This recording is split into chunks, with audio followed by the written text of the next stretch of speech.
Chapter 3709. A Region Lord Old Monster? An elder of the Colored Python clan?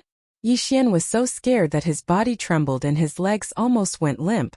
Only now did he remember that the colored python that he beheaded seemed to have followed closely behind the Blood Flood Dragon clan's 10,000-foot-long Blood Flood Dragon, and rushed out from the core area in front of them. If nothing unexpected happened, it was very possible that it was an elder of the Colored Python clan. It was just that it was heavily injured and its cultivation had dropped by a large realm. He had really hit the jackpot. He had actually killed an elder of the Colored Python clan in a moment of carelessness. No one would dare to believe this. Boom! Whoosh! Whoosh! Just as he was in a state of shock, the densely packed and chaotic battleships behind him had already begun to bombard him. Beams of energy from the battleship's cannons shot towards Yixian like a tidal wave, as if they didn't cost anything. One of the two area lords of the fleet had been assassinated. This matter was too serious, and there was no need for anyone to give the order. The powerhouses of the various fleets of the Second Universe almost subconsciously launched a volley of attacks at him. Roar! Little monkey, you deserve to die. An earth-shattering roar resounded as a figure rushed out from the flagship fortress of the Blood Wyrm clan. It was the elder of the Blood Wyrm clan who had just returned, the Region Lord Old Monster Jiao Kong. At this moment, Jiao Kong was so regretful that his intestines turned green. He had only relaxed after confirming that there were no pursuers behind him. He had deactivated his bloodline true body and rushed into the flagship fortress of the Blood Wyrm clan's fleet. This was also because he had seen the nearly 10 million allied fleets that had fled into the buffer zone in such a chaotic state. He was worried that the army would fall into chaos, so he was in a hurry to reorganize and calm them down. Who would have thought that those damned native ferocious beasts would actually set up an ambush here in advance without any pursuers? Moreover, the ambush was only a little cosmic realm devil ape? Even though the bloodline of this little devil ape was extraordinary, and its true form of a devil ape with 3 heads and 6 arms was extremely shocking, it still hadn't fully matured.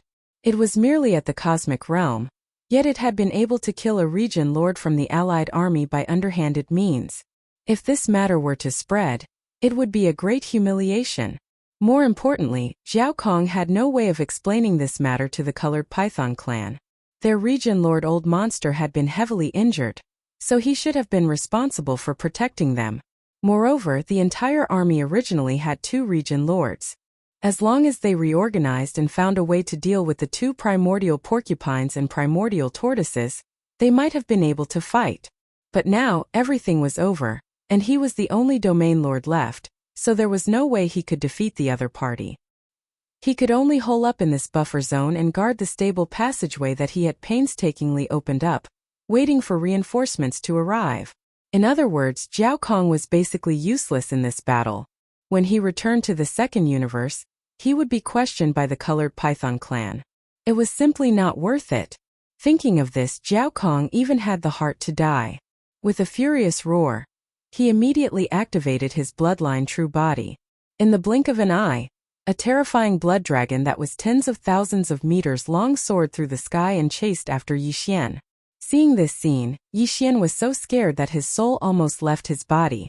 This was an old monster from the Domain Lord realm. With his current strength, although he had already reached the 14th Great Realm, the Cosmic Light Realm, if he were to fight with the supreme power of the universe, he would really dare to fight head-on. However, if he were to face a Star-Lord Old Monster, even if he could hold on for a while, he would definitely have to flee while fighting. As for the old monsters of the Domain Lords, they would definitely die. There was no chance of survival. Fortunately, the dividing line to enter the core hinterland was only a few dozen kilometers away. Yixian only needed a flash to cross the dividing line and arrive at the core hinterland. After he entered the core hinterland, the scene before his eyes was a complete mess. Countless corpses floated in midair. There were the corpses of the experts of the various clans of the Second Universe, and the native ferocious beasts of the core hinterland. Moreover, most of them belonged to the latter. However, in Yixian's opinion, so long as it was a bloodline true body, then he could store it within the farmer god cauldron and slowly enjoy it in the future. Unfortunately, he didn't have the mood to do that at all. There was a region lord Old Monster pursuing him from behind. As for the reinforcements he was looking forward to, it was the formidable native ferocious beast that had crushed the allied forces of the Second Universe to the point they fled in a sorry state. Obviously, it was impossible for it to be at the edge of the core hinterland. It should be at the depths of the core hinterland, which was filled with the corpses of primordial beings. If the blood-fled dragon caught up to him before he arrived there, then it would truly be a tragedy for him. When he thought up to here, Yixian didn't hesitate any longer. His figure flashed as he immediately teleported through space. Moreover, he teleported incessantly. His devil-ape true body flickered incessantly in space, and every single flicker would cross a distance of 500,000 kilometers. After a few such teleportations, a terrifying pressure assaulted him from the direction of the dividing line, a few million kilometers behind him. The blood-fled dragon had really caught up to him, and it was rumbling over. Yixian was terrified to the point his scalp constricted, and he didn't dare turn around. His right hand held the 30 long 7-colored python head, as he continued teleporting towards the depths of the core hinterland. After a few more teleportations, Yixian raised his head and saw 2 native ferocious beasts appear in space ahead of him. One was a completely pitch-black porcupine that was around 300 long, and the other was actually a turtle that was around 3 long. Its entire body was covered in green fur, and it was furry like a green ball of fur. When Yixian saw them, the porcupine and turtle noticed Yixian as well. Their expressions were clearly stunned, and they stared fixedly at him as if they'd seen a ghost. Yixian teleported once more, and his figure flashed before the black porcupine that was around 300 long. He stomped his right foot forcefully on the porcupine and immediately cursed. "What are you standing there for? Quickly take me to see your king. Didn't you see that I cut off the head of a region lord? Do you believe that I'll kill you if you continue to stand there?" Before he finished speaking, the green-furred turtle that was around 3 long had already landed on the head of Yixian's body. It stretched out its furry green claws and patted him twice. Then it directly climbed up his neck to the golden skull of the other skeleton, and patted it a few times as it did before. It even muttered, "Really? It's really the devil ape real? But isn't this cultivation too weak? Where did it come from?" When he heard that this little turtle actually thought that his cultivation was too weak, Yixian was immediately displeased. What made him even more displeased was the turtle's actions and the color of its dense fur. Chapter 37:10. Yixian was truly anxious. There was a region lord blood serpent chasing after him, but it just so happened that he didn't run into any powerful local ferocious beasts, even though he was deep in the core of the source of all evil. Instead, he ran into a black porcupine that was over 300 meters long and a green hairy tortoise. In his anxiety, not only did he stomp on the porcupine, he even pulled the tortoise in front of him and threatened to kill the two of them. The scene was so shocking that the blood serpent that was chasing after him was dumbfounded. It suddenly stopped thousands of kilometers away, and didn't dare to move forward. A guy who could stomp on the porcupine and pull the primordial tortoise in front of him like a pet wasn't someone he could afford to offend. If nothing unexpected happened, then this little devil ape probably had a backer. That old man's cultivation was absolutely not merely at the region lord realm, and it was at least at the world lord realm. The blood serpent immediately lost confidence when he thought of that. At this point, he had basically figured out the nature of the local ferocious beasts in the source of all evil. These guys obviously knew that the void formation in the depths of the core hinterland was a great fortune. Therefore, the closer they were to the core, the more powerful the local ferocious beasts would be. Furthermore, as long as you didn't disturb them or jump into their territory to make a scene, they could do whatever they wanted in the periphery. They would basically ignore them. For example, the army of the Second Universe had cleared the periphery of the core and killed countless local ferocious beasts. But there was no movement deep in the core. Nobody paid attention to them. It wasn't until the last 10 million soldiers charged into the depths of the core hinterland that the primordial porcupine and primordial hairy tortoise appeared. They led the remnants of the army that had escaped and charged over. Then the army of 10 million fled in disorder. One of the two region lords had severed his bloodline true body and dropped to the Star Lord state. It should have been the best opportunity to hunt them down. However, the porcupine and the tortoise didn't have that intention at all from this. It could be seen that as long as they did not provoke them, Staying in the buffer zone outside of the central region would not cause any trouble. It was precisely because of this that Zhao Kong had chased after them in a fit of rage. In his opinion, it was only a little devil ape cub that was only at the cosmic light realm. He could just turn around and leave after capturing it. It wouldn't attract any trouble at all. But now it seemed that things weren't like that. This little devil ape's origins aren't small, and the backing behind it is at least at the World Lord realm. Otherwise, why would it act so casually towards region lords like the primeval porcupine and primeval turtle? It was no wonder that it dared to hide in the buffer zone of the central region and cut off the head of an old monster with a single slash. As expected, he was extremely daring. He was used to running amok in this star field, the source of all evil. Now that Zhao Kong had chased him away, what if he was pissed off and complained to the emperor? At that time, the ancient ape demons, who might be hiding somewhere in the core of the central region and was too lazy to care about the outside world, would definitely be in trouble. Even if that realm lord wasn't alarmed, the little devil would only scold the porcupine and the tortoise and ask them to chase after him. Then, it would be difficult to settle this matter peacefully. More importantly, through this little devil ape cub that dared to stomp on an immemorial boar and hold an immemorial tortoise in front of him, Zhao Kong could basically confirm that there was a sector lord level immemorial ape hibernating in the depths of the core region ahead of them. In this way, even if Du Zhiding didn't die, he would never dare to go to the central region again. The only thing he could do was to retreat immediately to the outer region of the source of all evil. At the same time, he sent out a fleet of scouts to report the information back to the bases of the races in the second universe as soon as possible. He asked the old fellows of his race to urgently discuss countermeasures. In short, he would absolutely not dare to go any further before the reinforcements arrived. He would at most guard the stable passageway that traversed the outer region of the source of all evil. As for the region lord of the colored python race, Du Zhiding, he had perished in any case. Moreover, it was because of his own carelessness. Could it be that he had no choice but to be buried with him? Not to mention that they weren't from the same race. Even if they were from the same race and were related by blood, it would absolutely not be to such an extent. When he thought up to this point, Zhao Kong immediately removed his bloodline true body, and the blood worm that lay across space vanished to reveal his human form. Moreover, there was even a smile on his face. However, his smile was truly quite terrifying, and it was simply uglier than crying. He cupped his fists and shouted at Yi Xian and the other two region lords from afar.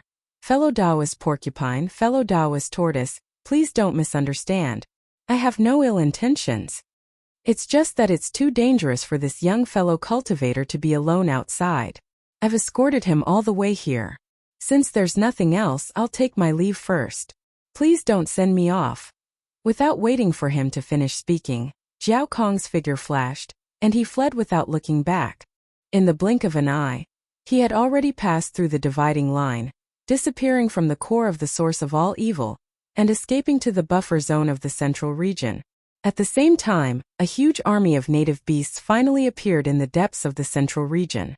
They were clearly led by a few top-level beasts who were emitting the aura of Star Lords. They included the humanoid talkative monster that Yi Xian had seen last time, the queen of the black beetles that had just advanced, and some Star Lords that he had never seen before. Behind those Star Lords was a group of native beasts that were as strong as Universe Lords. Behind them were the Cosmic State, the Genesis State. What caused Yi Xian to be a little dazed was that when the entire enormous army of savage beasts reached the void tens of thousands of kilometers away, they all stopped. All of their eyes were filled with reverence as their gazes converged in this direction. These gazes were basically focused on the black porcupine beneath his feet, and the green tortoise that he was still holding in his hand. However, a portion of them would occasionally sweep their gazes over Yi Xian's body with deep curiosity and doubt. Well, Yi Xian suddenly felt that his blood was freezing. Even though he was slow, he realized what was going on at that moment. Regardless of whether it was the words and reaction of that region lord from the Blood Devouring clan or the expressions and reactions of the countless native ferocious beasts in the enormous army of native ferocious beasts before them, all of them undoubtedly proved a problem. That was the black porcupine and green tortoise that he was currently stepping on and gripping in his hand. They were not as weak as he thought they were at all. If nothing unexpected happened, There would be at least 2 old monsters in the Domain Lord realm. The 2 of them were the ones who had forced the Second Universe's allied forces to flee in a sorry state. Chapter 37:11. Little brat, where are you from? That's right. There are only 2 corpses of ancient ape demons in the root of all evil, and neither of them are females. Don't try to fool me. You don't belong here. Before Yixian could say anything, the primordial porcupine and primordial tortoise that he was holding in his hand had questioned him. Even though they weren't reprimanding him, there was still a wisp of fierceness in their tone. This was because Yixian was indeed a pure-blooded ancient ape demon, and he was holding the head of a region lord from the invader's side in his other hand. Of course, another reason was that the bloodline inheritance of the ancient demon ape was extremely extraordinary. Even in this star field, the source of all evil, it was ranked at the top. As a matter of fact, the Star Lord primordial ape demon in the core of the root of all evil was a close friend of the 2 primordial porcupines and the primordial tortoise. However, it had failed to become a region lord and had died ever since. So, both the primordial porcupine and primordial tortoise felt a sense of closeness towards Yixian, who had suddenly appeared in the form of a 3-headed and 6-armed ancient ape demon. Otherwise, why would they allow him to step on the primordial porcupine's back, hold the region lord primordial tortoise in his hand, and threaten them? In short, when they saw this little devil ape, the primeval porcupine and tortoise recalled their old friend that had fallen while charging into the ranks of region lords all those years ago, and they instinctively took him to be in existence like a junior or a nephew of the younger generation. Even then, since he was an outsider from outside the root of all evil, they had to find out his background in the end. It would be bad if there was a problem. That was why the primordial porcupine and primordial tortoise had asked that question. Actually, they had faintly made a decision in their hearts. If there was no problem with this little ape's origins, then what harm was there in allowing it to stay? I'm from the outer realms, and I was born in a desolate canyon on a star.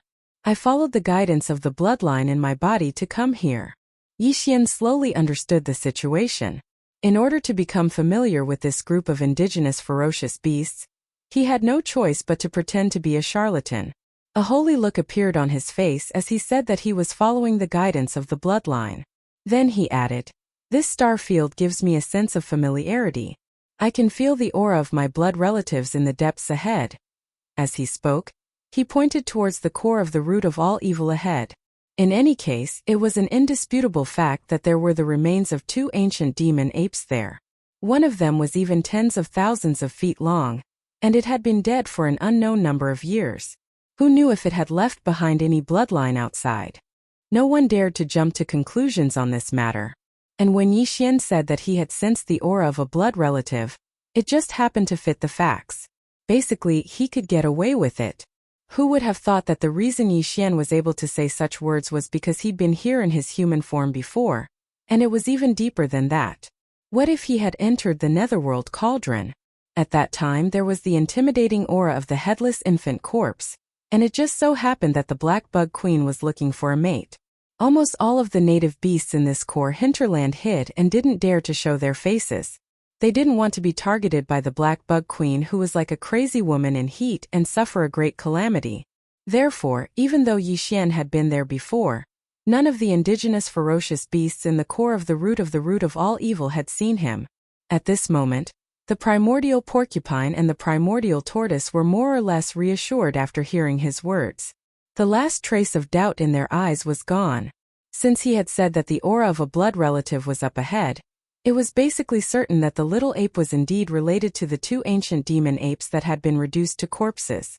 Even if it wasn't an old friend of theirs, it could only be a descendant of the ancient demon ape that was a Star Lord, or a bloodline left behind by another ancient demon ape that was even stronger. Even though that ancient demon ape had perished countless years ago, it had been a corpse since the primordial porcupine and the primordial tortoise had gained consciousness, and it had lost all signs of life a long time ago. However, even though it was a corpse, they had been living together for so many years, and they'd long since regarded each other as neighbors and companions. Since it was a bloodline descendant of the ancient demon ape that he'd left behind who had followed the guidance of the bloodline in his body to this place, then there was naturally no reason to drive him away. With that thought in mind, The primordial porcupine and the primordial tortoise immediately released a friendly aura and consoled Yixian. "Welcome home, little brat. Don't be afraid, those fellows outside won't dare to come in rashly. At most, they'll be hiding in the buffer zone outside. There's no need to pay any attention to them." Even these two region lords who were the strongest amongst them had acknowledged Yixian's identity as one of their own, so the entire army of native ferocious beasts that resided in space in the distance naturally didn't dare to object. The last trace of vigilance in the eyes of all the indigenous ferocious beasts had dispersed, and they'd completely accepted Yixian. They'd taken this little devil ape with 3 heads and 6 arms to be their companion. At this point, Yixian heaved a sigh of relief in his heart, and he was completely at ease. However, even though this group of indigenous ferocious beasts had accepted him, Yixian still had to pass through the depths of the core area every single year to obtain fortune from the nether furnace. What if the headless corpse of an infant didn't respond to him? Then he would be utterly unable to pass through that terrifying area that was filled with the pressure of countless primordial beings. So Yixian had to form a good relationship with this group of indigenous ferocious beasts, and obtain their trust, so that he could find out about their secret technique to avoid the terrifying pressure of the primordial beings. When he thought in this way, he immediately raised his right hand that held the multicolored python's head, and he said in a slightly flattering tone, "Great kings, I presume you're hungry after that fierce battle just now, right? I just happened to cut off a snake's head on the way here, and it should be quite delicious after I roast it. Take it as a meeting gift." Oh! As soon as he finished speaking, Yixian immediately drew out a strand of the Shenong dual-colored flames from the farmer god cauldron within his body, and he roasted this region lord's head on the spot. Originally, under the circumstances that he hadn't utilized the farmer god cauldron, Yixian was unable to directly draw the Shenong dual-colored flames from within his body out of his body. However, since the purplish warbler, Duanmu Xiaocha and Zhao Qianru frequently utilized the Shenong dual-colored flames, it had advanced into dual-colored flames. The flame's agility had clearly improved as well. Presently, Yixian was already able to draw it out of his body with ease. Yet now, as he drew out a strand of the Shenong dual-colored flames from within his body with a wave of his hand, he roasted that region lord's head on the spot. The primeval porcupine and primeval tortoise were clearly stunned. Chapter 37:12. Where's the fire? Where's the fire just now? Little featherhead, hurry up and get it out. Stinking brat, are you deliberately tantalizing this old man's appetite? I just smelled a little fragrance and extinguished the fire before it was cooked.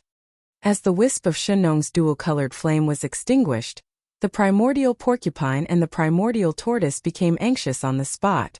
The latter jumped onto Yixian's head again and dug around between his 3 heads, as if Yixian would hide the dual-colored flame that he had just drawn out between the 3 heads. It was as if it was sandwiched between the cracks. This was not the end. The primordial porcupine, which was 100 feet tall, also stretched its huge head over and wanted to rummage through Yixian's body. The huge breath made Yixian stagger and almost fall to the ground. Only now did he realize that he had misunderstood. Just now, when he suddenly saw the eyes of the primordial porcupine and the primordial tortoise burst out with a burning green light, Yixian thought that the moment he mentioned that he was hungry, these 2 fellows would be interested in him and want to eat him in one bite. After all this time, it turned out that they had seen the extraordinariness of the Shenong dual-colored flame. They knew that not only was the food roasted by this kind of fire incomparably delicious, but it was also very beneficial to the body. It was simply like the effect of boiling great medicine. That was why their eyes were emitting a green light, and now they were acting so impatient. Realizing this, Yixian's eyes instantly lit up. It seemed that this group of native beasts were all a group of foodies. Since they were foodies, then what was the problem? Among all the native beasts, only he had the Shenong dual-colored flame in his hands. What did this mean? It meant that from now on, he would be able to control the stomachs of these fellows. For a foodie, what could make him submit better than controlling his stomach? With this thought, Yixian immediately became spirited. He made up his mind. Not only would he grill a feast of Shenong unusual flame for these 2 native ferocious beast kings, he would also grill the millions of native ferocious beasts behind them. As long as they could provide him with ingredients, he would draw out a wisp of dual-colored unusual flame and grill them for them. In any case, the dual-colored flame in the Shenong cauldron was inexhaustible. The exotic flame had its roots in the depths of the volcanoes in the central region of the cauldron. As long as the Shenong cauldron was not destroyed, the Shenong exotic flame that had been ignited by Yixian's core fire would never run out. In addition, after the purplish warbler Duanmu Xiaocha and Zhao Qianru messed around and inadvertently turned the original orange-red flame into the current dual-colored flame, Yixian also understood one thing. That was, if he wanted to upgrade the Shenong heavenly flame, he had to use it frequently. So, helping these native ferocious beasts to grill a feast was absolutely a good thing for Yixian. Since it was like that, then why not? Grandpa Pig, Grandpa Turtle, your gazes from before terrified me. Isn't it just grilling meat?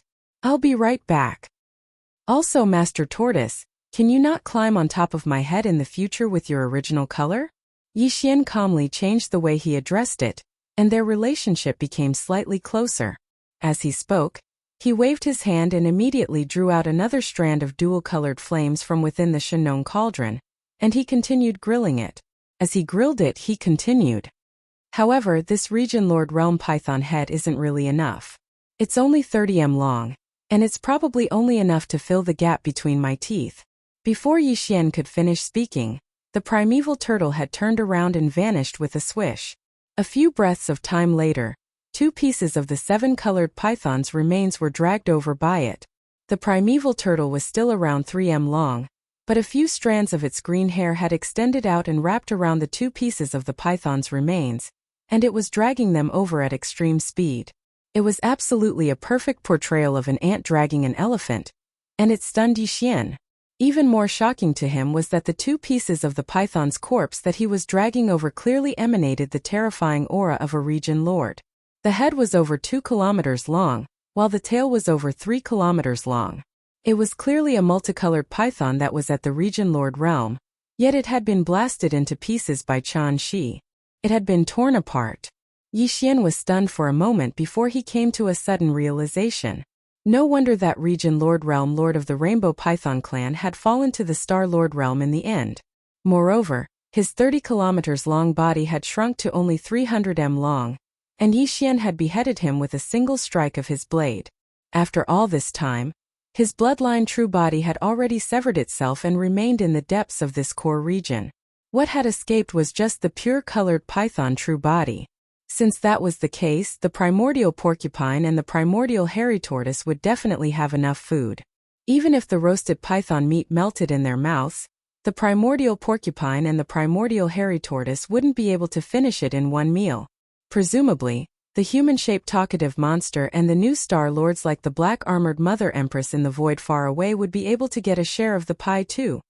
It's a little too extravagant to eat these 2 big chunks in one meal. I'll leave the 3,000 zhang long chunk for the next meal, Yixian pondered in his heart. If he could roast the bloodline true body of a region lord in front of the Second Universe's allied army, it would definitely be a rather awesome thing. He naturally wouldn't let go of such an opportunity. So he casually found an excuse as he spoke, and with a wave of his hand, he placed the 3,000 zhang long chunk of the python tail into the space within the farmer god cauldron within him. Of course, he directly tossed it into the storage cave at the bottom of the volcano in the central region.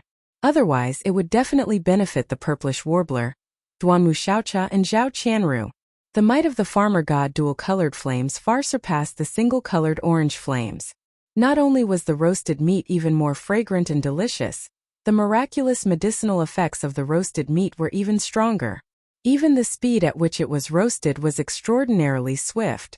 While Yixian was speaking, the 30 m long head of the python before him had been completely roasted. It was originally 30 m long, but now it had shrunk to around 20 m long, and all the impurities had been removed. At this moment, the entire head was golden and flowed with oil while a strange fragrance drifted through the surroundings. After all, it was the head of a region lord's main body, and it had even just been severed. So the vital blood essence contained within its flesh and blood was too dense. It wasn't just the primeval porcupine and tortoise that were staring blankly and drooling. It was even to the extent that the myriad of native ferocious beasts in space in the distance had clearly smelled this strange fragrance that assaulted their nostrils, and all of them were staring blankly at the golden python head before Yixian. Saliva flowed from their mouths. Needless to say, this scene was extremely magnificent. A myriad of ferocious beasts of various races and sizes were staring at a golden python head that had been roasted, and they were silently drooling in unison. It was obvious how magnificent it was. However, perhaps it was because they considered that this python head was roasted by Yi Xian, but when they noticed that he didn't make a move or make a sound, not to mention those native ferocious beasts in space in the distance, even the nearby primeval porcupine and tortoise didn't hold back at all no matter how much drool flowed from their mouths. After all, they'd taken Yi Xian to be one of their own, so they had to be polite. Chapter 37:13. The primeval porcupine and tortoise didn't pay any attention to the change in the way they addressed Yi Xian. At this moment, all their attention was drawn over by the golden python head that was merely around 20 m long. After all, it was roasted from the head of a region lord realm multicolored python. Even though the primeval porcupine and tortoise were region lords as well, even they hadn't tasted the flesh of existences at the same level as them, especially when it was roasted well and was even roasted with Shenong's dual-colored flames. Even though this golden python head was only around 20 m long, it was roasted from the head of a region lord realm multicolored python in the end, and the flesh and blood essence contained within it was extremely dense. Even if it was to the primeval porcupine and tortoise at the same realm of cultivation, it was extremely beneficial to them. Even though they hadn't tasted it yet, they were region lords after all, and they discerned it a long time ago. Actually, the primeval porcupine and tortoise were fine with such a feast, and even the human form multi-mouthed monsters and the new black armored mother, and the other stellar lord realm experts who were far away in space could eat to their heart's content as well. However, the native ferocious beasts at the universe realm couldn't eat too much, otherwise it would be too nourishing. It would probably only harm them and not benefit them. As for Yi Xian, it was even more impossible for him to eat as he pleased like he did when roasting such precious flesh and blood. Yes, he'd even roasted the flesh and blood of that golden crow at the World Lord realm. But that was completely different. That golden crow was at the World Lord realm indeed, but it had perished countless years ago in the end. Even though a portion of its vital energy and blood essence still remained within its flesh and blood, and it was even to the extent that its blood hadn't dried up, too much of its flesh and blood essence had been lost imperceptibly, and it had spread throughout the universe outside the corpse. On the other hand, even though this multicolored python was only at the region lord realm, it had just perished. It was even to the extent that it hadn't perished when Yi Xian severed its head with a single strike of his saber, so its flesh and blood essence was still preserved to the greatest extent within its corpse. If it was really mentioned, then the violent energy within the flesh and blood of this region lord realm multicolored python even far surpassed the corpse of that golden crow at the world lord realm that had perished a long time ago. This was also the reason why Yi Xian did not plan to eat too much. As far as he was concerned, eating 100 feet of golden python meat would be his limit. Any more and it would be useless. The violent energy in the python meat would damage the foundation of Yi Xian's fleshly body. Soon after, as Yi Xian spoke, the primordial porcupine and the primordial hairy tortoise turned to look at each other. Then, the latter leaped up and pounced onto the golden head of the python that was roasted to the point of dripping with oil. The immemorial hairy tortoise's body had shrunk to the size of about 10 feet. It was eating the head of the python that had shrunk to about 70 feet. It didn't plan to swallow such a good thing in one gulp. At this moment, it was lying on its stomach with a happy and intoxicated expression on its face. It planned to slowly savor and enjoy it. As the pieces of boa meat entered his mouth, they melted as soon as they entered his mouth, turning into a pure and warm energy that spread throughout his body. The immemorial hairy turtle's green fur instantly lit up. This was the rhythm of the precious body giving off a bright light. Countless native fierce beasts thousands of miles away looked at it with shining eyes, but none of them dared to come over. The primordial porcupine beside it was already drooling. At this moment its mouth was even more saliva, and it was almost flowing into a river. However, no matter how much it shrunk, it could only reach its current size of about 1,000 feet. Its bloodline was different, so it couldn't compare to the immemorial hairy tortoise. This python head was only 70 feet long. If the primordial porcupine ate it now, it would probably swallow it in one gulp. Because of this, he negotiated with the immemorial hairy tortoise. The primordial porcupine would eat the python head, while the primordial porcupine would wait for the 70,000 feet long giant python bloodline true body.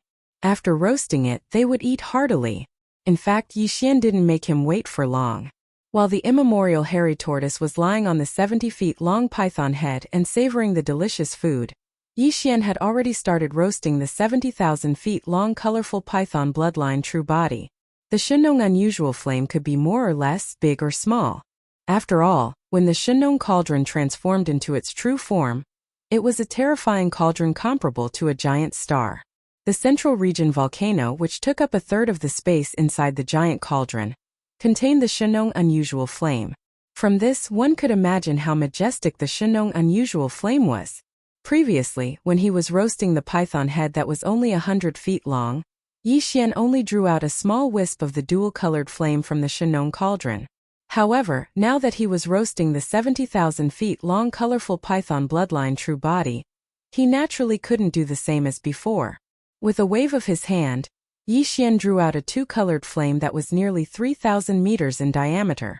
It carried an extremely strong spirituality, and like a two-colored dragon, it stretched across the air and directly wrapped around the python's true body, roasting it at full speed. This scene was too big. Not only was the entire army of indigenous ferocious beasts thousands of miles away in the void shocked, even the nearby primordial porcupine trembled slightly. When it came back to its senses, it had already narrowed its eyes and quietly sized up Yixian from head to toe. After showing such a skill, there was probably no one in the core hinterland of the root of all evil who would look down on Yixian's little primordial demonic ape, who was only 100 feet tall. At least, the dual-colored flame was already extraordinary. Being able to refine a wisp of it in one's body was already an extraordinary fortune. However, Yixian had summoned a fire dragon with a diameter of 1,000 feet with a wave of his hand, and it didn't seem to be his limit. That alone was enough to make people ponder. At that moment, he probably hadn't noticed that the 20 or so Star Lord level indigenous ferocious beasts leading the charge in the void thousands of miles away were looking at him as if he were a Star Lord expert of the same level. As for the universe realm indigenous ferocious beasts behind the 20 or so Star Lords, there was even more fear in their eyes because the dual-colored fire dragon made them feel a strong sense of crisis. Even the primordial porcupine and the primordial hairy tortoise were looking at him with a lot of solemnity. In just a few minutes, the colorful python bloodline true body was finally completely roasted. All the impurities were removed, and it shrank to a size of 50,000 feet. Such a volume was still extremely terrifying. As it floated in the air, it continuously emitted a strange fragrance that assailed the nostrils. There was even golden oil flowing around it. Even Yixian couldn't hold it in anymore. Awoo! The primordial porcupine was the first one who couldn't hold it in anymore. It howled in joy and directly jumped over. Its entire body was hanging on the 50,000-foot-long golden python bloodline true body. It squinted its eyes as it ate, intoxicated. Chapter 37:14. Awoo! Roar! As soon as Yixian's words fell, the 10 million native beasts in the void immediately flared up. In truth, they didn't expect to get a share of the pie at all. After all, no matter how large the rainbow python's bloodline true form was, it was only a few thousand meters long. If they really wanted to divide it, none of the native beasts would get a single bite. Not to mention, the cultivation bases of many of them were indeed rather low. While this golden feast made from the plump flesh and blood of a recently fallen region lord was indeed delicious, it might not be the best food for them to replenish their energy. However, these native beasts were quite knowledgeable. They had long seen the extraordinariness of the Shenong flames that Yixian had summoned with a wave of his hand. Although there were some native beasts among them who were proficient in fire arts and could roast their own meat, the effects of the Shenong flames weren't inferior. How could they compare to Yixian's Shenong flames? It could be said that after roasting the Shenong flames, even ordinary flesh would have the medicinal effect of a great flesh medicine. It was definitely a continuous improvement in quality. However, Yixian was only one person after all. Moreover, he was only 30 meters tall and seemed to still be in his infancy. How could so many native beasts be shameless enough to pester him to use the Shenong flames to roast their meat? Even if they wanted to, they wouldn't be so shameless as to ask. However, it was different now. This newcomer was very likable. He actually waved his hand and promised that as long as they could find ingredients, they would roast as much as they could. He wouldn't refuse any of them. To these native beasts there was no better news than this. Therefore they cheered and jumped for joy. It was as if they were celebrating a festival. All of them roared in excitement to the extreme. After a few howls, almost all of the native beasts charged out. Some turned around and charged into the void behind them, while others charged directly into the core region behind Yixian. The two battles with the Second Universe's army had taken place in these two regions.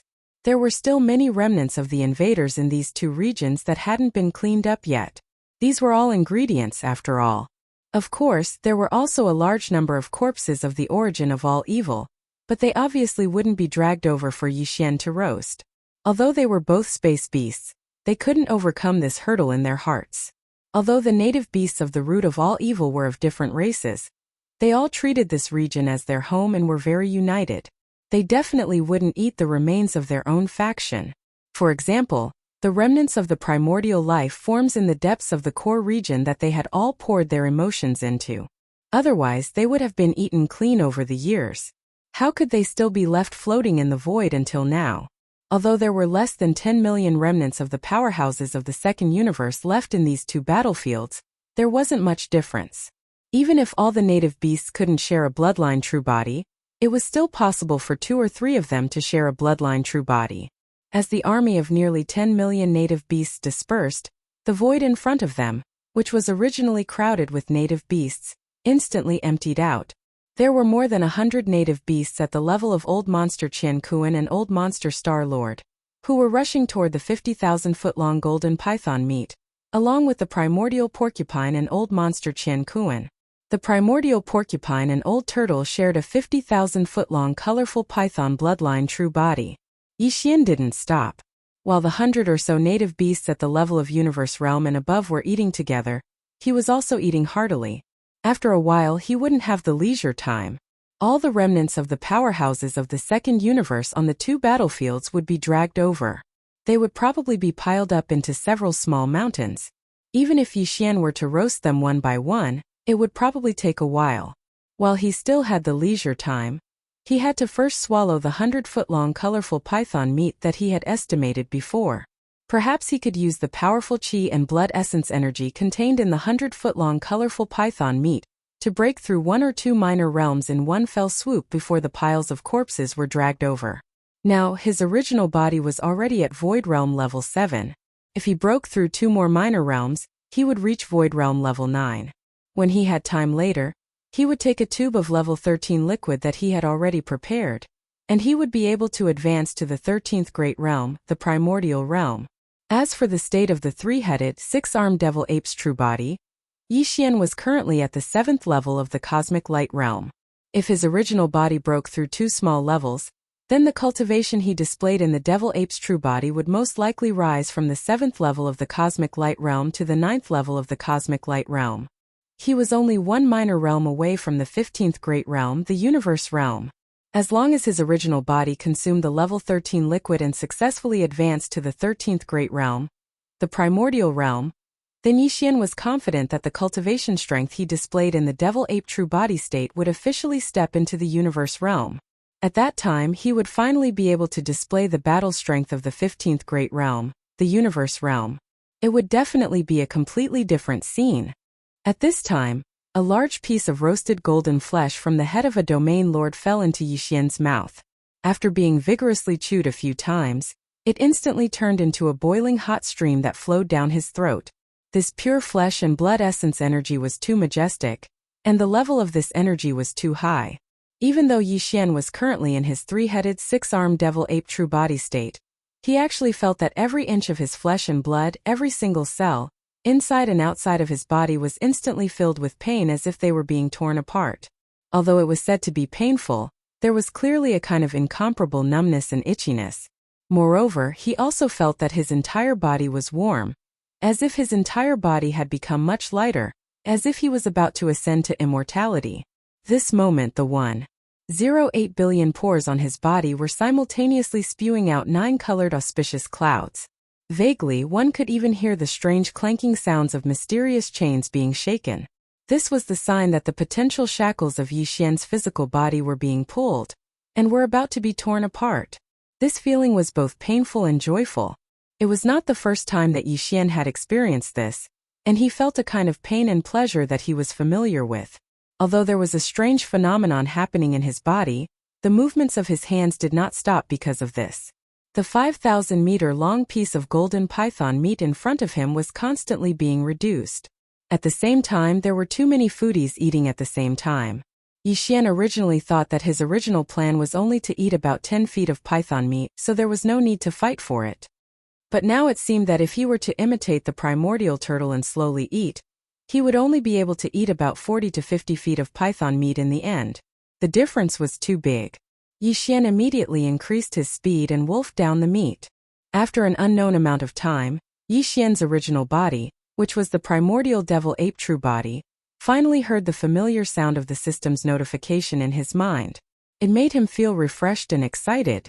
Chapter 37:15. The essence contained in the colorful python's meat was too rich. It came from the bloodline true body of a colorful python that had just been cut down. It had also been roasted by the dual-colored flames of the Shenong cauldron, which removed all the impurities, leaving only the essence behind.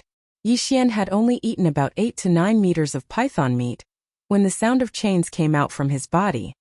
His potential shackles were torn apart several times, and his body was once again refined.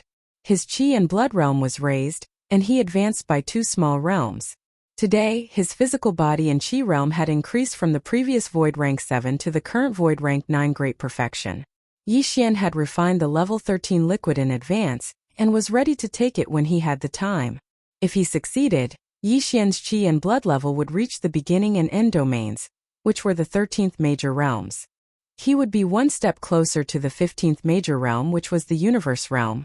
In fact, at the same time that his original body's qi and blood realm improved, the cultivation strength of the 3-headed, 6-armed demonic ape real body that he was displaying now also improved, and it just so happened that it was also 2 small realms.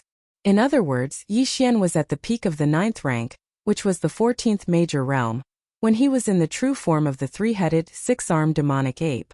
He was only 1 minor realm away from the universe realm. Once Yixian took the level 13 liquid and broke through to the Genesis realm, which was the 13th major realm, he would be able to reach the 15th major realm when he was in the true form of the 3-headed, 6-armed demonic ape.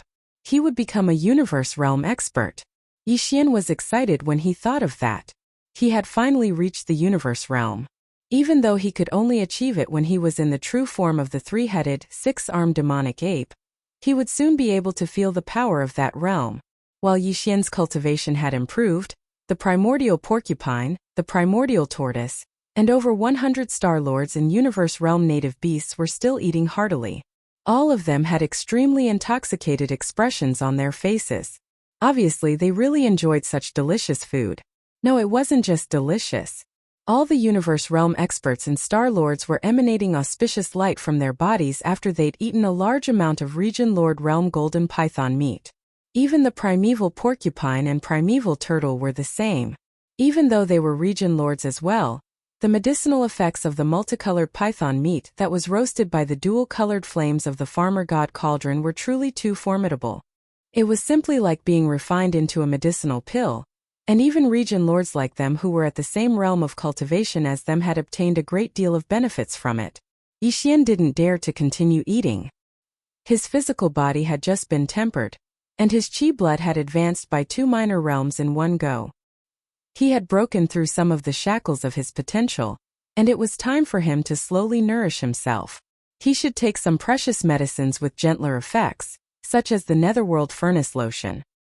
He shouldn't take such a violent medicine, or it wouldn't be beneficial to his physical body at all. That was why he hadn't taken a tube of level 13 liquid right away to break through to the 13th realm, the Genesis realm. In fact, more than half of the 50,000-meter-long golden python meat had been eaten.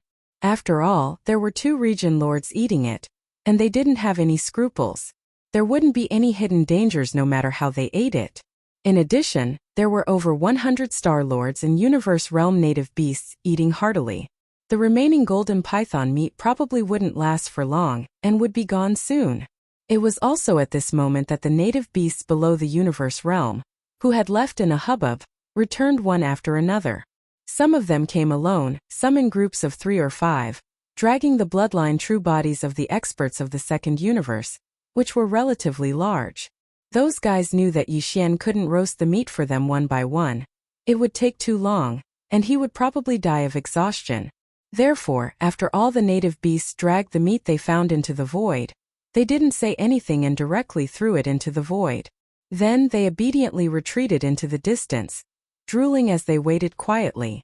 A hill of meat ingredients was slowly formed, followed by a second one. After a while, 5 hills of meat ingredients were piled up in the void. It was quite a spectacular sight. At this moment, almost all the native beasts that had left had returned. Yixian didn't hesitate any longer. He waved his hand and summoned an enormous dual-colored flame from the space inside the Shenong cauldron. He started roasting the first hill of meat ingredients. A rich aroma instantly spread out. Under the roasting of the enormous Shenong dual-colored flames, a mountain of meat ingredients quickly turned golden and dripped with oil. This time the entire core area was filled with a rich aroma. Although the freshly roasted meat wasn't as good as the golden python meat of the Genesis realm, it was the best nourishment for the native beasts who were relatively weak. After all, the Shenong cauldron flames were extraordinary. Even regular meat ingredients could be roasted with them.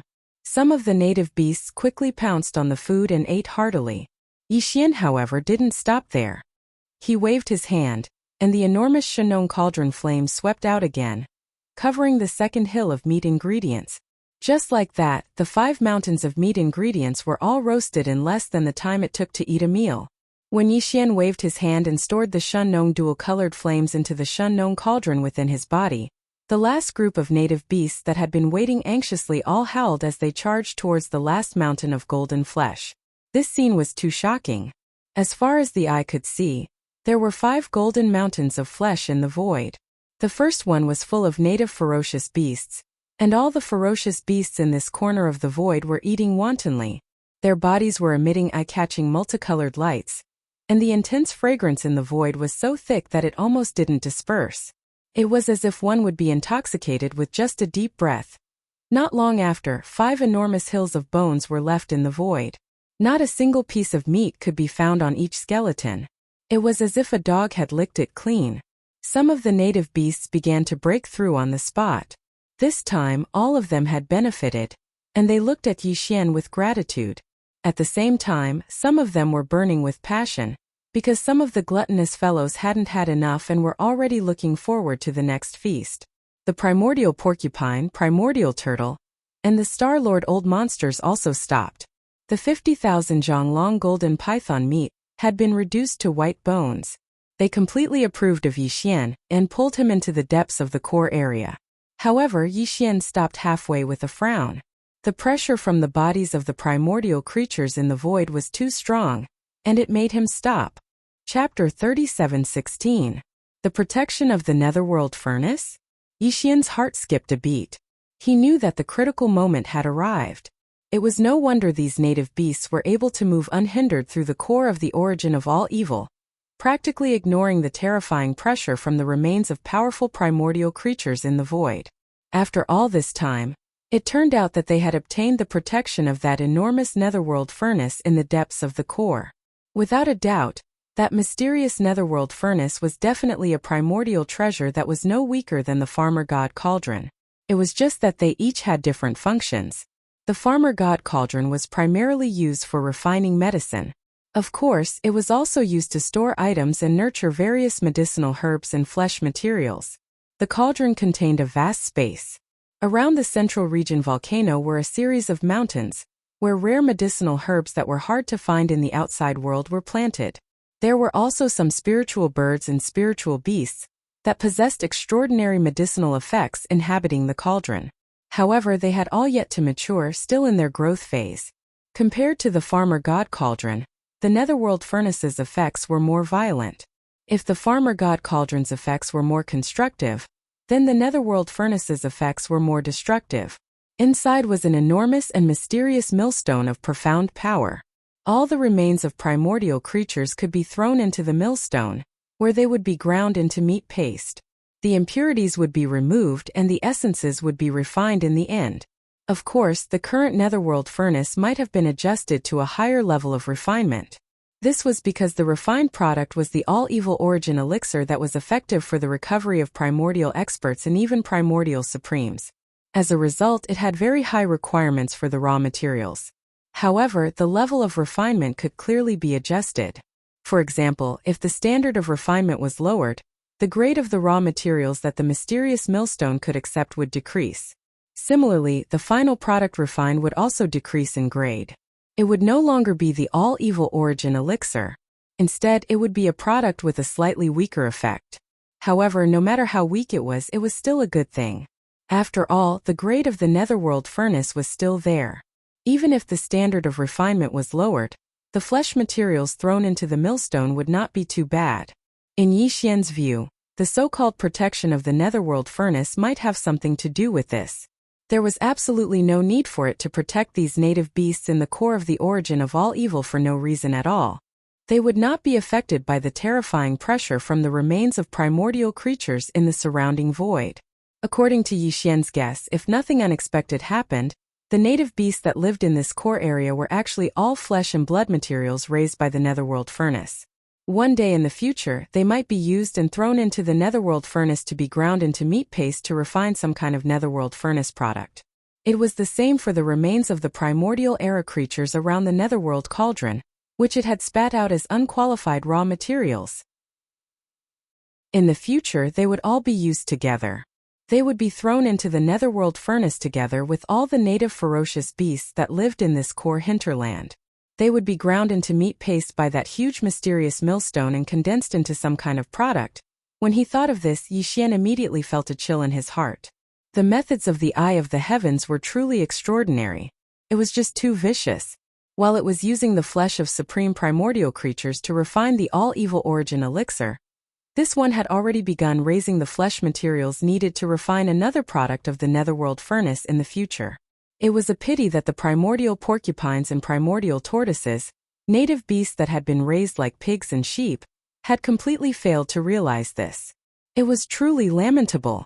Little Featherhead, get me a drop of devil ape true blood. You're still under the protection of the netherworld furnace, so you can't cross over. I'll help you do this.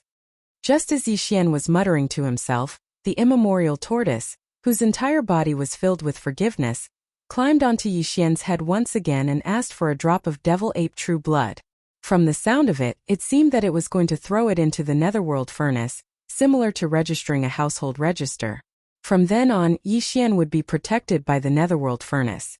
Yes, he was able to walk freely in this void without fear of the terrifying pressure emanating from the remains of the powerful primordial beings in the void. Yi Xian sneered inwardly. The netherworld furnace was clearly registering the future flesh materials. He immediately hesitated. He did have devil ape true blood. After all, he had already condensed the devil ape true body. He only needed to squeeze out a drop from the 3-inch devil ape that was suspended above Yi Xian's sea of consciousness, which represented the devil ape true body. That would be the so-called devil ape true blood. But the problem was that the 3-inch devil ape wasn't just obtained from the 9-eyed golden crystal that represented the primordial devil ape bloodline. Yi Xian had also separated a strand of his primordial spirit and fused it with it. Now they had completely fused together, and there was no distinction between them. In other words, if Yi Xian squeezed out a drop of devil ape true blood from the 3-inch devil ape, then this drop of devil ape true blood would more or less contain a strand of Yi Xian's primordial spirit's aura.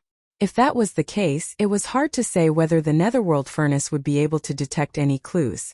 Moreover, this drop of devil ape true blood contained a strand of Yi Xian's primordial spirit's aura. This was something that Yi Xian wasn't too reassured. If the netherworld furnace wanted this drop of devil ape true blood, it wouldn't just be to register the future materials in advance and create a roster.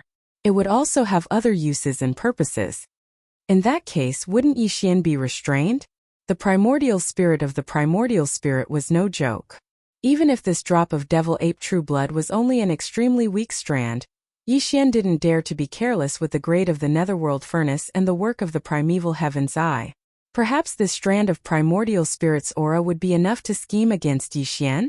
Just as he was hesitating, Yi Xian's primordial spirit suddenly felt a burning sensation on the left side of the chest of the devil ape's body. That was where the corpse lantern tattoo of the headless infant's corpse was located. However, Yi Xian's primordial spirit was currently in the form of a devil ape. His outer appearance was that of a black ape covered in black fur, so the corpse lantern tattoo couldn't be seen at all. However, the sudden reaction of the headless infant's corpse at this time, could it be because of this drop of devil ape true blood? If the headless infant's corpse took action, Yi Xian naturally wouldn't have to worry about that drop of devil ape true blood. Even if there was a strand of Yi Xian's primordial spirit's aura, it wouldn't be a problem. Perhaps the headless infant's corpse would mix in something else. It was a terrifying existence on the same level as the Heaven's Eye. With it taking action, how could the Netherworld furnace scheme against Yi Xian? Chapter 37:17. Although the left side of Yi Xian's chest was slightly hot, there was no other reaction immediately. However, he could clearly feel that a drop of devil ape blood had condensed in his body. Moreover, it was mixed with a mysterious aura that Yi Xian himself could barely detect. There was no doubt that this was the trick that the headless infant corpse had secretly arranged in this drop of devil ape blood. With it taking action, Yi Xian naturally had nothing to worry about. He immediately waved his hand and summoned this drop of so-called devil ape blood that the headless infant corpse had added something special to, suspending it in the void in front of him. The immemorial turtle immediately flew out and wrapped this drop of devil ape blood with a wisp of aura. Following behind it, it rapidly moved towards the deepest part of the core hinterland of the root of all evil. Yi Xian didn't know how it did it, but it shouldn't be too complicated. If nothing unexpected happened, this drop of devil ape blood should have been directly thrown into the netherworld furnace, and then directly accepted by it. From then on, this three-headed, six-armed devil ape blood would also be registered as one of the future flesh materials by the netherworld furnace. However, in the end, who was scheming who, Yi Xian already knew in his heart. Although he still didn't know and couldn't guess what the headless infant corpse's trick was, with the infant corpse's temperament, it would definitely make a big move once it made a move. This time there was a good show to watch. The only regret was that this good show might have to wait for a while. Obviously, there was no hope for it at present. While muttering to himself, Yi Xian suddenly felt that from the deepest part of the core hinterland, a wisp of invisible majestic aura suddenly descended upon him, causing Yi Xian's body to stiffen and then completely dissipate. In the next moment, the strong sense of pressure that Yi Xian had been feeling from the surrounding void completely disappeared. He knew that from this moment on, even without the protection of the thin film created by the headless infant's corpse, he would be able to freely walk in this core hinterland like the other native vicious beasts. He could even approach the netherworld furnace. Of course, if he wanted to enter the interior of the netherworld cauldron, he would not be able to do so. This also meant that he had been acknowledged by the netherworld furnace and the origin of all Evil Star region. After all, the origin of all Evil Star region existed for the netherworld furnace. At the same time, it also meant that Yi Xian's true form as a three-headed, six-armed demon ape had completely integrated into the circle of native ferocious beasts in the core hinterland. He had been completely accepted as one of them, the root of all Evil Star region, the buffer zone of the central region. Now a day had passed. The Second Universe Coalition Army, which had retreated from the core hinterland in front of them to the buffer zone of the central region, had already finished reorganizing. Now order had been restored. Many of the 12 million troops had been lost in the demon domain. By the time they arrived at the source of all evil domain, only 10 million remained.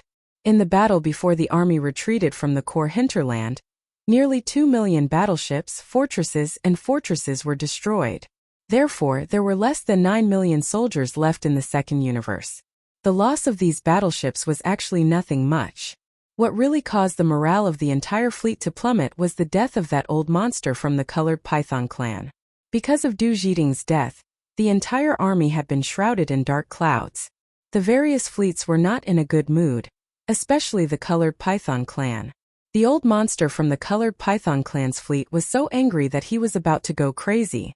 This time, when the Second Universe Coalition Army invaded the First Universe, the Colored Python clan was simply unlucky. It was as if they had not checked the imperial calendar before leaving the house. Previously, when they were in the demon domain, the only old monster from the various fleets who had died was from the Colored Python clan. Now, in the origin of all evil star region, the only old monster who had died was from the Colored Python clan. This was simply F***ed by a dog. No, even if they were F***ed by a dog, they might not be able to feel so indignant. The only old monster in the entire army, the Blood Devouring clan's elder Jiao Kong, immediately ordered the entire fleet to rest and reorganize indefinitely after chasing after the little demon ape that killed Du Zhiting. No ship was allowed to enter the origin of all evil star region without permission. In the core hinterland of the star field, they would wait until reinforcements arrived. Immediately after, a scout fleet left. Their mission was to return to the second universe as soon as possible through wormholes. They would report everything that had happened here to the second universe, so that the higher-ups of the various races could discuss and come up with a follow-up plan. At the same time, Jiao Kong also separated a fleet of 3 to 4 million from the nearly 9 million troops left in the central region's buffer zone. They followed the previously constructed stable passage through the outer region of the origin of all evil, and arrived at the entrance of the passage to guard it. This stable passage was constructed by the Second Universe Coalition Army. There was no reason for other forces to casually pass through. The mission of this guarding fleet was to prevent any other forces from entering, including the incoming Wanluo Federation's Overwatch Council's Senlan fleet. No matter who it was, if they wanted to enter, they could. They could build a stable passage from another direction. Hardly had the army of almost 5 million warships been put in place when the first fleet that ran over eagerly to take a share of the pie arrived unstoppably. It was the Senlan fleet of the Overwatch Council that represented the Wanluo Federation. Other than the Federation's Overwatch Council's Long Huai, who had personally led the army to question them, there was also a Star-Lord-level elder from the Wanluo Federation's Senate. The Senate was the concentration camp of the Wanluo Federation's high-end combat power. As everyone knew, the Wanluo Federation was actually a front alliance formed by the humans of the First Universe and the various races of the Federation of the Second Universe. Their only enemy was the Tianji clan. Although it was the only force in the 3 universes that could contend against the Tianji clan, and could be considered a colossus, in reality, the Wanluo Federation did not have its own territory. Even the headquarters of the Federation was built on a large piece of land, rented by the Immortal Dynasty on the Immortal Planet. Of course, from another point of view, the Wanluo Federation could be considered to have an infinite territory. The entire Third Universe and the entire Second Universe where the human race was located were both territories of the Federation. However, that was only in name. In reality, these 2 universes were still managed by the various races themselves. However, basically, every race would have an existence above the Star-Lord level who would enter the Federation's Senate. Generally, those who were sent to the Wanluo Federation and entered the Federation's Senate were existences that were not very popular in their respective races. And they could obtain far more in the Senate than they could in their respective races. They could obtain cultivation resources. It could be said that the headquarters of the Wanluo Federation had spent a lot of effort to rope in these Star Lords and even Domain Lords from various races. Chapter 37:18. The Star-Lord Federation Elder, who had arrived with Long Huai in the Blue Fleet of the Federation's Overwatch Council, was named Du Shifeng. Coincidentally, he was not only from the Second Universe but also from the Colorful Python clan. However, Du Shifeng wasn't a Star-Lord when he left the Colorful Python clan. He had joined the Council of Elders of the Federation with his master. His master wasn't well liked in the Colorful Python clan back then. He had competed with the current chief of the Colorful Python clan for the position of chief of the clan, but failed. He was later suppressed, and it just so happened that the Council of Elders of the Federation extended an olive branch to him, so he left the Colorful Python clan in anger. He took Du Shifeng with him. However, the master and disciple were treated with great respect when they arrived at the Council of Elders of the Federation. After 1,000 years, his master had broken through from the Star-Lord state to the Region Lord state, and was already one of the Region Lords in the Council of Elders of the Federation. Even Du Shifeng, who had only been in the peak of the 9th level of the Cosmic State back then, had broken through to the Cosmos State and the Star-Lord state after 1,000 years. He was no longer a burden to his master. Once he became a Star-Lord, Du Shifeng had also become an official elder of the Federation, But he was still a Star Lord, which was one level lower than his master's level, which was that of a Region Lord. It was safe to say that everything Du Shifeng had was given to him by the Thousand Luo Federation and the Council of Elders of the Federation. He didn't have anything to do with the colorful Python clan, but it wasn't much different. Even to this day, Du Shifeng still remembered how the master and disciple had been suppressed and ostracized after his master failed in the competition for the position of chief. To put it bluntly, not only did he not feel a sense of belonging to the colorful Python clan, he even resented them. If not for this, the Senate of the Myriad Luo Federation would not have sent Du Shifeng to the Sanlan fleet this time. Even more coincidentally, the Star Lord who was guarding the channel of 5 million warships in the second universe happened to be from the colored Python clan too. His name was Du Wei, and he was a direct descendant of the current leader of the colored Python clan. To put it bluntly, the colored Python clan was the enemy of Du Shifeng and his master. Of course, this kind of enmity referred to competition within the clan. However, as a matter of fact, as the current chief of the colored Python clan suppressed and ostracized Du Shifeng and his disciple after taking office, and as a result, they eventually left the clan and joined the Council of Elders of the Federation. The relationship that was originally just a competition within the clan had developed to a point where it was no different from real hostility. Because of this, when Senlan's fleet arrived, Long Huai and Du Shifeng, in the name of the Federation's headquarters, the Overwatch Council, and the Senate ordered the guarding fleet blocking outside the stable passageway to make way. The two fleets almost erupted into conflict on the spot. The old Star Lord, Du Wei, who was guarding the fleet, was in a fit of anger. This time the colored Python clan was at a disadvantage. They had lost Star Lords and Domain Lords one after another. For the entire clan it was a heavy loss. Under such circumstances, he happened to run into an old rival who reprimanded him in the name of the Wan Luo Federation. How could he be kind? In the end, while the garrison fleet and the blue fleet that had come to ask for answers restrained each other and did not fight on the spot, the two Star Lords from the colored Pythons, who had a grudge against each other in the void beyond the domain of the root of all evil, began to fight each other. This battle lasted for 2 days. The two old Star Lords fought with all their might. From time to time, there would be small abandoned stars in the void that were destroyed by the aura of the battle and directly exploded. A large area of the void thousands of miles away had become a battlefield. The aura was chaotic, and the battle raged endlessly. Without waiting for the shocking battle between the two old Star Lords to end, the other two fleets of the human clan, which followed closely behind the Overwatch Council of the Federation, finally arrived one after another. The Immortal Legion, which represented the eternal dynasty of the human clan, and the fleet of space battleships, which represented the 10 ultimate heavenly palaces. Apart from Long Ziwen, the cosmic state Long Ziwen, the commander of the Immortal Legion was also a Star Lord of the Imperial Dynasty. The fleet of space battleships of the 10 ultimate heavenly palaces was led by Gong Xingtian, the vice palace master of the Diju Palace. He was an advanced Star Lord himself, who was extremely strong. The three fleets arrived at the same time. Jiao Kong, the old Blood Dragon clan leader who was in charge of the main army of the second universe in the buffer zone of the source of all evil, finally showed up. Boom!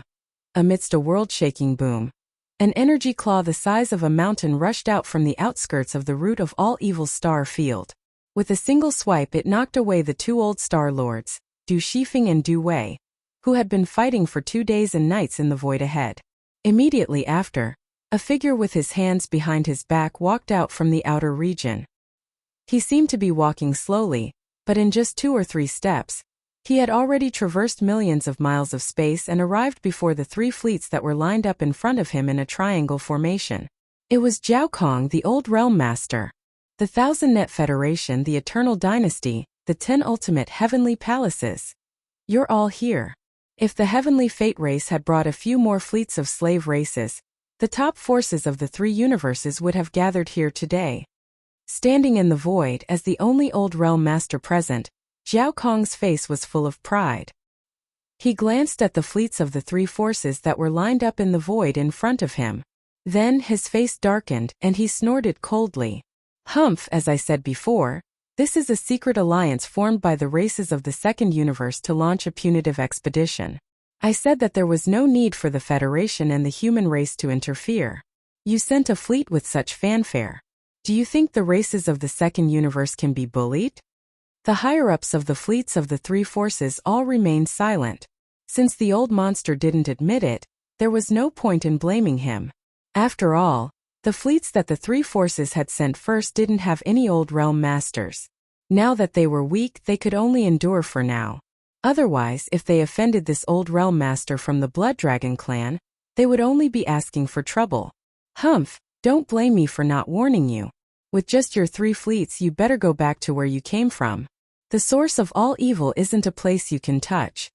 Now the Colored Python clan has already lost a realm master. If you don't want to give up, think about it yourselves. If it weren't for the fact that we're all part of the Federation, I wouldn't have bothered to mention these words. After that, Jiao Kong flicked his sleeves and flew toward the periphery of the source of all evil. That's all I have to say. Think about where you want to go. Chapter 37:19. A region lord from the multicolored Python clan has perished? This news was simply like a huge bomb, and it stunned all the experts of the 3 fleets that were arranged in a triangle formation. After a short moment of silence, exclaims of shock instantly erupted and resounded through space. My God! What exactly has happened? A region lord from the multicolored Python clan has actually perished? This is simply sensational news. It's too difficult to accept. There is no doubt that in this star system, the source of all evil, there is some kind of shocking horror. No wonder the Second Universe's allied army left a fleet of 5 million ships to guard the passage they built. It is clear that they have stopped the momentum of advancing, Feng Luo said. That's right. It's said that the root of all evil star zone is divided into 3 regions. The outer region, the central region buffer zone, and the central region. If I'm not mistaken, the Second Universe Alliance army must have encountered a setback after entering the central region. What exactly is there there? It's actually capable of causing a region lord to perish. How many days has it been? He clearly perished in battle. Could it be that a world lord is obstructing the path ahead? It shouldn't be. Otherwise, that region lord from the Blood WRM clan would have probably retreated a long time ago. It's impossible for him to still be there. They clearly intend to wait for reinforcements. The allied forces of the Second Universe should have retreated to the central area, but they still haven't given up. Since it's able to make practically all the races in an entire universe not hesitate to mobilize such forces to seize it, and even after a region lord perished, they still refuse to give up and guard the passageway to prevent us from entering. Looks like the fortune of this root of all evil is absolutely extremely shocking. Along with the exclamations of surprise from the experts of the fleets, the higher-ups of the 3 fleets fell into deep thought as well. They'd expected that the plans of the clans of the Second Universe were extremely great, but the news they'd just obtained upon arriving here still caught them off guard. Since even a region lord had perished, then there were at least region lords native to this region up ahead, and there would definitely be more than a single one. Otherwise, there were 2 region lords amongst the allied forces of the Second Universe, so it was impossible for a region lord to perish after a battle. It was even to the extent that it was very likely that terrifying existences at the World Lord realm existed within this region of space. However, such a possibility wasn't very high. Otherwise, Jiao Kong would have probably retreated a long time ago. Based on the current situation, the strength of our fleet is probably far from sufficient to seize the fortune within this region of space. Long Hui from the Federation's Overwatch Council had a worried expression on his face. It's still insufficient even if we join forces with the Eternal Dynasty's undying army. We need at least 2 region lords to be confident in our success. In that case, we can only report the situation back to the Federation and request the Council of Elders to dispatch region lords. On the side, Star Lord Elder Du Shifeng nodded with a hint of unwillingness on his face. To be able to make old ghost Jiao Kong like this, it's definitely extraordinary. If I'm not mistaken, the Alliance Army of the Second Universe should have just sent a small team of light armored scouts back to report and request for help. Reinforcements. There isn't a huge difference in time between us, and the only difference is our grasp of information. When he spoke up to this point, Du Shifeng paused for a moment and frowned before he continued. Don't waste any more time. Give the order right away to build a stable passageway, and advance all the way to the central region's buffer zone. The army will set up camp there. and then dispatch a small group of scouts to enter the core area and scout as much as possible. After that, immediately report the situation to the Federation and request reinforcements. In next to no time, Long Huai gave the order, and the Senlon fleet chose a breakthrough point at another direction. Over 300,000 forts of various sizes activated the spatial compaction device and advanced all the way towards the outer area of the region of space. Almost 5 million battleships of various types followed closely behind them, and they moved incessantly towards the depths of the central region's buffer zone. Similar orders were issued successively to the Eternal Dynasty's Undying Army and the 10 Extremity Celestial Palace's Stellar Battleship Army. The three enormous fleets chose different directions, and they built stable passageways at the same time as they advanced forward. At the same time, some comparatively smaller fleets started to arrive at the region of space. Some were from races like the Demon race in the second universe that did not join the Myriad Net Federation and preferred to be alone. Some were fleets from the slave races in the first universe. There were also fleets privately sent by the three great human empires in the third universe, or secret forces of some large and small countries, as well as stellar battleship fleets sent by some small sects in the human cultivation camp. There were even some scattered rogue cultivators who came alone or in groups of 3 to 5. This time, the movements of the various races in the second universe's federation were too big. At the beginning, almost all the forces in the three dimensions took it seriously and thought that the spearhead was directed at the Tianji race. However, today the Tianji race had migrated and was nowhere to be found.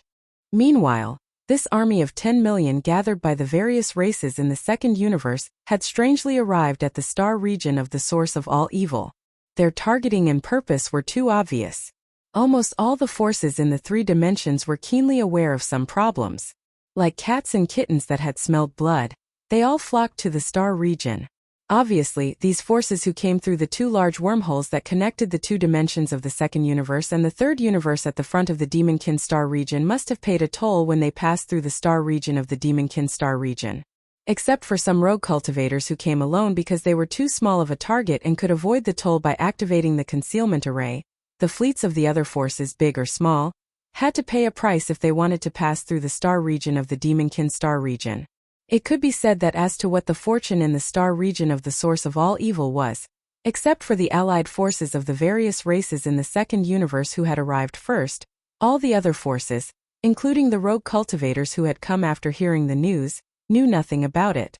However, the Demonkin race had already made a fortune before the truth of the fortune in the star region of the source of all evil was revealed.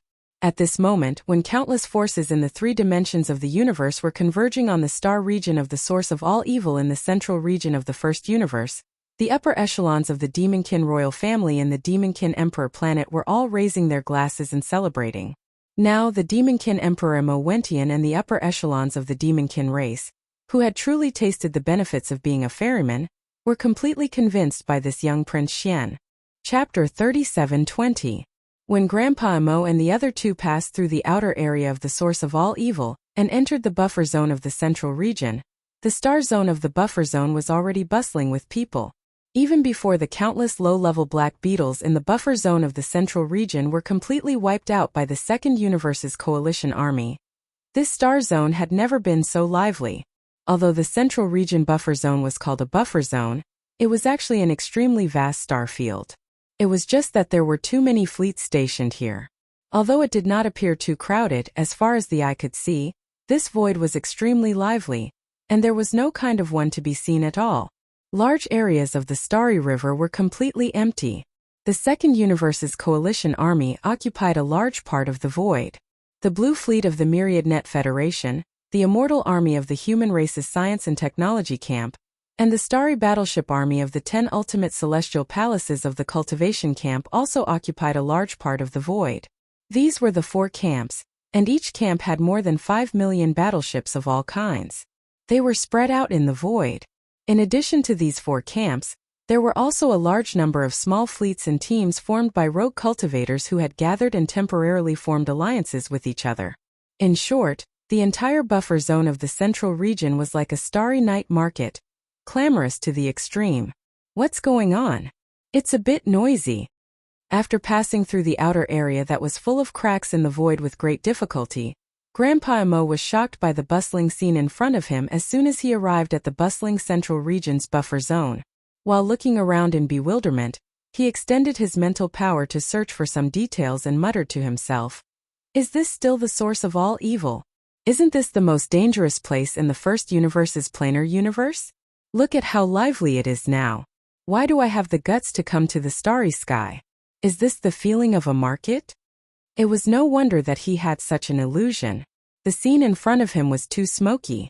Not only were there countless battleships in the void, but there were also a large number of starry sky powerhouses in the void outside the battleships, flowing endlessly.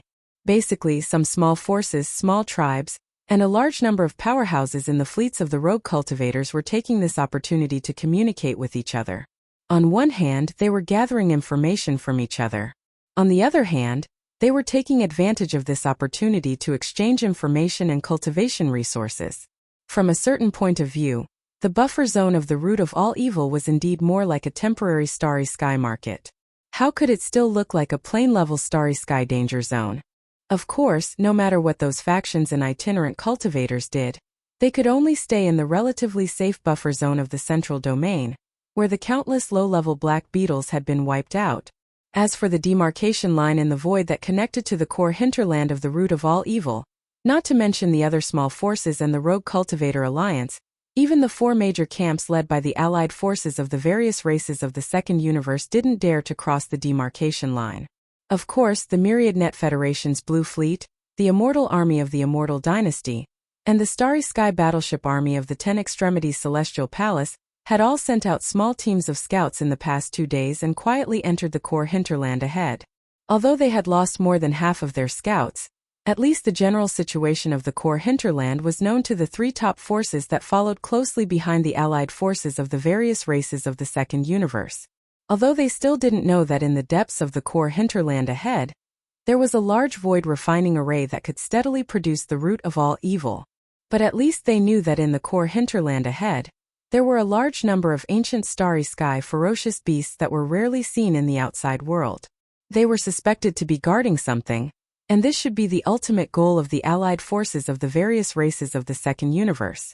Regarding this information, the 3 top forces had already sent out small teams of scouts to quietly return to the Demonkin Star Zone. They would report to the headquarters of the various forces in the third universe and ask for reinforcements. However, it would take at least a month for the reinforcements to arrive. Even if they tried their best to jump through wormholes, it would still take a long time for them to go and return. Yi Xian was well aware of this. In fact, he was extremely well aware of the current situation in the Central Region's buffer zone. During these past 2 days, he'd practically wandered through the entire core hinterland. Besides not entering the netherworld furnace again, he'd practically explored every nook and cranny of the core hinterland. During this entire process, Yi Xian had seized the opportunity when no one was paying attention to put away the remains of many primordial beings that lay across space within the farmer god cauldron. There was no lack of the terrifying remains of some world lords amongst them. It could be said that up until now, merely Yi Xian's gains in this aspect could absolutely be considered shocking. The remains of these primordial beings at the Region Lord realm, and even the World Lord realm would be the best raw materials for him to refine his medicine with the farmer god cauldron in the future. However, to Yi Xian, he had only obtained a few of the remains of the ancient creatures that lay in the void of the core. For him, the benefits were far from enough. Yi Xian could be considered to have expended a great deal of effort to come to the root of all evil. Not only had he racked his brains to obtain a devil-ape true body with 3 heads and 6 arms, he hadn't even hesitated to sell his labor and become a barbecue worker for the sake of getting along well with the native beasts in the core hinterland. Moreover, it was obvious that this wouldn't be the only time. So long as a battle broke out between the native beasts in the core hinterland and the fleets of the various powers in the central region, and the former obtained a huge amount of ingredients after the battle, then Yi Xian would be able to obtain a huge amount of ingredients. He would definitely continue to barbecue. Since he'd put in so much effort, then his plans were naturally not small. Now that he'd obtained the acknowledgement of all the native beasts in the core hinterland, the netherworld furnace, and the entire root of all evil, he would be able to enter the core hinterland at will and approach the netherworld furnace without the protection of the headless infant's corpse. This was merely a benefit that came along the way. Besides that, Yixian had an official plan and the benefits within it that were waiting to be realized and obtained. Not to mention anything else, just seizing this opportunity to make a huge fortune like he was a ferryman in the midst of a gold mining frenzy was absolutely impossible. On one hand, he had a premonition that the secret of his true identity would probably be exposed in the near future. So, before that happened, he had to do his best to obtain a huge amount of warships and resources in order to prepare to return victorious.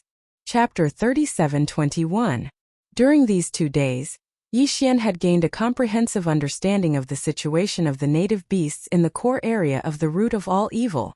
That day, he'd entered the core area for the first time in his true form as the 3-headed 6-armed devil ape, and he'd seen an army of 10 million native beasts. Even though it wasn't the entire army, it was almost there. At that time, the army of the second universe's various races had invaded the depths of the core hinterland. Under the summons of the 2 old monsters, the primordial porcupine and the primordial tortoise, the entire core hinterland, with the exception of a few native dire beasts that were in the midst of breaking through, the rest that could be drawn out had already left their nests. In short, even though there were more than 10 million native beasts in the core area of the root of all evil, there were less than 20 million native beasts, and there were around 15 to 16 million native beasts. Over 100 Star Lord Realm old monsters. Over 1,000 Universe Realm experts. The rest were all indigenous ferocious beasts with cultivation bases below the Universe Realm. As for those above the Star Lord Realm, besides the rare Region Lord Realm old monsters like the primordial porcupine and primordial tortoise, there were 2 more Region Lord Realm old monsters in the core area. However, they were at the peak of the 9th level of the Region Lord Realm, and they were charging into the Sector Lord Realm now. They hadn't shown themselves for many years. As for true Sector Lord Realm native beasts, there weren't any in the core area of the root of all evil. There had been one in the past, and it was another blood-black dragon whose seniority far surpassed the primordial porcupine and primordial tortoise. It wasn't an exaggeration to say that he was the only overlord of the core area of the root of all evil, because that nether blood-black dragon had been at the peak of the 9th level of the Sector Lord Realm for tens of thousands of years. At that time, the primordial porcupine and primordial tortoise had just broken through to the Region Lord Realm. Not long after that, the nether blood-black dragon had successfully broken through to the Universe Realm after close to 1,000 years of closed-door cultivation. After that, he'd entered the nether furnace for the sake of exploring its secrets. Because the higher-ups of the native beasts in the core area of the root of all evil had tried many times, even Sector Lord Realm experts could only approach the entrance of the nether furnace, and they weren't able to go deep. In order to truly enter the nether furnace, one had to break through to the Universe Realm. What they didn't expect was that the dark blood-black dragon, who carried the hope of all the indigenous fierce beasts in the core hinterland, entered the interior of the dark furnace. However, after that they completely lost contact with it and never came out again. Originally, the primordial porcupine, primordial tortoise, and all the other native ferocious beasts in the core of the root of all evil were extremely curious about this enormous nether furnace that was as large as a planet. They could clearly feel a sense of familiarity from the netherworld furnace, but they didn't know what it was used for, let alone the actual situation inside. The only thing that could be seen was that the remains of primordial beings at the Region Lord Realm, and even the World Lord Realm would occasionally be sprayed out from within the nether furnace. Ever since the infernal blood-black dragon disappeared into the netherworld cauldron, the primordial porcupine, the primordial turtle, and the other 2 primordial beasts were the only ones left in this core of the root of all evil. Their only wish was to break through to the Universe Realm as soon as possible. That way they would be able to enter the nether furnace just like the infernal blood-black dragon, and explore its ultimate realm. Unfortunately, this was obviously still very far away. The primordial porcupine and the primordial turtle were only at the 7th level of the Region Lord Realm. Even though the other 2 native ferocious beast kings were already at the 9th level of the Region Lord Realm, and had both entered seclusion to break through, they were still only at the 1st level of the Region Lord Realm. But even if they succeeded in breaking through, they would only be at the 1st level of the Sector Lord Realm. They were still an entire realm away from the minimum requirement to enter the netherworld furnace. After understanding the situation clearly, Yixian was so angry that he almost cursed on the spot. Of course, He was cursing that infernal blood-black dragon that had sent itself to its death. He had entered the nether furnace before, so he knew the situation inside. Now he could vaguely guess the standards and requirements of the raw materials used to refine the all-evil liquid in the nether furnace. The universe realm was obviously the bottom line. This wasn't difficult to guess because even the remains of primordial beings at the Sector Lord realm had been treated as trash by the nether furnace and spat out. That pitiful infernal blood-black dragon had finally reached such a height on the path of life evolution and become a terrifying universe realm powerhouse.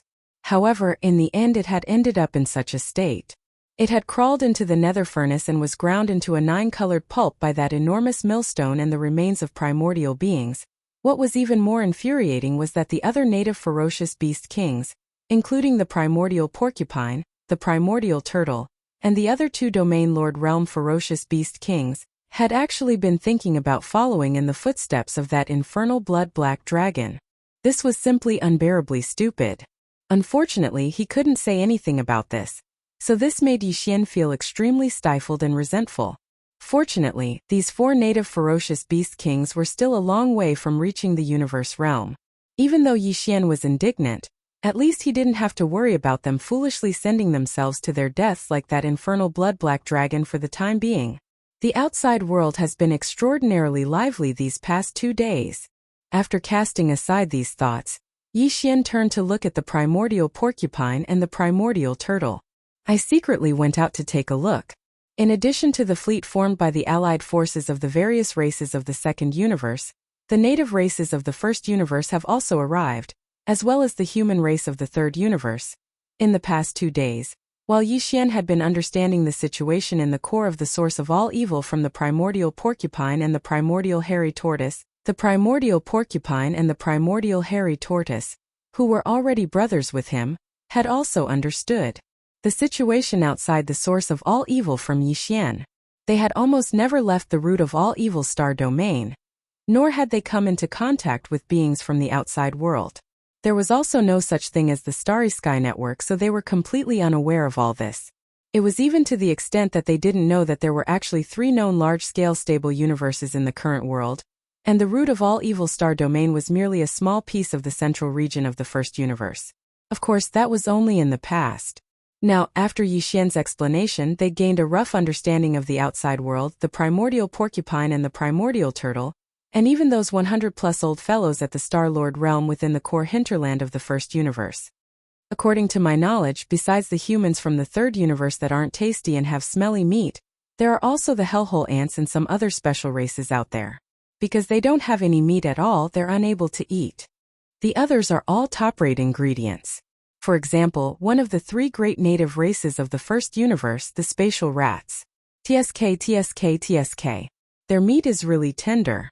After they're cleaned and roasted, it's absolutely a supreme delicacy. As he spoke, even Yixian started to drool while the eyes of the primordial porcupine and primordial turtle lit up. They hadn't even heard this little brat praise the corpse of the region lord realm multicolored python like this. Could it be that these spatial rats are really that delicious? Chapter 37:22. Roar. Squeak. For ingredients? Hearing this, the primordial porcupine and the primordial hairy tortoise immediately became excited. They raised their heads and roared excitedly. The hundreds of star lords and universe masters nearby were also extremely excited. They roared as if they had been injected with chicken blood. However, Brother Porcupine and Brother Turtle, you shouldn't go. Your levels are too high. You only need to stay in the rear. You'll be able to intimidate them. Otherwise, if you go for a walk, they'll probably all run away. That would be terrible. Although this was basically the truth, Yixian more or less had the intention of flattering him. The primordial porcupine and the primordial hairy tortoise felt extremely comfortable when they heard this. They only felt that this little ape was truly too sensible, mature, thoughtful, and even had amazing barbecue skills. This time they had really picked up a treasure. The primordial porcupine and the primordial hairy tortoise deeply agreed with Yixian's suggestion. However, even if they were only going out to scout for information and not directly start a war, the little ape's cultivation was indeed too weak. They couldn't be reassured if he didn't go out with a team of guards. You should establish a team of guards. Don't have too many of them. 20 will do. That's right. Remember to follow the little ape closely. Don't let anything happen to him. Otherwise, I'll roast all of you if no one gives me barbecue. While talking, the primordial porcupine and the primordial turtle glanced at the group of Star Lords and Universe Masters not far away. In the end, their eyes fell on the 100 Star Lords. Although the Universe Masters were not weak, they still felt that it was not safe. After all, there was a Zone Lord Blood Serpent guarding the buffer zone of the Central Zone. It was a coward, but a Zone Lord was a Zone Lord after all. The primordial porcupine and the primordial tortoise weren't confident of winning without the protection of 20 local Star Lord beasts. A moment later, an escort squad of 20 Star Lord ferocious beasts was established. They were all enormous and intimidating. The auras they released from their bodies were even more shocking. Very quickly, Yixian leaped onto the back of a Jing-shrouded earth dragon that was around 300 meters in size. With a wave of his hand, the Jing-shrouded earth dragon raised its head and let out a long howl. Its figure immediately dashed towards the dividing line that led to the buffer zone in the central region. 19 ferocious beasts of different sizes followed closely behind it. They were all Star Lords.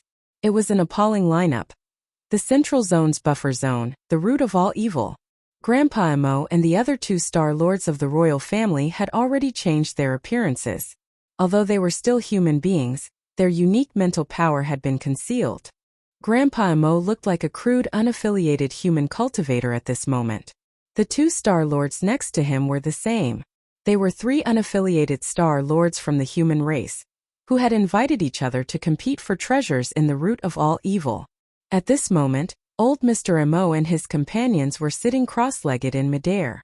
There was a small table between them, on which there was wine and fruits. They seemed to be in a leisurely mood. There weren't many of them, only 3 Star State experts, but they were all Star Lords after all. One of them was at the peak of the 9th rank, which meant that he was a half-step Zone Lord. In this central region buffer zone, only the old monster from the Blood WRM clan in the allied forces of the Second Universe was stronger than him. Of course, there were also a few half-step Zone Lords who were on par with old Mr. Emo in the fleets of the other races and major forces. Even though they were few in number and were simply inconspicuous, the corner of space they occupied seemed to be rather spacious because there was a quasi-region lord amongst them. The experts of the other powers frequently shot their gazes over, and they were filled with fear. All of them were privately guessing the origins and background of these 3 Star Lords. However, nobody dared to disturb them. It was also at this moment that an earth-shattering roar was suddenly heard from the direction of the Central Zone's boundary, which the major forces had been paying close attention to. Then, an astonishingly luxurious patrol team appeared. A thorn armor earth dragon, which was 100 meters long, rushed out of the Central Zone's boundary majestically and appeared in the sights of countless experts from the major forces in the Central Zone's buffer zone. That thorn armor earth dragon was clearly at the peak of the 9th rank, which meant that it was a half-step Zone Lord. Even if the countless fleets of the various powers of the 3 universes were gathered here, there were less than 10 existences at such a level. So, as soon as it appeared, it naturally drew the attention of everyone. Even more shocking was that there were actually 19 other native ferocious beasts of various sizes following behind this quasi-region Lord Realm Earthworm, and all of them were at the Star-Lord realm. Such a luxurious group was simply terrifying, and the experts on the countless warships were practically instantly stunned. After that, numerous exclamations of shock that carried indescribable meaning resounded from the fleets of the Second Universe's allied forces. Look! That thorn armor earth dragon's back. My god! It's actually that little devil ape that killed the region lord of the multicolored Python clan. It's actually still alive? Didn't Ancestor Jiao Kong pursue it immediately? He was actually unable to kill it? There's something off about the situation. Not only is that little devil ape alive and well, it's even patrolling in such a high-profile manner, and it faintly shows the intention of displaying its might. Are the native ferocious beasts at the core of the territory about to take action? All of this isn't the crux of the matter. The crux of the matter is the background of that little devil ape. An entire 20 Star Lords are patrolling with it, and they clearly intend to protect it. Moreover, that existence that's being trampled upon by it like a mount is actually a thorn armor earth dragon at the quasi-region Lord realm. That's heaven-defying. Exactly. The information revealed is too shocking. It's merely at the peak of the 9th rank of the cosmic realm, yet even a quasi-region lord has been reduced to being its mount. How terrifying is that little devil ape's identity? Is it the crown prince of the native ferocious beast clans? If it's really like that, then what's the backing behind that little devil ape? What realm of cultivation is it at? My God! A realm? Realm lord realm existence? That's simply inconceivable. Along with these exclamations of shock, Zhao Kong, who resided within the flagship of the Blood Devouring clan's fleet, opened his mouth wide with astonishment. At this moment even he was slightly terrified. After a short moment of being stunned, he actually gasped and muttered to himself. Even a quasi-region lord has been reduced to being his mount? How could he have 20 star lords as guards in one patrol? It's too terrifying. This little monkey really has a frightening background. At the same time, Grand Elder Emo and the other 2 star lords were completely dumbstruck. They suddenly recalled what Yi Xian had told them. I'm the one with 3 heads and 6 arms. Chapter 37-23. What? This is the one who launched a sneak attack and killed the old monster of the colored python clan? He's only at the cosmic light realm. What a joke. So what if he's only at the 14th great realm? So what if he launched a sneak attack? If you have the ability, ask a 15th great realm universe mighty figure to launch a sneak attack on a great realm domain lord. I'm afraid he'll be tortured to death on the spot. That's right. It's a fact that the old monster of the colored python clan was killed. This ancient ape demon has successfully defied the heavens. Monster. This is definitely a peerless monster. He's still in his infancy, but he has already killed a supreme domain lord. He's too bold. With the bloodline of the ancient ape demon with 3 heads and 6 arms, once he grows up, he's destined to lead the world. Is he the 7th peerless monster today? He was actually born from the native ferocious beasts of the source of all evil. However, he deserves his reputation. After all, even young Master Linghu and young Master Netherworld have never killed a supreme domain lord. Something that even universe mighty figures don't dare to think about was done by a junior ferocious beast. Along with the exclamations from the allied forces of the various races in the second universe, the powerhouses of the various forces in the surrounding void knew that the old monster of the colored python clan, the old monster, had died at the hands of the young ancient demon ape, who had appeared in such a high profile. Some people even exclaimed at his battle achievements and determined that the young ancient ape demon that Yi Xian was impersonating was the 7th peerless monster today. When the exclamations reached Yi Xian's ears, he immediately rolled his eyes. He realized that the term peerless monster seemed to have stuck to him. He couldn't get rid of it no matter how hard he tried. He had just changed his identity, and now he was the 7th peerless monster today. There was no need to explain his valiant life. He wasn't the only one who felt this way. Even the 3-star lords of the demon race had the same feeling in their hearts at this moment. After the initial shock and disbelief, the 3 of them had basically accepted this fact now. Especially when they heard the words the 7th peerless monster in the world, they were even more certain. Because others didn't know, but they knew very well that the previous 6 peerless monsters were all that brat alone. It didn't make sense that the 7th peerless monster who had just appeared was someone else. This time this old man is thoroughly convinced. With a bitter face, Grandpa Emo shook his head and sighed. In a voice that only he could hear, he muttered, "It's one thing to have the true body of a demon ape with 3 heads and 6 arms. But there's also the prince of an indigenous ferocious beast. He has 20 star lords guarding him whenever he goes out. Such extravagance. Alas, I can't help but admire him." Nearby, the other 2 star lords looked at each other with weird expressions and also sighed. At this time, with the arrival of Yi Xian, countless starry sky masters from various forces in the Central Territory's buffer zone all focused their attention on this luxurious patrol team with a strong sense of vigilance. After all, those were 20 star lords. Hey, do you see that? That's the fleet, warships, and fortresses of the Void Rats. There's an enormous black rat engraved on them. It's easy to recognize. Yi Xian raised his finger and pointed to a corner of the void in front of him. He didn't lower his voice at all.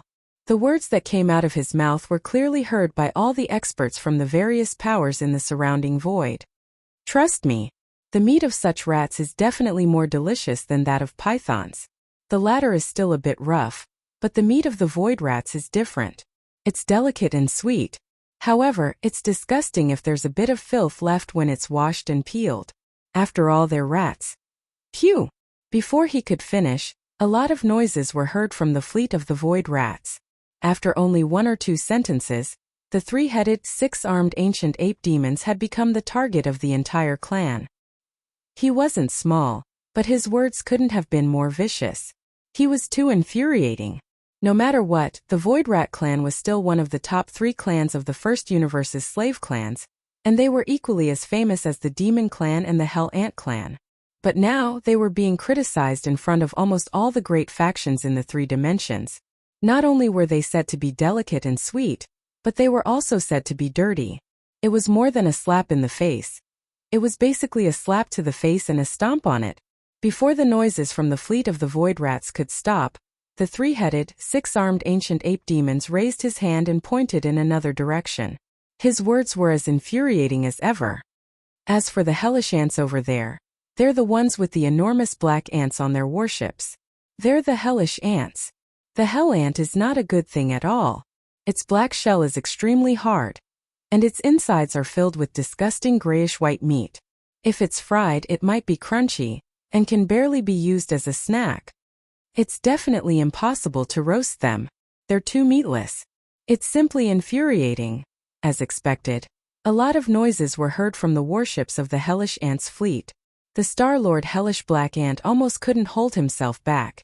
He was about to charge out and fight the annoying ape. Unfortunately, he held himself back in the end.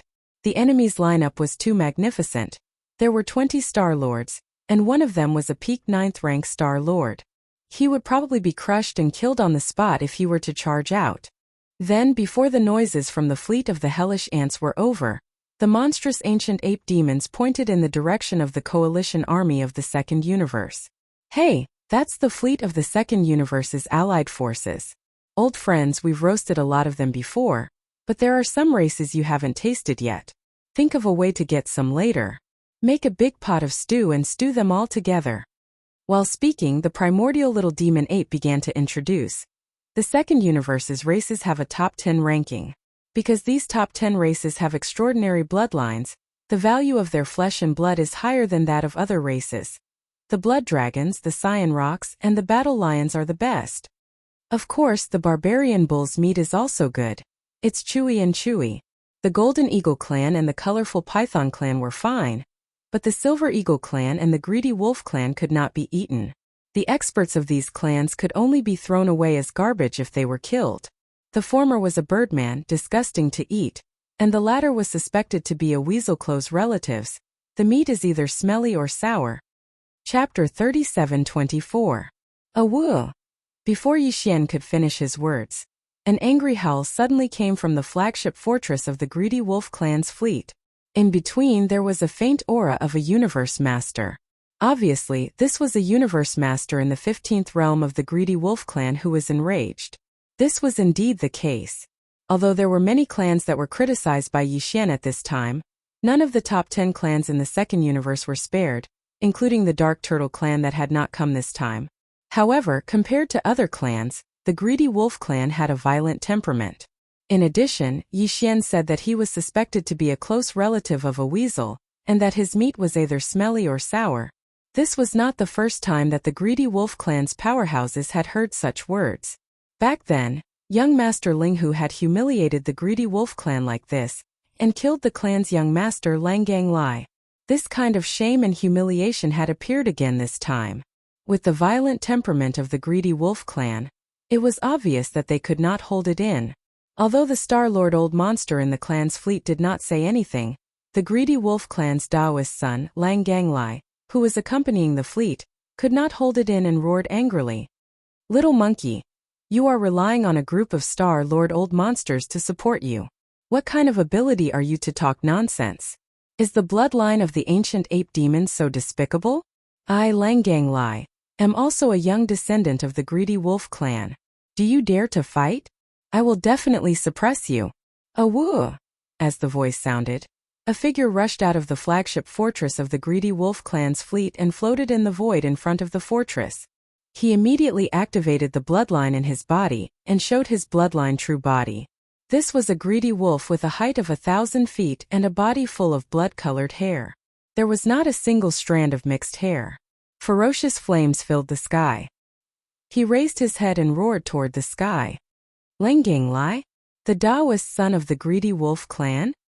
He is indeed extraordinary. Although he is a young descendant, his cultivation realm is not weaker than some of the clan's elders. He has stepped into the 15th realm. In the three Great Plains, I reckon that only the Taoists of the various clans can possess the cultivation level of the universe almighty in the younger generation. They are all hidden and nurtured with all their strength. They won't come out easily. I didn't expect that the greedy wolf clan would actually send out their Taoists this time. For such a young almighty being of the universe, I'm afraid that even in terms of talent, he's not weaker than Prince Xian, young Master Linghu, and the rest of the 7 peerless geniuses. You can't say that. The Taoists of the various clans have been nurtured through years of accumulation. Although their cultivation realms are stronger than Prince Xian, young Master Linghu, and the rest of the 7 peerless monsters, the latter earned the title of monster with his own strength. In my opinion, if we're talking about talent, the Taoists of the various clans can't compare to him. There's no point in arguing about this because everything will be revealed very soon. Isn't there a Tao child and an unparalleled monster here? It seems that a great war is about to break out. After this war, whether the Taoists of the various clans who have been nurtured for many years are superior, or the 7 peerless demons are superior, we will soon know.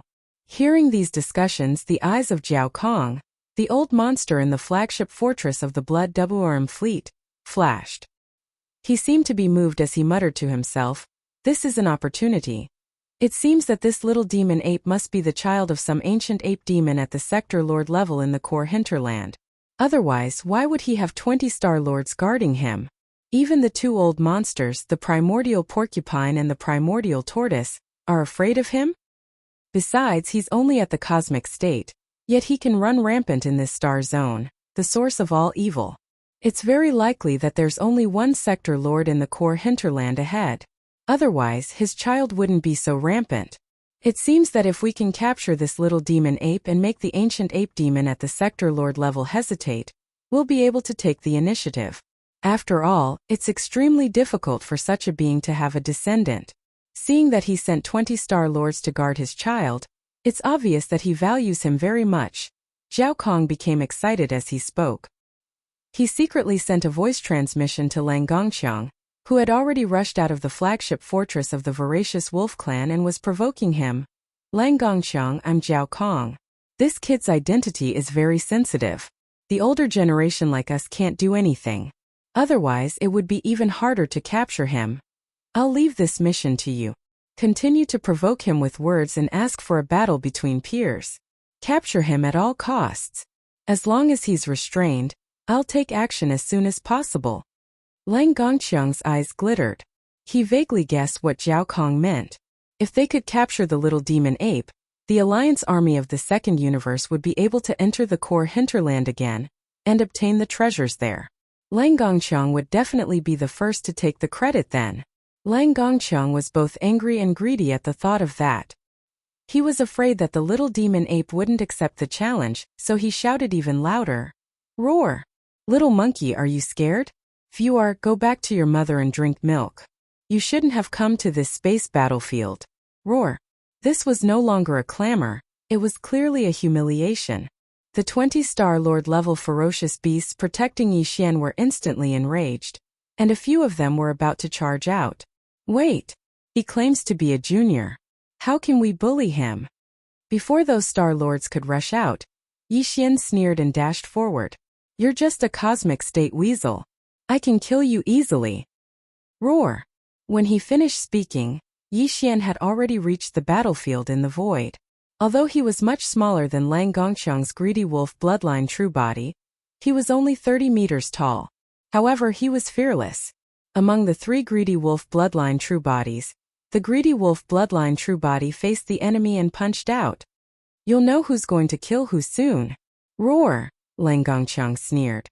Without moving, he raised his head again and let out a long howl. There was no anger in his howl, nor was there any emotion. Instead, it seemed to be even longer. There was a strange rhythm within the howl, causing people's hearts to tremble. It was an indescribable feeling. Soon a strange scene appeared. Following Lang Gongqiang's long howl, a bright silver moon slowly appeared in the sky of the buffer zone of the source of all evil, shocking the entire audience. It was obvious that this strange moon was related to Gang Chong. It was summoned by the mysterious wolf howl that he was currently emitting, or rather it was condensed. Yi Xian's eyes glittered. The greedy wolf howls at the moon? It wasn't the first time he had seen such a scene. Yi Xian had experienced it from Lang Ganglai, the young patriarch of the greedy wolf clan, during the battle in the Shenong Cauldron. Obviously, the so-called Dao child of the greedy wolf clan was much more important than the young patriarch of the clan. Chapter 37-25. But in fact, in any race there is a hidden bloodline inheritance system, which is the Taoist bloodline. They are the true foundation of the bloodline inheritance of the entire race. Because of this, it was understandable that Lang Gongqiang's cultivation base was higher than the young patriarch Lang Gonglia's. Although both of them were well-known figures among the younger generation of the greedy wolf tribe, Lang Gongqiang obviously had more cultivation resources than the young patriarch Lang Ganglai. It can be said that for any race, the young patriarch can be abolished and replaced, but the Taoist absolutely cannot be lost. It is too difficult to cultivate them. At this time, Lang Gongqiang has indeed shown talent and strength that far exceeds Lang Ganglai. The same greedy wolf howls at the moon is displayed by him, and its power is clearly stronger than Lang Gonglia's. The greedy wolf's howl to the moon is an ancient divine ability passed down in the bloodline of the greedy wolf clan. But not every member of the greedy wolf clan can awaken it. Sometimes it is normal that no one can awaken it in several generations. The bright moon in the sky is actually not a real moon, but a projection of the bloodline ability. It has a mysterious power. It is said that where the light of this bright moon shines, all the energy will be taken by the user of this bloodline ability, and it can be swallowed and controlled at will. In such a case, the members of the greedy wolf clan who boasted such bloodline techniques were almost invincible. They were like a real greedy wolf who could replenish their consumption endlessly in the battle and greedily loot all the energy illuminated by the moon, including those of their opponents. Previously, when Yi Xian was fighting with the younger generation of the second universe in the internal space of the Shenong Cauldron, he was quite moved by Lang Gonglia's greedy wolf howls at the moon. This kind of bloodline ability that can continuously devour energy in a large area for its own use in battle is indeed a bit heaven-defying. As long as the bloodline ability exists, it can continuously replenish energy, and it is simply in an invincible position, becoming an unkillable cockroach. In order to test the power of this bloodline ability, Yi Xian did not hesitate to wave his hand and throw out 2 spiritual lightning techniques. Of course, he was using one of his 3 true forms, the body of black fog, so it wouldn't arouse any suspicion. It was obvious at a glance that this body of black fog was proficient in energy attacks, not blood and chi power. Kacha! Kacha! 2 bolts of invisible lightning struck out toward the head of the greedy wolf in the void ahead. However, at the same time as these 2 lightning bolts crackled, the strange and hazy moon in the sky suddenly flashed. Immediately after, the moonlight poured down, and the outline of 2 thick lightning bolts vaguely appeared in the sky. As soon as the 2 lightning bolts appeared, they completely collapsed, turning into a faintly visible energy that quickly shot toward the bright moon in the sky. Sure enough, it was devoured again. Wherever the moon of the greedy wolf shone, all energy could be devoured. Lang Gongqiang's mastery of this divine ability was far greater than Lang Gonglia's, even though he had not reached the level where he could instantly devour all energy with the moon of the greedy wolf. However, in this moonlight zone, the more active the energy was, the more likely it was that the bright moon would sense and exert divine power on it. Then it would decompose and devour the energy. The speed of these 2 lightning bolts was too fast and extremely active, so they were instantly captured, decomposed, and devoured. Yi Xian was not surprised by this scene, but most of the starry sky masters in the warships around the void all had their mouths wide open. Their faces were blank, and it was obvious that they were extremely shocked.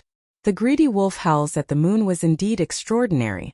Even this kind of invisible lightning was defeated, and its energy was devoured.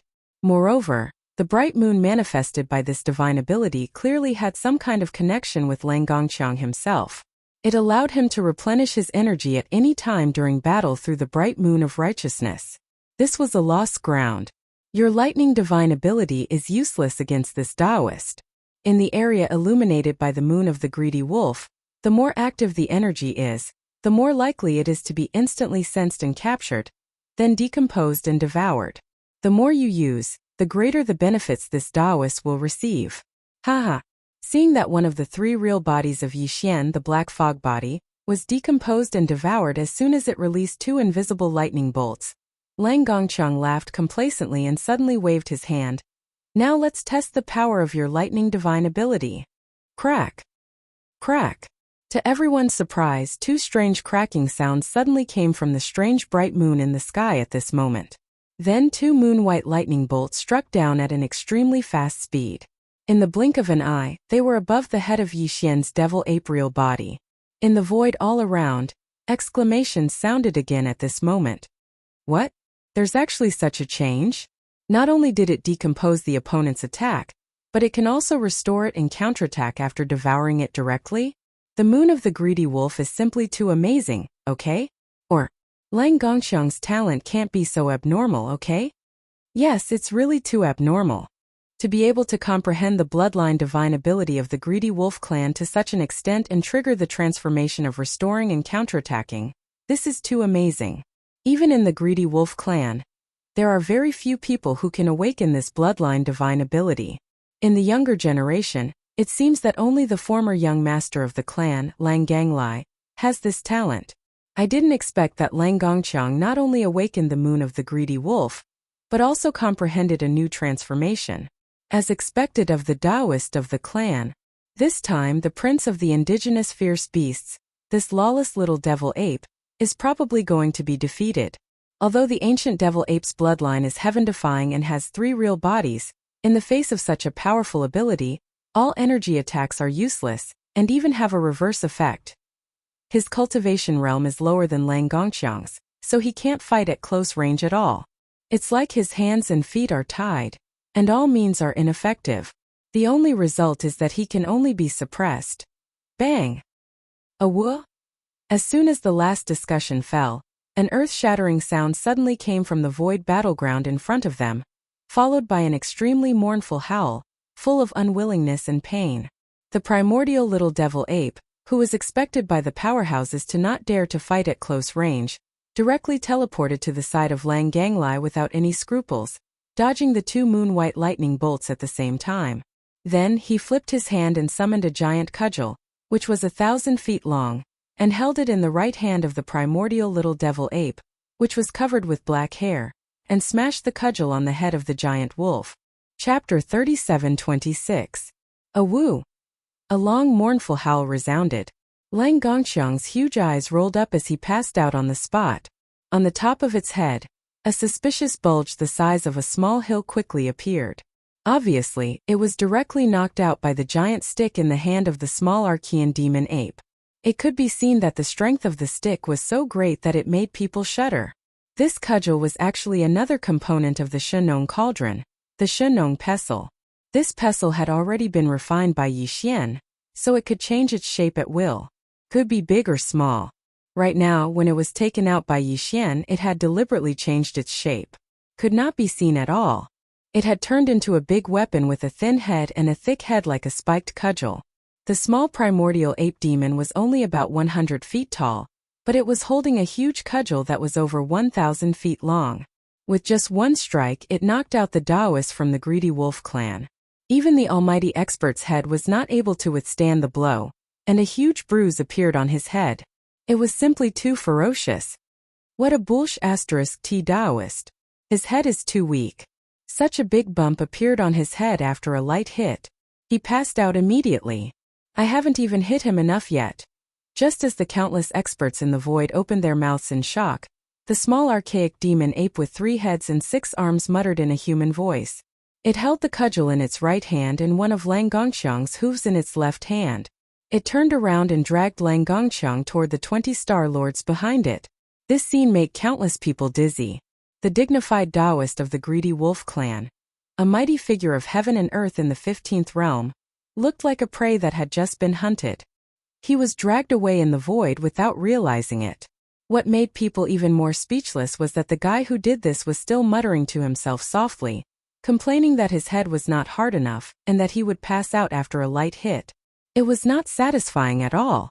Pooh! Pooh! Far away, in the warships of the greedy wolf clan's fleet, the sound of vomiting blood could be heard clearly. Even the Star Lords who were commanding the fleet were infuriated by the abrupt scene. Seeing that the Taoist of his race was about to be dragged away, the Star Lord of the voracious wolf race could no longer care about anything else. After spurting out a mouthful of blood, he immediately rushed out of the flagship fortress. Roar! Little devil ape, let go of my clan's Taoist, or else we won't rest until we're dead. Roaring. The Star Lord of the greedy wolves simply activated his bloodline and revealed his true form, which was a silver-haired greedy wolf that was thousands of meters long. The terrifying pressure of a Star Lord spread out and turned into a wolf head that was thousands of meters long. It then bit Gongchang, who was dragging the wolf and was retreating. The little devil ape swooped down. Screech! Old wolf monster, don't you dare move! How shameless! You were the one who said that it was a battle between the younger generation, and now that you've lost, you're the one who's bullying the younger generation. Is the greedy wolf clan also shameless? Do you really think we're pushovers? If you want to fight, we'll annihilate all the members of the greedy wolf clan today. In the void up ahead, the 20 Star Lord ferocious beasts all moved. They rushed out and arrived in front of Yi Xian in the blink of an eye, protecting him behind them. However, they didn't stop and rushed in the direction of the greedy wolf clan's fleet. They were ferocious all the way, and it seemed like they were going to take this opportunity to get rid of the entire greedy wolf tribe fleet. Boom! The Jing Armor Earth Dragon took the lead. He was a peerless old man who had reached the peak of the 9th rank. He was extremely fast. He had revealed his true form, which was almost 10,000 meters long. He then shattered the wolf head that the Star Lord of the greedy wolf clan had launched. Phew! The Star Lord of the greedy wolf clan suffered a backlash as soon as the technique was shattered. He opened his mouth and spat out a mouthful of blood. Fellow cultivators, don't be agitated. This is a misunderstanding. A misunderstanding. Before the Star Lord of the greedy wolf race could react, Zhao Kong, who was in charge of the Second Universe's fleet, spoke. An invisible force wrapped around the Star Lord of the greedy wolf race and pulled him out of the battlefield, shooting back toward the greedy wolf race fleet. Zhao Kong was about to explode at that moment. He had never expected that the Dao disciple of the greedy wolf clan would be so useless. He had been knocked out by the little monkey in the blink of an eye. Not only had he passed out, he had also been dragged away in public. It was truly humiliating. However, the Star Lord of the greedy wolf clan was so impulsive that he even wanted to chase after the monkey, claiming that he would fight to the death.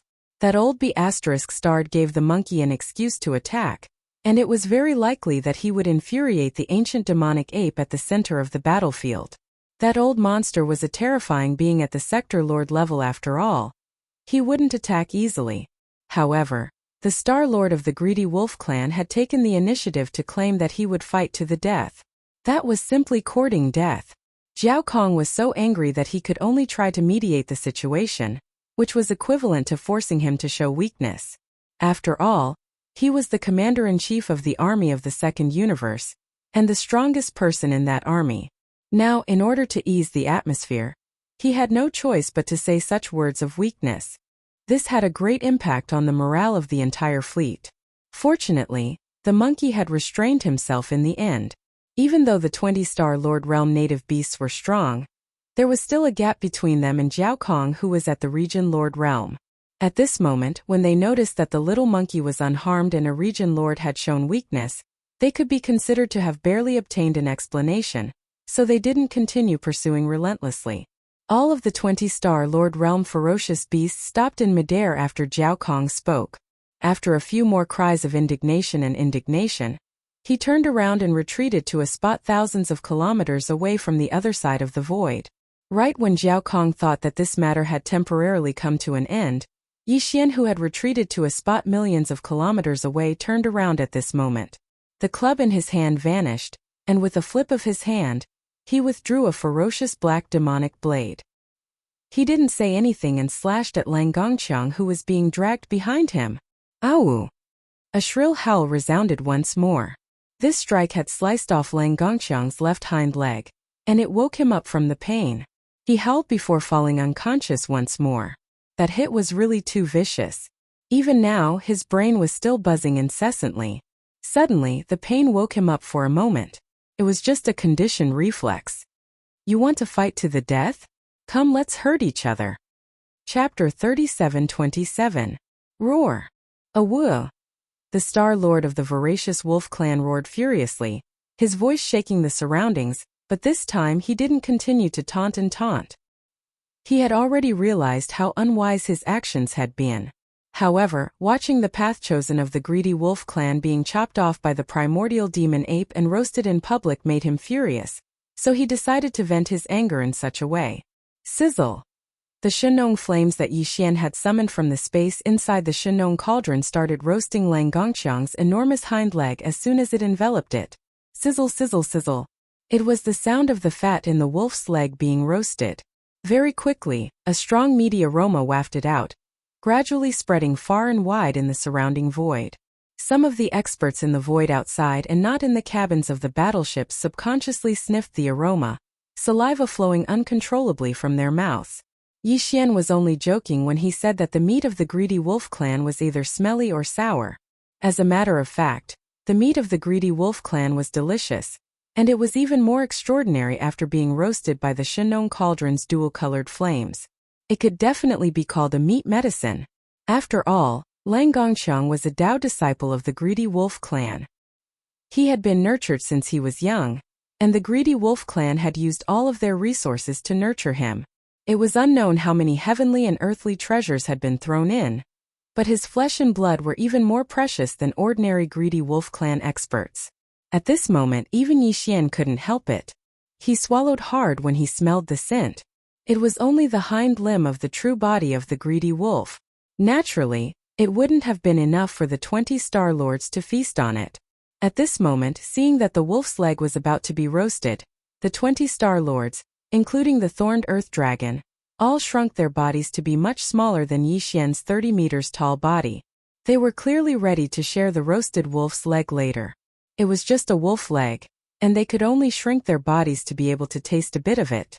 Otherwise, any one of them could be swallowed into their stomachs in a single gulp. After a short while, the entire wolf leg was completely cooked. Yi Xian waved his hand and withdrew the Shenong dual-colored flame back into his body. A golden and shiny roasted wolf leg appeared in the void, still dripping with golden grease. An exotic aroma assailed everyone's nostrils, making them instantly drool. At this moment, the sound of saliva slurping echoed from the warships of the fleets far away in the void. Even the Grand Cultivators and the Star Lords couldn't hold themselves back after seeing the golden, greasy leg of the roasted wolf. On the side of the allied forces of various races in the second universe, the sounds of drooling coming from the fleets were especially loud and clear. This made the higher-ups of the allied forces feel very awkward. This was a hind limb that had just been cut off from a Dao disciple of an allied race. Now it was being roasted. All of them were drooling and they really couldn't hold it in anymore. However, this awkwardness didn't last long, because as the Jing armor earthworm and the other 20 native ferocious beasts, along with Yi Xian, began to eat the golden wolf leg at the same time. Perhaps affected by their wolf-like enjoyment, even the greedy wolf clan began to drool. The sounds of drooling also began to come out from the warships of the fleet. If the members of their own race were like this, what was there to be embarrassed about? This was really too speechless. The original awkwardness spread, and the higher-ups of the fleets of various races in the second universe were all embarrassed. However, this embarrassment was all concentrated on the experts of the greedy wolf clan. Some of them couldn't hold it in and swallowed subconsciously. They didn't expect to make a sound. This was tantamount to slapping their own faces, making the Star Lords of the greedy wolf clan angry out of humiliation. They couldn't wait to split open a space crack in the void and crawl in. It was really too embarrassing. Sigh, one wolf leg is really not enough to eat. It's gone before I've had enough. It was also at this moment that a large roasted wolf leg had been eaten up by Yi Xian and the 20 gluttonous old monsters. Only a large leg bone was left in the air, and with a wave of his hand, he absorbed it into his body. Yi Xian reached out and wiped his mouth. He rolled his eyes and said in a tone and expression as if he hadn't had enough, "It's a pity that we can't cut off another hind limb of his. It wouldn't be good if we really killed him." It seems that there was a misunderstanding in the past. Although the greedy wolf clan is a close relative of the weasels, their flesh is still very delicious. The meat is thick but not rough, thin but not greasy. We've just caught a greedy wolf, so we have to raise it well. When its hind limb grows out, we'll cut it off and roast it. That's the way of the king. Pooh! Hiss! As soon as Yi Xian finished his proud words, a muffled sound came from the flagship fortress of the greedy wolf clan's fleet again. The old monster of the greedy wolf clan was so angry that he coughed up blood again. In the fleets of the other clans there was a lot of gasps. The words of the little primordial demon ape were too vicious. It was as ferocious as ever. It captured the Taoist of the greedy wolf clan alive, cut off one of his hind limbs, and roasted it in public. It was fine if it was eaten, but in the end it didn't intend to let him go. Instead, it wanted to raise Lang Gongqiang like a carnivorous pig or dog. It wanted him to regrow the hind limb that was cut off. Then it would cut it off and roast it. That was the way of the greedy wolf clan. If the Taoist of the greedy wolf clan was reduced to such a state, although Lang Gongqiang was the only one to suffer, the entire greedy wolf clan would be humiliated and never be able to wash it off. Thinking of that, a lot of gnashing noises came from the warships of the greedy wolf clan's fleet. The entire clan had been humiliated by a little primordial demon ape that was only in the cosmic light realm. It made them so angry that they were all grinding their teeth. I seem to hear someone grinding their teeth, and it seems that there are more than one or two of them. Yi Xian waved his hand in the direction of the greedy wolf clan's fleet. An arrogant smile appeared on the faces of his 3 true forms, who were made of flesh and blood. He shouted, "Is there anyone who doesn't agree? If you don't agree, feel free to come over. I'll fight all of you alone. After all, you're just chickens and dogs." If even the Taoist is so weak, it's not hard to imagine the combat ability of the entire clan. You'd better come. My 20 brothers and I haven't eaten our fill yet. The more welcome it is. We'll just treat it as someone delivering food to us. We can eat our fill. Pooh! Chapter 37:28. Old thing, are you threatening us? If you have the guts, make another sound, and this turtle will immediately destroy your entire fleet. Just as the greedy wolf clan Star Lord finished speaking, 2 responses came from the core of the source of all evil in front of them. Then, the primordial porcupine and the primordial turtle rushed out from the boundary line. They still looked harmless. The former was only about 1,000 feet in size, while the latter was only about 100 feet in size. The former was a little turtle that was about 10 feet in size. Adding on the fact that the aura within their bodies was not obvious, it was simply impossible to detect them. With a cold glance, under the premise of not knowing anything, it was likely that no one would think of this pair as the old monsters of the domain masters. However, the words and tone of the pig and the tortoise instantly betrayed their identities. Although the elites from the various forces who were staying in the buffer zone of the central region had never seen them before, except for the allied forces of the various races of the second universe, they were still able to figure it out immediately. The commanders of the fleets were instantly vigilant, and the hairs on their backs stood up. The rogue cultivators in the void stood up one after another, not daring to show a calm and unruffled attitude of watching a good show. At this moment, the 2 old monsters in the core of the source of all evil had arrived. Not long ago, the allied forces of the second universe had invaded. If they had not taken action and severely injured Jiao Kong and Du Zhitung, the situation today would have been completely different. It could be said that the 2 old monsters in front of them had directly and completely changed the direction of that battle, causing the allied forces of the second universe to suffer a crushing defeat. Even the old monster of the colored python clan, Du Zhitung, if he had not been severely injured by the harmless primordial turtle, how could he have been so easily beheaded by the primordial little demon ape and died? Although Du Zhitung was beheaded by the primordial little demon ape, in fact, the one who had truly caused his death was the primordial little demon ape. Now these two old monsters of the domain had actually walked out of the core of the source of all evil in front of them and arrived at the buffer zone outside. No one could not be nervous. Once they showed their might, a bloody storm would immediately set off in this area. Who knew how many starry sky masters would die here with grievances? With the terrifying strength of this pig and turtle, even the Blood Devouring clan's domain lord old monster Jiao Kong had to be wary of them. What they said just now was not exaggerated at all. A small fleet of the voracious wolf clan could be easily destroyed. Some rogue cultivators were vigilant, ready to turn around and escape from the buffer zone at any moment. The Star Lord of the greedy wolf race also realized this. When he was facing the 20-star Lord ferocious beasts, he didn't dare to show his face anymore. At that time he chased after Yixian and rushed out of the flagship fortress. After being dragged back by Jiao Kong, he felt a lingering fear when he thought about it. Now, in addition to the 20 Star Lords, 2 more area lords had come from the depths of the native beast's nest. At this moment, he was so scared that his whole body was trembling slightly, and the hair on his back was standing on end. He didn't even dare to breathe, let alone make a sound. "Why are you here?"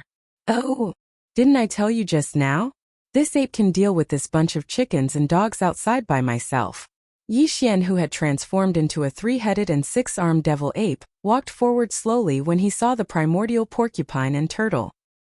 He raised his hand and greeted them in an extremely casual manner. Obviously, their relationship was not ordinary. This scene made the experts in the surrounding void gasp once again. At this moment, practically no one had any doubts about Yixian's identity. He was merely at the 14th level of the cosmic realm. Yet he was able to call 2 terrifying old monsters of the domain as brothers. His identity as the crown prince of the native ferocious beasts had been confirmed. At the same time, the guess that there was at least one ancient devil ape at the World Lord realm in the core area ahead had been confirmed. Otherwise, how could these 2 primordial porcupines and turtle act in such a manner towards a tiny little devil ape at the cosmic realm when they were at the advanced stage of the region Lord realm? A huge wave of sighs of emotion instantly resounded through the sky, and the gazes that shot at Yixian were filled with envy. Presently, it wasn't that the various powers of the universe didn't have any ancestors at the World Lord realm, but existences at such a level usually had very few descendants. Even if they did, they were born countless years ago when they were still comparatively weak. Now they'd long since passed the age where they had to rely on their parents, and they'd grown up themselves. After all, the higher the level of evolution, the lower the possibility of giving birth to a bloodline descendant. Because once a bloodline descendant was born at such a time, then because the mother's foundation was too solid and high, it would possess an extraordinary bloodline and formidable strength as soon as it was born. This didn't conform to the laws of the Grand Tao. As it was said, it was natural selection. The height of evolution of any living being was directly proportional to the chances of giving birth to a bloodline descendant. It was precisely because of this that practically all the ancestors at the World Lord realm of the various powers of the universe didn't have young children. Yet now an example had appeared. This little devil ape that was merely at the 14th level of cultivation at the cosmic realm actually had a direct descendant of an ancient devil ape at the World Lord realm. His luck was simply off the charts. A World Lord realm devil ape had only gotten a child at an old age, so the degree to which he doted on his child was obvious just from the fact that he had an entire 20-star Lord realm experts by his side when he casually roamed the territory of his clan. With such a background and backing, this domineering and arrogant little devil ape was practically bound to command the world and grow into an overlord in the future. After all, the lifespan of an ancestor at the World Lord realm was too long. So could anyone do anything to him when he had the protection of such a terrifying existence? Of course, only the experts of other powers who didn't know the true background of the little devil ape would have such thoughts. As for Grand Elder Mo and the other 2-star Lord realm experts of the demon race, the only thing they could sigh in their hearts was Prince Xian's heaven-defying methods. Calculating the time, he had only set off a day or so earlier than Grandpa Mo and the others. Who could have expected that by the time Grandpa Mo and the others arrived, he would have already laid such a solid foundation among the indigenous ferocious beasts in the core hinterland? A random patrol had 20-star Lord Realm experts escorting him, and 2 random domain Lord Realm experts could casually call him brothers.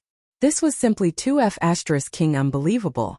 If it wasn't for Yi Xian's style just now that allowed Grand Elder Mo and the others to confirm his identity, they would have suspected that they had gotten the wrong person. Fellow Taoist pig, fellow Taoist turtle, what happened before was just a misunderstanding. Chapter 37-29. It's a misunderstanding, a misunderstanding. Previously, the Tao disciple of the Second Universe's greedy wolf clan was strong, and he was just sparring with you, little devil ape. Zhao Kong, who had no choice but to show up, had a bright smile on his face at this time. He said very politely, "It's normal for the younger generation to be angry because they were fighting. Who hasn't been young before?" But, speaking of this, Zhao Kong changed the topic, and his voice instantly became softer. He said tentatively, "But now that kid has been taught a lesson, and he even had one of his hind legs chopped off by the little demonic ape, can be considered a big loss. The two of you also know that the Tao disciple of a race is not a small matter. Why don't you let him go? Fellow Taoist, I promise that I will teach him a lesson later." Zhao Kong almost patted his chest when he said the last sentence. It was as if he was telling the truth. F***ck off. Who are you trying to fool? Did you get kicked in the head by a mouse? As soon as Zhao Kong finished speaking, the primordial porcupine and the primordial turtle's faces slapped on the spot. They didn't treat him as an old monster of the same realm at all. It was as if they looked down on the old monsters of the Star-Lord realm or even the almighty figures of the universe. It couldn't be helped. It was really because this so-called elder of the Blood Dragon clan had not performed well in the previous battle. He had long left the impression of a coward in the hearts of the primordial porcupine and the primordial turtle. The latter was so angry that he almost vomited blood on the spot, but he didn't dare to impulsively turn hostile on the spot.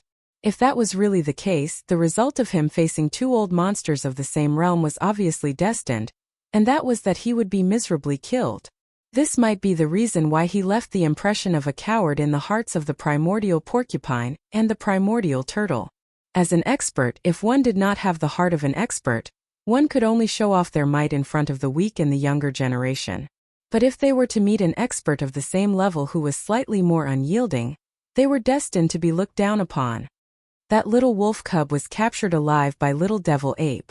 We don't have the qualifications to let him go. If you have the ability, you can ask him for it yourself.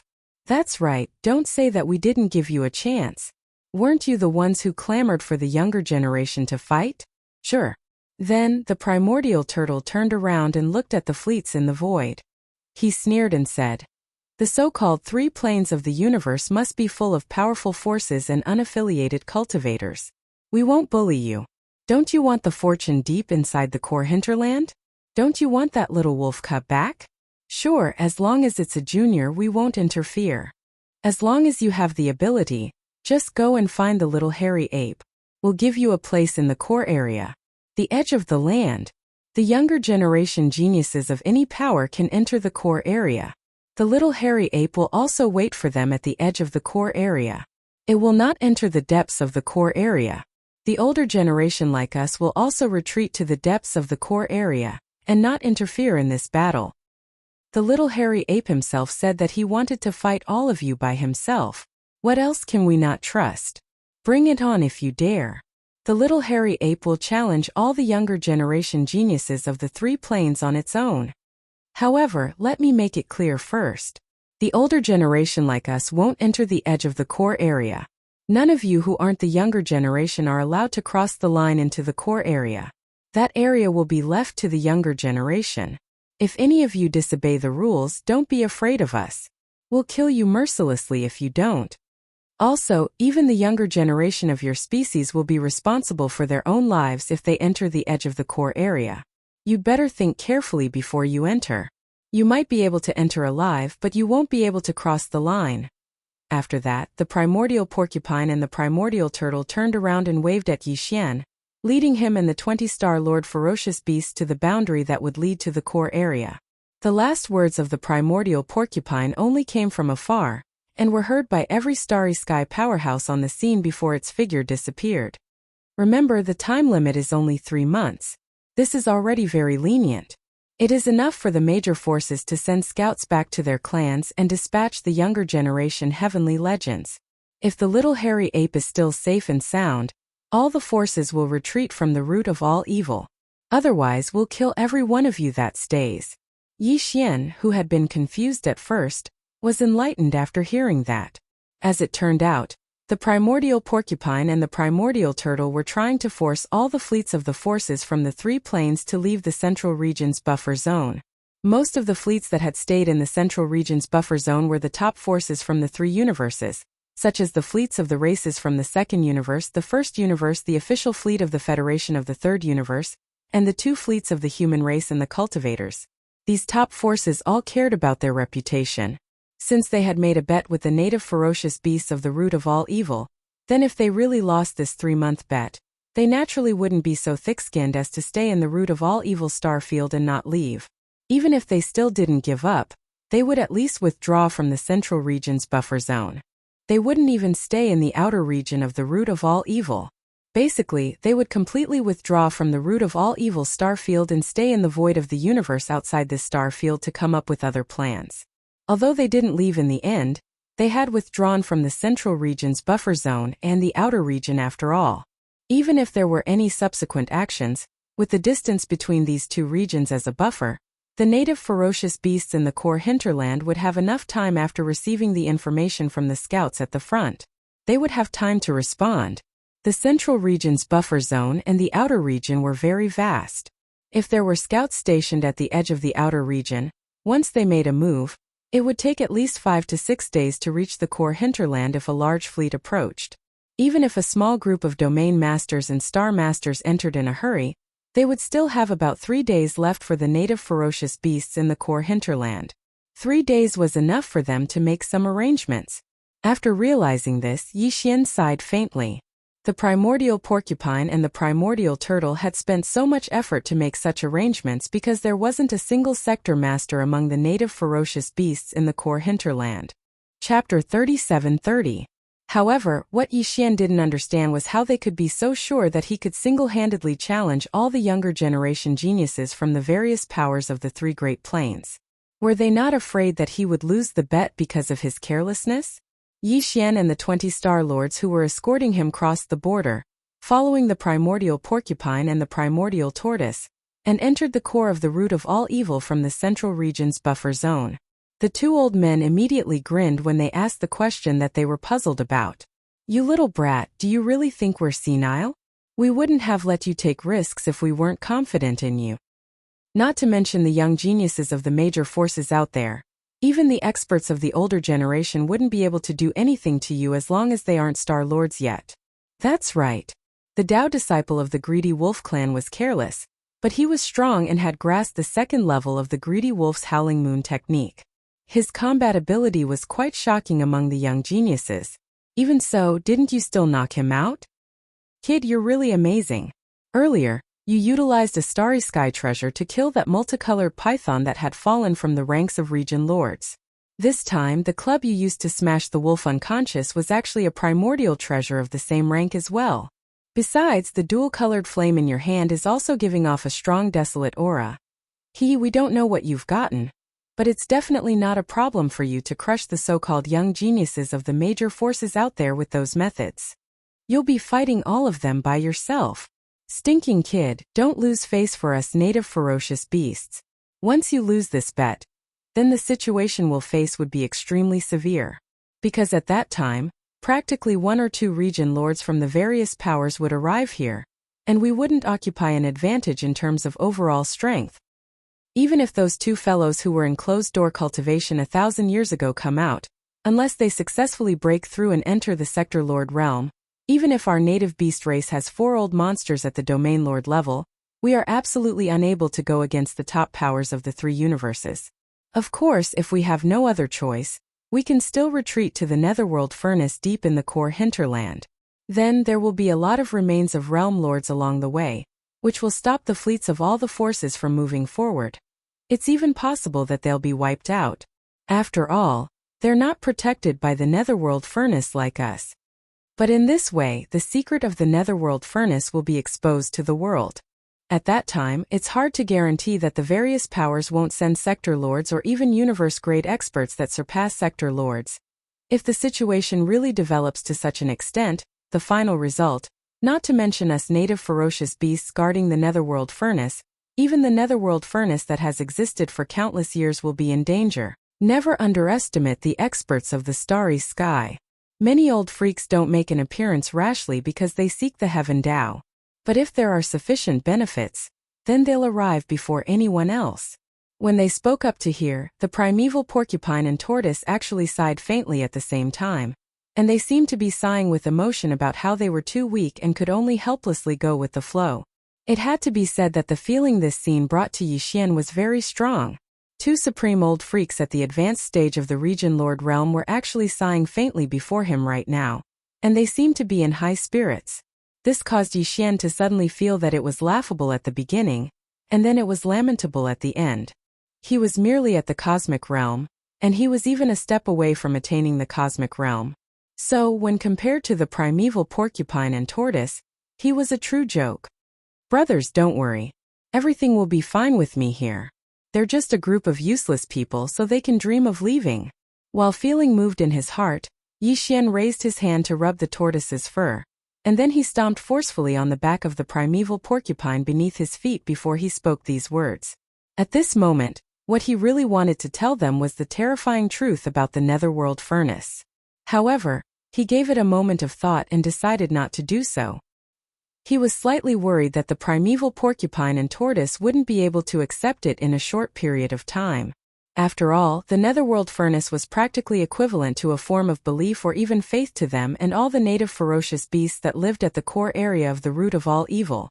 On the other side, Yixian and all the native ferocious beasts had heavy thoughts in their hearts.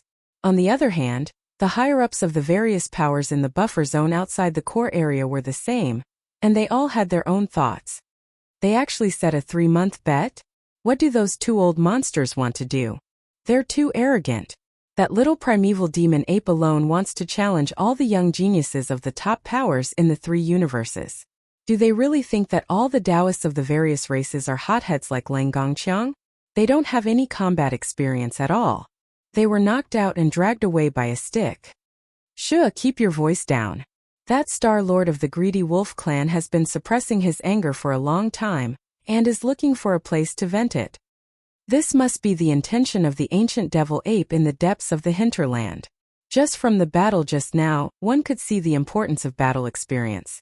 Lang Gongqiang was the Tao child of the Greedy Wolf race, and his cultivation was stronger than the little ancient devil ape. His talent was even more extraordinary.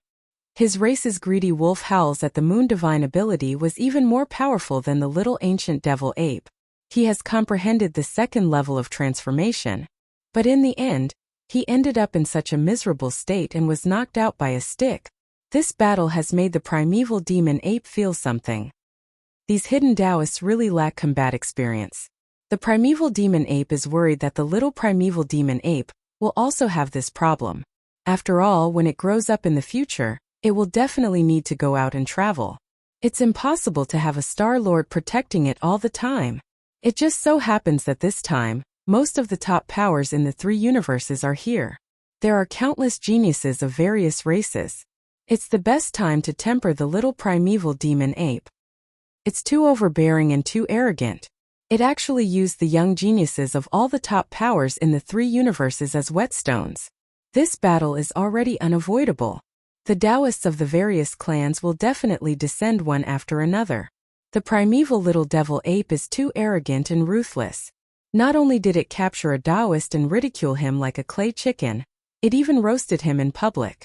How can the Taoists of the various clans endure this? Time flew and 7 days passed. Chapter 37-31.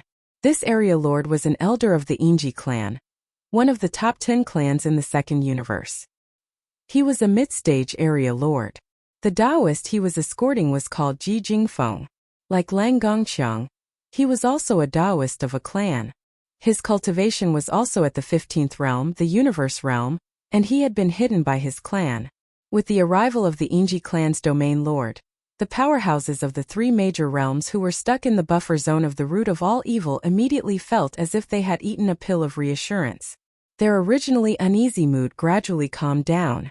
At the very least, from the surface, Only the primordial porcupine and the primordial tortoise showed high-end strength in the core zone of the source of all evil. Before this, there was only the Blood Devouring clan's old monster Jiao Kong, who was an old monster at the Domain Lord realm, and that was indeed a cause for concern. However, it was different now. In terms of strength, both sides were already equal. Furthermore, there would definitely be more Domain Lords from other races arriving. The reason why the Inji race's Domain Lord was the fastest to arrive was because they were Inji birdmen. This Domain Lord was originally proficient in speed, and in terms of comprehension of the void laws of the universe, his attainments were deep. Jiao Kong immediately sent out an invitation. The two area lords gathered in the flagship of the Blood Wyrm clan's fleet and had a secret discussion. In the end, they went into hiding and were not in a hurry to act. After all, they were indeed worried about Ji Jingfeng alone. That primordial demonic ape, which was only at the peak of the cosmic light realm, was truly too ferocious. On the 8th day, another one of the top 10 clans in the second universe, the Golden Eagle clan's area lord, arrived. He brought along the clan's Taoist, who was also at the 15th realm of the universe realm. His name was Jin Haoxiao. On the 9th day, one of the top 3 clans in the first universe, the Space Rat clan, finally had an area lord. He also brought along the clan's Taoist, the 15th realm of the universe realm of the younger generation, Shu Wushuang. At this point, there were already 4 area lords in the buffer zone of the source of all evil. Over the past 2 days, the Blood Devouring clan's area lord, Jiao Kong, who had been acting with his tail between his legs and had almost no presence, was moving around frequently. It was as if he was going through doors. He would occasionally walk out of the flagship of the Blood Devouring clan's area lord fortress and visit the Golden Eagle clan's area lord fortress. Even the Space Rat clan's area lord fortress, which was originally hostile to him, had been visited by him. This made the experts of the various large powers feel rather speechless. Compared to before the arrival of these 3 old monsters, Jiao Kong felt as if he was jumping up and down. The fact that 4 old monsters of the region lords were guarding the buffer zone of the central region made them extremely confident. On the 2nd day after the region lord of the Space Rat clan arrived with the Taoist child of the clan, which was also the 10th day of the 3-month bet, the 4 old monsters of the region lords discussed and spoke one after another. It's time. Let's enter the core area's edge. Bring that arrogant and despotic little demon ape to see us. He actually dared to use the prodigies and even the Taoists of the various large powers in the 3 dimensions as whetstones. This time we'll let him taste the bitter fruit. This battle will be led by Ji Jingfeng, Jin Haoxiao, and Shu Wushuang, the 3 universe realm Taoists. The prodigies of the other clans and powers can participate. However, their cultivation cannot be lower than the void realm. Otherwise, they'll just be sending themselves to their deaths. My Blood Wyrm clan's Taoist hasn't arrived yet. Badian, you'll lead a few of your clan's prodigies and enter the battle. The Badian that Jiao Kong was talking about was Jiao Badian, the prodigy of the Blood Wyrm clan. He had fought with the Netherworld young master before. In that battle, Jiao Badian, Peng Jingxiao, and Shi Bafeng fought the Netherworld young master by themselves. In the end, Shi Bafeng was directly roasted. Jiao Badian and Shi Bafeng had to turn around and flee. At this moment, the 2 of them were also in their respective clans' fleets. Obviously, they would also participate in this battle. In addition, the other powers also sent 2 or 3 Void Realm prodigies to participate in the battle. The slaves of the first universe were all unfamiliar faces. However, in the second universe besides Jiao Badian and Peng Jingxiao, there were also some old acquaintances of Yixian. For example, the little princess of the colored python clan Medusa was also a Void Realm prodigy. As for the human clan and the myriad Luo Federation, Gong Wuxin, Chou Doufu, Wuchenzi, and Yu Xianlong were also close friends with Yixian. They were once captured by Yixian in the Shenong Cauldron in the Heavenly War Empire Star area, one of the 3 great empires of the human clan's technology camp. The first prince of the everlasting dynasty, Long Xiang, the 2 crown princes of the Heavenly Chan Kingdom, and the Heavenly Battle Kingdom, Zhan Lingfeng, and Su Biqing were also participating in the battle. As for the fallen demon prince, the demon dust lady, the unfettered man, and the fairy Yin Xia, who had appeared out of nowhere, they did not come this time. Ever since the 4 of them lost to Yixian in the system's competitive mission, They had completely disappeared. No one knew what they were doing. Yixian occasionally thought of them, but he was very suspicious. He's just a little primordial demon ape at the perfection level 9 of the cosmic light realm. How dare he challenge the prodigies of all the top powers in the 3 dimensions? He's simply courting death. Only that hothead Lang Gongcheng would suffer at his hands. This time this Taoist will definitely capture him. Don't talk nonsense. This Taoist's blood is boiling. Who cares about the 7th peerless prodigy? I'll start from the last one and suppress him one by one.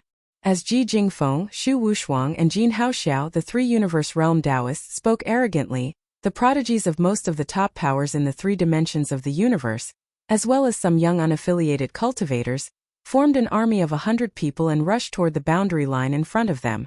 Soon they disappeared.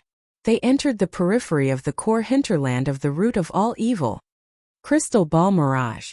Gong Wuxin roared as soon as he entered the periphery of the core hinterland. This was the command and instruction of Gong Xingkai, the vice palace master of the Diju Palace, the commander-in-chief of the human clan's fleet. As this violent roar sounded, a silver-white brilliance instantly rushed out from his body. It went straight into the sky like a meteor, hanging in the void above the edge of the hinterland. It turned into a transparent silver ball with a diameter of a meter, pouring out a faint moonlight-like brilliance. This technique was very magical. At first glance it didn't look like a technique at all. Instead, it looked like a silver-white spherical magic treasure. Gong Wuxin had used this technique in the space inside the Shenong Cauldron before. Chapter 37-32. Gong Wuxin and the others still didn't know that the person they were going to deal with was young Master Linghu, who had made them suffer in the Shenong Cauldron. Otherwise, they would have turned around and fled immediately. At this time, as Gong Wuxin activated the crystal ball playback technique, all the scenes at the edge of the vast hinterland were transmitted through the silver-white crystal ball suspended at the top of the void, and all the experts of the major forces in the buffer zone of the central domain saw it. As for the depths of the core hinterland, the primordial porcupine, primordial turtle, and other indigenous ferocious beast experts were all paying close attention. They were also in the core hinterland and were not separated by the void barrier between the core hinterland and the buffer zone of the central domain, so they were not able to use the crystal ball playback technique. They could see through everything. The core hinterland of the origin of all evil was extremely vast. Just the edge of the hinterland was tens of millions of miles away. Previously, the tens of millions of battleships of the various races of the second universe had launched a large-scale space war here with the indigenous ferocious beasts at the edge of the core hinterland. Fast! The hundreds of young heavenly prides of various races who had entered the edge of the hinterland did not see Yixian's existence immediately. At this time, he had manifested his 3-headed, 6-armed demonic ape true form, and was sitting cross-legged in the void in front of the edge of the hinterland alone. He was neither surprised nor happy. His entire aura had merged into the void, like an ancient well without ripples. Yixian was also very much looking forward to this battle. In his opinion, he had just advanced again not long ago, and now his cultivation base was already at the great perfection of the void 9th order.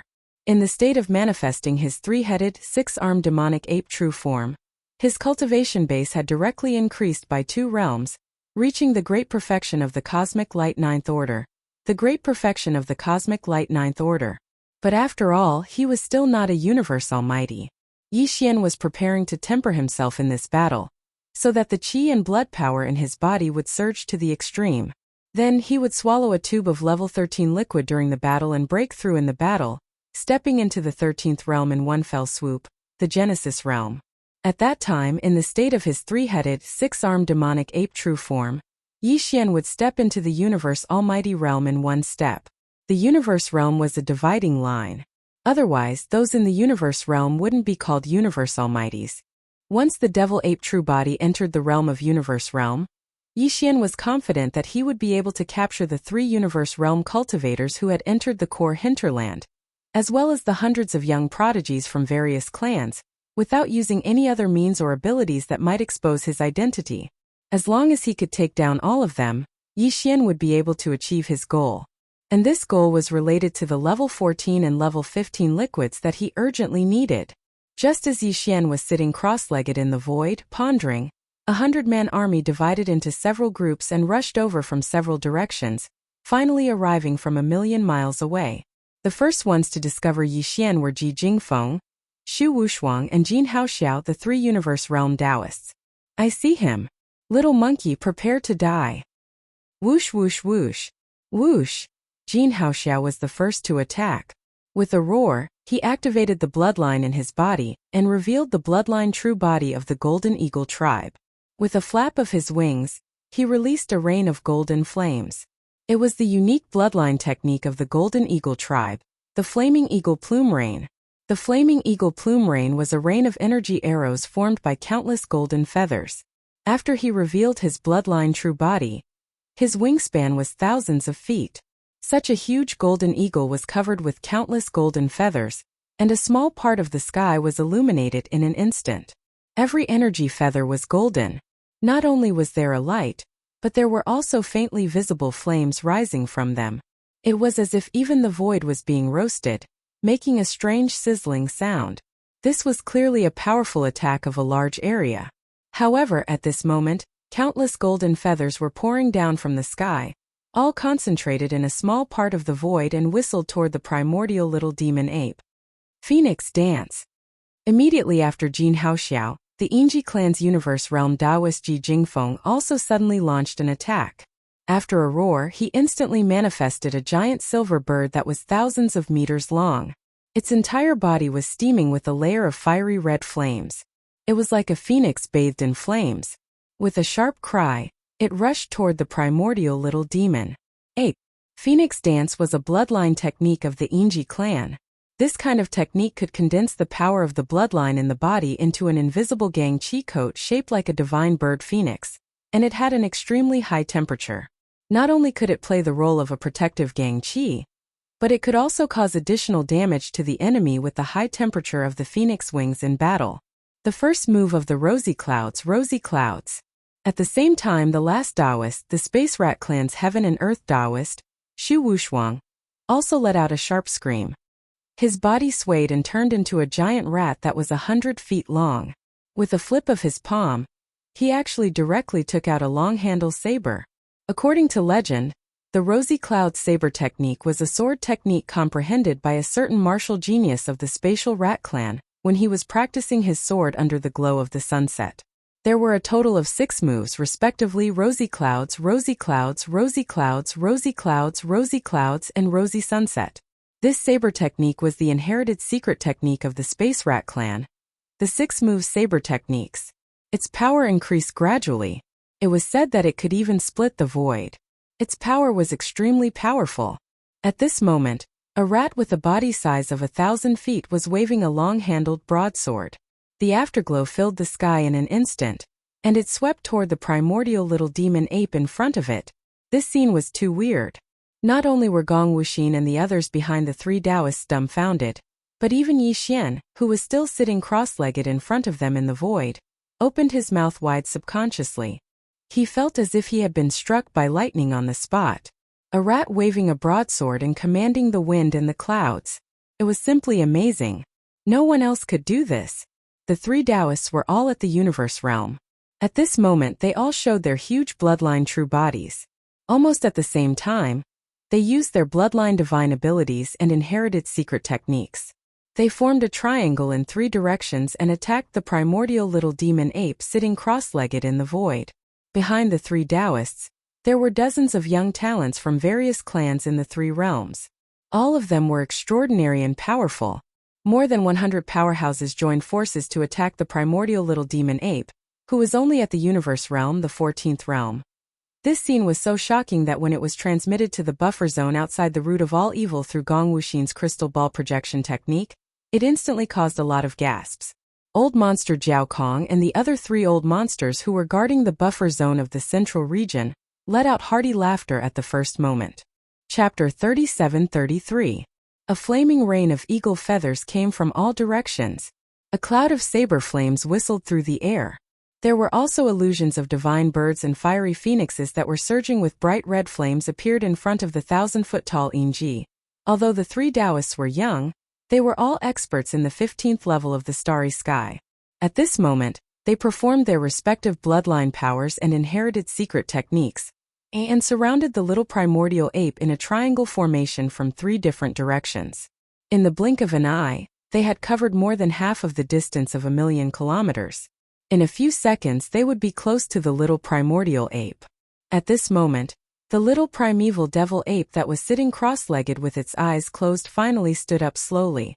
It had 3 heads and 6 arms, and its eyes emitted bright lights as it stood in midair like an invincible god of war that looked down upon the world. "You are just a bunch of chickens and dogs. How dare you come out and make a fool of yourself?" Seeing that the attacks from 3 directions were about to come, the little primordial ape was still fearless.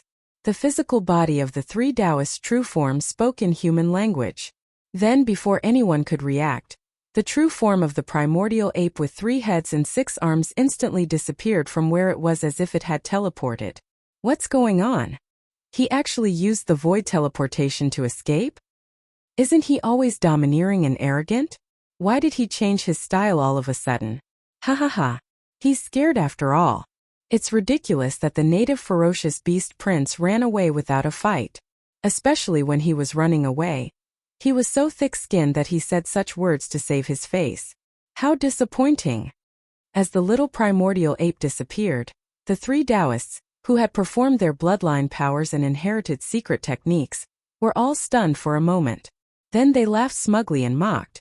They were sure that the little primordial ape had run away without a fight, so they teleported and ran away in an instant, because they couldn't detect any aura in the void in front of them at all. The 3 of them were Taoist-level existences of their respective clans. Although they were young juniors, their cultivation realms had already stepped into the universe realm, and they were almighty figures. The little primordial ape was only in the cosmic light realm. No matter how mysterious the concealment secret techniques it had, it couldn't escape from their perception. At the very least, he could still capture a trace of chi. Search. He probably hasn't escaped from the void at the edge of the hinterland. Otherwise, it would be no different from admitting defeat. That would be too laughable, and he would become the laughingstock of the 3 dimensions. The Golden Eagle clan's Taoist, Jin Haoxiao, sneered. He turned around and rushed in another direction. Ji Jingfeng, the Taoist disciple of the Yingji clan, did the same. Following behind him were more than 30 young heavenly talents from various clans. They rushed in another direction and could not stop laughing. Ha ha ha. That's not necessarily true. With 3 of us here, he has no chance at all. Other than running away, what else can he do? Let's be careful. Let's split up and search. That guy's void teleportation technique is a bit strange. I actually couldn't capture the aura of his teleportation. The Space Rat clan's Taoist waved the large blade in his hand, but the expression on his face was somewhat dignified. He warned, in addition, don't forget how he defeated Lang Gongchang before. This little monkey likes to knock people out with a stick, so the big head in his hand should be extraordinary. Be careful of being backstabbed by him. Bang! A woo. The Space Rat clan's Taoist disciple, Xu Wushuang, had just finished his words when a loud bang suddenly came from the direction where Ji Jingfeng had left. Then, an incomparably shrill scream resounded through the void, and more than 100 Taoists from various clans in the periphery of the hinterland were shocked. All the spectators of various clans in the buffer zone of the central region were so shocked that they trembled. Everyone's gazes subconsciously gathered in the direction of the miserable howls. The scene that entered their eyes caused their expressions to immediately change. The legendary big headstick had reappeared as expected. At this moment, it was in the right hand of the primordial little demon ape. No one knew whether this guy was too lucky or Ji Jingfeng of the Yingji clan was too unlucky. The primordial little demon ape should have performed 2 teleportations in a row. The first time, it disappeared and went somewhere in the periphery of the hinterland. Immediately after that, when the 3 Tao children of the universe led the dozens of heaven's prides of the younger generation of various clans to spread out and turned around to rush in 3 different directions at the same time, he once again performed a second teleportation and made a return thrust. Coincidentally, after this second teleportation, its figure actually appeared behind Ji Jingfeng of the Yingji clan, who had turned around to leave. Therefore, the latter immediately suffered a tragic fate. A huge black stick, which was 100 feet long and thin, was directly swung up from the void and smashed hard on the back of Ji Jingfeng's huge bloodline true body's head. The loud sound just now was the result of this attack. The shrill scream that followed was from Ji Jingfeng's mouth. On the back of his head, a suspicious protrusion the size of a small hill was rapidly becoming apparent. As for Ji Jingfeng himself, like Lang Ganglai, his eyes rolled back and he fainted on the spot. Moreover, before everyone could react, the three-headed, six-armed primordial little demon ape suddenly waved its hand and directly took him away. The huge bloodline true body of the Inji clan disappeared in the void. The people who saw this scene most clearly were the more than 30 young geniuses of various clans who were originally following Ji Jingfeng. The primordial little demon ape appeared in the void not far in front of them, and then with a flip of its hand, a huge stick appeared and smashed hard on the back of Ji Jingfeng's head. Such a ferocious scene had long since stunned this group of fellows. Although they had a large number of people, their cultivation strength was not as good as Ji Jingfeng's. Only a few of them had reached the 14th realm, the cosmic light realm, and a small half of them were at the 13th realm, the Genesis realm. The rest were all at the 12th realm, the void realm. Facing the primordial little demon ape, whose cultivation strength was at the peak of the cosmic light realm, they were no match at all and did not even have the courage to fight. Otherwise, these hundreds of Taoists of other clans would not have been following behind Ji Jingfeng and the other two Taoists of heaven and earth. They originally thought that with a Taoist of heaven and earth in front, even if the primordial little demon ape appeared, there would not be a situation where they would be the main attacker. But now this scene clearly appeared. After knocking the Inji clan's heaven and earth Tao child, Ji Jingfeng unconscious and taking him away, the ferocious little primordial devil ape suddenly turned around. Its eyes were shining brightly as it held the famous black stick in its right hand and dragged it behind its back. With a leap it rushed towards them. Looking at that posture, it was clearly a tiger in a flock of sheep. Run! It's coming, oh my God! It's over this time, it's so ferocious, even if we all go together we can't withstand its stick. Chapter 37-34. What? Ji Jingfeng, the Taoist of the Inji clan, followed in the footsteps of Lang Gongqiang and was knocked unconscious by the primordial little demon ape? Oh my God, this is the second Taoist to be tricked by him. He is only at the peak of the 9th rank of the cosmic light realm, but he defeated the 15th rank Taoist of heaven and earth in succession. This primordial little demon ape is going to defy the heavens. What a huge outsource! Too terrifying, too astonishing. That infamous big black stick is obviously not an ordinary object. It ruthlessly smashed the back of the head of that universe almighty expert. The latter was swollen, but it was completely unscathed. It is at least a quasi-starry sky treasure. Too shameless. This time it is obviously a shameless trick. Otherwise, how could our Taoist of heaven and earth be knocked unconscious by his stick so sullenly? The second time this brat teleported back, the location he appeared at was too coincidental.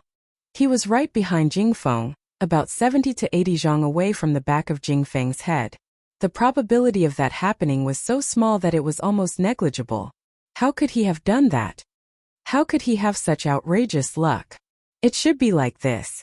If there is no accident, this little monkey did not teleport away at all. The hundreds of young geniuses who participated in this battle were all fooled by him. The little monkey just perfectly hit his figure and aura. In fact, he has been following someone all the time. But Jingfeng is too unlucky to be chosen by him and become the first target. What? There is such a powerful concealment secret technique? Even the Taoist of heaven and earth can't see through it? He can't sense the slightest trace of qi, otherwise it is impossible to determine that he has teleported away in the void.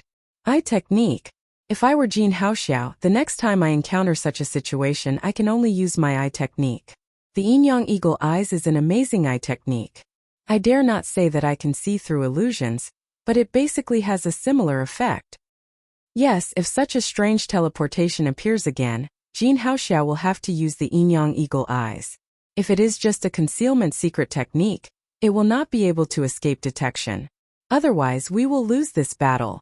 As Ji Jingfeng was knocked unconscious and then put away, the experts of various races who were watching the battle in the buffer zone of the central region immediately exclaimed in surprise, especially the few Universe Realm experts and Star-Lord old monsters of the Inji clan.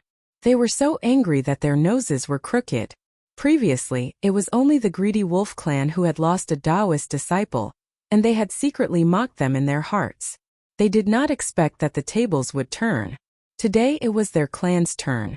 In the blink of an eye, it was their clan's turn. Thinking of that, Ji Jingfeng, the dignified Tao disciple of heaven and earth, had a powerful divine ability and bloodline secret technique, but now he didn't even have the chance to use them and had already become the captive of that little monkey. Every time they thought of this, the old monsters of the Inji clan had a kind of monstrous sullen feeling that wanted to vomit blood on the spot. In addition, some people saw a clue. They thought that the location of the little primordial demon ape's teleportation was too coincidental. The probability was almost negligible. Therefore, they suspected that the little primordial demon ape had not teleported away at all. It had just hidden its figure and followed them. At the back. Later, some people mentioned the bloodline magic of the Golden Eagle clan, the Yin-Yang Eagle pupil technique, and thought that this technique could restrain the little primordial demon ape. The Yin-Yang Eagle pupil technique was a very mysterious pupil technique. It belonged to the auxiliary bloodline magic of the Golden Eagle clan. It could see through, and have a certain degree of power to see through illusions. In addition, it was said that it also had a 360-degree view. Once this bloodline magic was activated, there was no blind spot in the whole view, and it was a comprehensive insight. Although it could not be achieved in the early stage, it could gradually approach the omnivision after cultivation. However, the range of this omnivision state would increase according to the level of the user, and it could not cover too wide an area at first. Unfortunately, although Jin Haoxiao had the Yin-Yang Eagle pupil technique, Yixian was not a pushover. His demon soul pupil was the supreme overlord of pupil techniques. If he really had a pupil technique duel with Jin Haoxiao, the latter would be the one to die. Of course, among the powerhouses of the major forces who exclaimed, there were still many people with discerning eyes. Some of their guesses were almost the truth. Yixian had indeed not left. His figure had only disappeared because he had activated the perfect oscillation of the secret mental technique. Now, in the true form of the three-headed six-armed demon ape, his cultivation had reached the peak of the 9th rank of the cosmic realm, and he was only one rank away from the universe realm experts. When he fully activated the perfect oscillation in such a state, the universe realm experts, who were only slightly stronger than him, naturally couldn't detect it. They could feel the slightest bit of aura. As a matter of fact, if Yixian fully activated the perfect oscillation in his 15th realm, the universe realm, not to mention the Star Lords, even the old monsters of the Zone Lords would be fooled by him if they didn't pay special attention. Under normal circumstances, they wouldn't be able to detect it at all. Yixian had already demonstrated all this to the primordial porcupine and the primordial tortoise when he left the core of the hinterland and entered the gambling battlefield at the edge of the hinterland. Therefore, at this moment, when they saw that he had indeed used this mysterious concealment technique to deal with his opponent, and that he had dealt with a heaven and earth Tao child with a strike of the stick, in the depths of the hinterland behind them, thunderous cheers instantly rang out, and the roars of beasts did not stop. At the same time, after knocking Ji Jingfeng out with a blow, Yixian had already turned around and rushed toward the 30 or so young geniuses of various races who had been following Ji Jingfeng. As for the other two directions in the distance, Shu Wushuang, who was waving his saber, and Jin Haoxiao, who had manifested the true form of a 1,000-meter-long golden eagle, had also noticed the unexpected situation. Their expressions changed drastically, and they roared furiously. They led dozens of followers behind them and rushed over together. "You little monkey, don't run if you dare. I'll definitely cut off your dog head with one blow. You're too shameless, little demon ape. You're a descendant of the ancient demon ape, but you're always doing such a thing. Have you considered your mother's feelings?" These two fellows' mouths were too poisonous. One of them was clamoring to cut off Yixian's head, while the other directly cursed at Yixian's mother, causing the killing intent in his heart to instantly rise. Bam! With one blow, Yixian directly knocked out 7 or 8 of the 30 or so young geniuses of various races who had just been chased by him. Then, after waving his hand and putting those guys into the Shenong cauldron in his body, Yixian didn't pay any attention to the other 20 or so young geniuses of various races who were howling and fleeing. A fierce light flashed in his eyes, and he raised his hand and pointed at Shu Wushuang and Jin Haoxiao. Chapter 37-35. Yixian, who disappeared in the blink of an eye, still didn't use his teleportation ability and instantly left. Instead, he once again activated his mental secret technique to perfectly conceal his figure and aura, not leaking out in the slightest. He was very confident in the perfect oscillation mystic technique. On the one hand, Yi Xian, in the form of the three-head six-arms demon ape real body, was infinitely close to the power of the universe realm. On the other hand, the perfect oscillation mystic technique had been upgraded twice and was now a high-level mystic technique. Its power was extraordinary. Even though he had not officially stepped into the universe realm, Yi Xian was confident that even the Star Lords would not be able to see through it if they did not pay special attention to it. As for the junior Taoists of the various clans who were only in the universe realm, they did not even need to think about it. Therefore, Yi Xian did not feel any pressure when he used it. He had just used this mystic technique to knock Ji Jingfeng out, and now he wanted to use it again to knock Ji Jingfeng out. Of course, this was also because he did not know that the Golden Eagle clan had a kind of yin-yang eagle eyes that could see through illusions. Otherwise, with Yi Xian's cautious character, he would not be so reckless. After concealing himself, Yi Xian's figure flashed as he directly charged towards Jin Haoxiao. At this time, in the depths of the eyes of Jin Haoxiao's huge Golden Eagle real body, a black and white light suddenly flashed. At this moment, Jin Haoxiao activated the special auxiliary bloodline ability of the Golden Eagle clan, the yin-yang eagle eyes. Although with his attainments in the yin-yang eagle eyes, he could not clearly see Yi Xian's figure after it was activated. However, he could see a blurry mass of energy, which was moving quickly toward him. It was about 30 meters tall, which was exactly the height of the primordial little demon ape. Jin Haoxiao realized what was going on and sneered. Just as I thought, the boy has never teleported at all. He has mastered a weird concealment technique. Under the illusion breaker of the yin-yang eagle eyes bloodline technique, all he can do is show up as a blurry cluster of energy. However, for Jin Haoxiao, this was enough. At this very moment, that mass of energy was rapidly approaching the direction behind him, making a small circle and approaching from the side. Jin Haoxiao did not change his expression and pretended not to know. He raised his head and roared. Damn it, this guy used the same trick again. When he saw us coming, he immediately teleported away. At the same time, he secretly sent a voice transmission to Shu Wushuang in the other direction. Taoist Shu, the yin-yang eagle eyes bloodline ability, which was activated just now, and I saw this guy. No. I am the target now, but the next one must be you. Once the three of us kill him, it will be useless even if all the other Taoists come together. But now he has been exposed. You and I, we can beat him at his own game and kill him in one fell swoop. After a few simple words of discussion, Jin Haoxiao and Shu Wushuang quickly decided on a plan to deal with Yi Xian. After discussing it with each other, they agreed on a time and a secret signal, but they didn't immediately gather together. After all, if the two of them gathered together, the little primordial demon ape would most likely not dare to get close to them because of fear. But now, they had already grasped the other party's traces without the other party knowing. It could be said that they had the upper hand, and victory was already in their hands. Now what they needed to do was to attract the opponent to them and lure the snake out of its hole. Damn it! Did this guy escape to the depths of the hinterland? I can't find him anywhere. With a sneer in his heart, Jin Haoxiao led the primordial little demon ape, who was following behind him, to a small circle at the edge of the core hinterland. Along the way, he and Shu Wushuang, who was also searching, crossed each other from time to time, but they did not make a move. Because the primordial little demon ape was always in the void behind Jin Haoxiao, although the distance was not close, the two of them were not 100% sure that they could succeed. There was only one chance. If they failed, the opponent would know that their secret method of hiding their figure and chi was no longer effective, and they would not have a second chance. Therefore, Jin Haoxiao and Shu Wushuang were very cautious and cherished this one and only chance. The opportunity had finally come. In fact, Jin Haoxiao had been secretly observing the movement behind him. At this time he was rushing in a direction, and the vague energy light mass behind him finally moved and slowly approached him. Jin Haoxiao was excited and immediately sent a sound transmission to Shu Wushuang. My fellow cultivator, the fish has taken the bait and is approaching me. It is only 5,000 miles away. When it is close, my figure will slightly pause in the void. You can lock the position at once and directly teleport to it. Then come and chop off its head.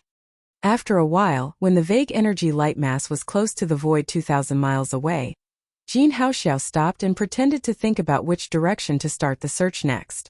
At this moment, the energy light mass behind him suddenly accelerated and rushed behind him in the blink of an eye. At this moment, the eyelids of Jin Haoxiao's huge golden eagle real body twitched violently, and the blood vessels under the back of his head suddenly jumped a few times due to psychological effects. It was really Ji Jingfeng's extremely shrill scream, and the horrible situation of the back of his head that had left a deep psychological shadow in his heart. The one rapidly approaching from behind was indeed Yixian in his three-headed six-armed demon ape real body. The distance of more than 2,000 miles in the void was almost instantaneous for him, whose cultivation was infinitely close to the universe realm. At this time, Yixian was about 1,000 feet behind Jin Haoxiao. Without saying anything, he turned his hand and took out the Shenong pestle that had transformed into the big-headed black stick. However, at the same time, an anxious scream came out of Jin Haoxiao's mouth. Caught off guard, even Yixian, who hadn't appeared yet and hadn't taken out the big-headed black rod, was shocked. Shu Wushuang, now is the time. Chop off his head. Whoosh! Shu Wushuang, who had already locked on the position of the void in advance, arrived at the sound and teleported there directly. The huge long-handled broadsword in his hand directly slashed at Yixian's position. Yo, you saw through it? Chapter 37-36.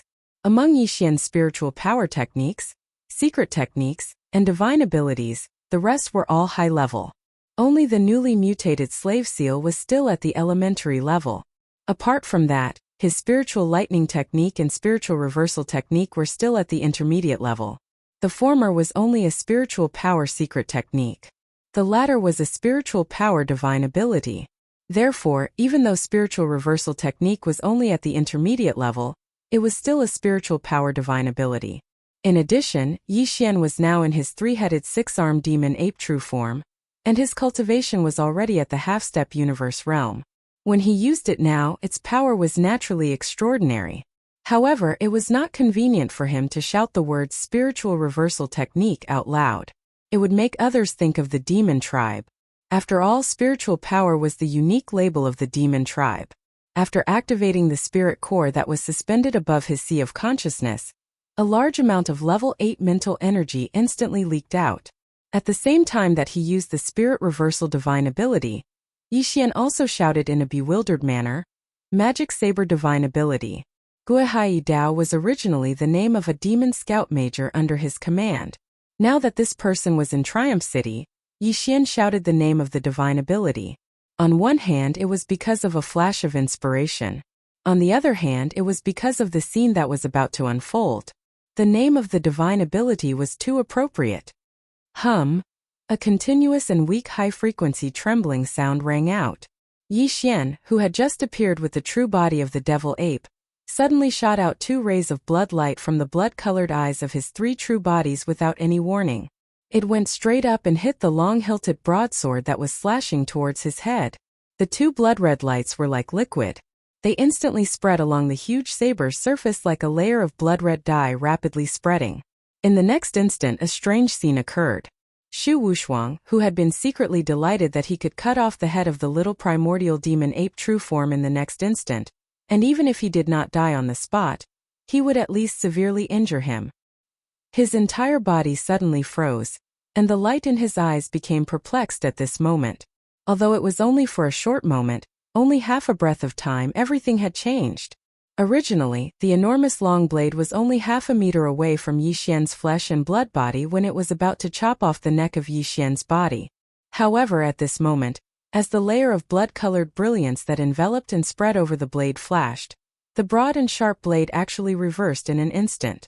It followed the path of the slash and returned to the original path. When it reached the starting point, it did not stop and went straight for Shu Wushuang's neck. Pooh! With a muffled sound, Shu Wushuang's giant head was separated from its body and fell into the void. The moment his head fell, Shu Wushuang's eyes finally regained their clarity. There was a strong unwillingness and fear in his eyes. Unfortunately, it was too late. His eyes quickly dimmed and he died. Walala! In the headless neck cavity, A large amount of blood rushed into the sky, directly drenching Jin Haoxiao, who was in front of Shu Wushuang. This scene looked very strange. Jin Haoxiao also saw it. At this moment he was scared out of his wits, and his whole mind was in a mess. In addition, before he could recover from the shock, a huge pillar of blood gushed out of Shu Wushuang's headless neck behind him, drenching his head and brain. The blood made him feel slightly hot all over. However, in the depths of his heart, there was an extremely strong chill that suddenly rushed up along his tailbone. In the blink of an eye, it reached the back of his head, making his scalp completely numb. In fact, it was good that he was numb, because at this moment, the infamous big-headed black stick had already been summoned by the three-headed, six-armed immemorial little ape demon. After a furious roar, it directly smashed into the back of Jin Haoxiao's head. This time, because the back of Jin Haoxiao's head had already been raised by the bottom of his heart, the whole back of his head was numb, so he basically didn't feel much pain. He didn't even let out a scream. He directly rolled his eyes and fainted on the spot. Of course, the back of his head was numb, and he didn't feel any pain. However, the suspicious bulge that was as big as a small hill was still there. After knocking Jin Haoxiao unconscious with a single strike, Yixian didn't hesitate any longer and immediately put away the big-headed black stick. Then with a wave of his hand, the transformed withered demon blood blade appeared.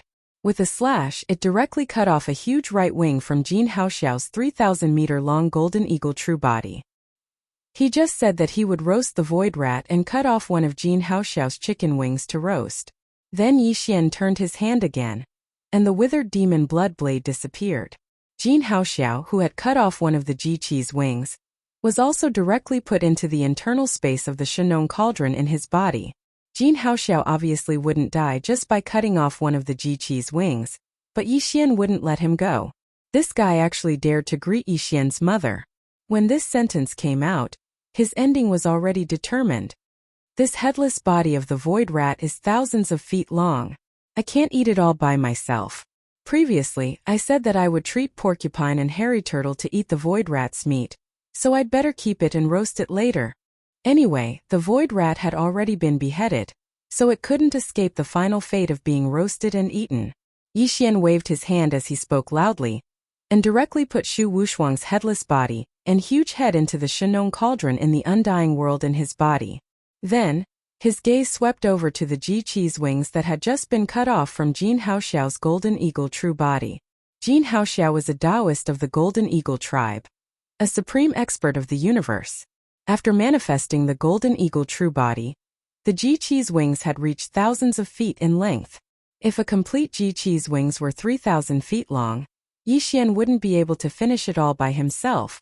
The Ji-Chi's wings that he had cut off in the void was only a small part of the right wing of the golden eagle true body. Even so, it was still thousands of feet long. After roasting it with the dual-colored flames in the Shenong cauldron and removing the impurities, it would be at least 60 to 70 feet long. Yixian definitely wouldn't be able to finish it all by himself. However, it didn't matter. He was prepared to roast it all in one go for the sake of swallowing a tube of level 13 liquid, and making the final preparations to break through to the 13th Great Realm, the Genesis Realm. Of the 60 to 70 feet of roasted chicken wings, he would at most consume 20 feet of them. The remaining 40 feet would be taken into Yixian's body and thrown directly into the Shenong cauldron. The purplish warbler Duanmu Xiaocha, Zhao Qianru, and the 8 great guardian warriors were still inside, eagerly watching. Since the battle this time started when Lang Gongqiang was taken into the Shenong cauldron after being knocked unconscious, those fellows in the cauldron must have known that Yixian was causing trouble outside again. Chapter 37:37. Whoosh! With a wave of his hand, a Shenong dual-colored flame was pulled out from the space within the Shenong cauldron in Yixian's undying world. It directly enveloped the 300-meter-long eagle wing that lay in the space to the right.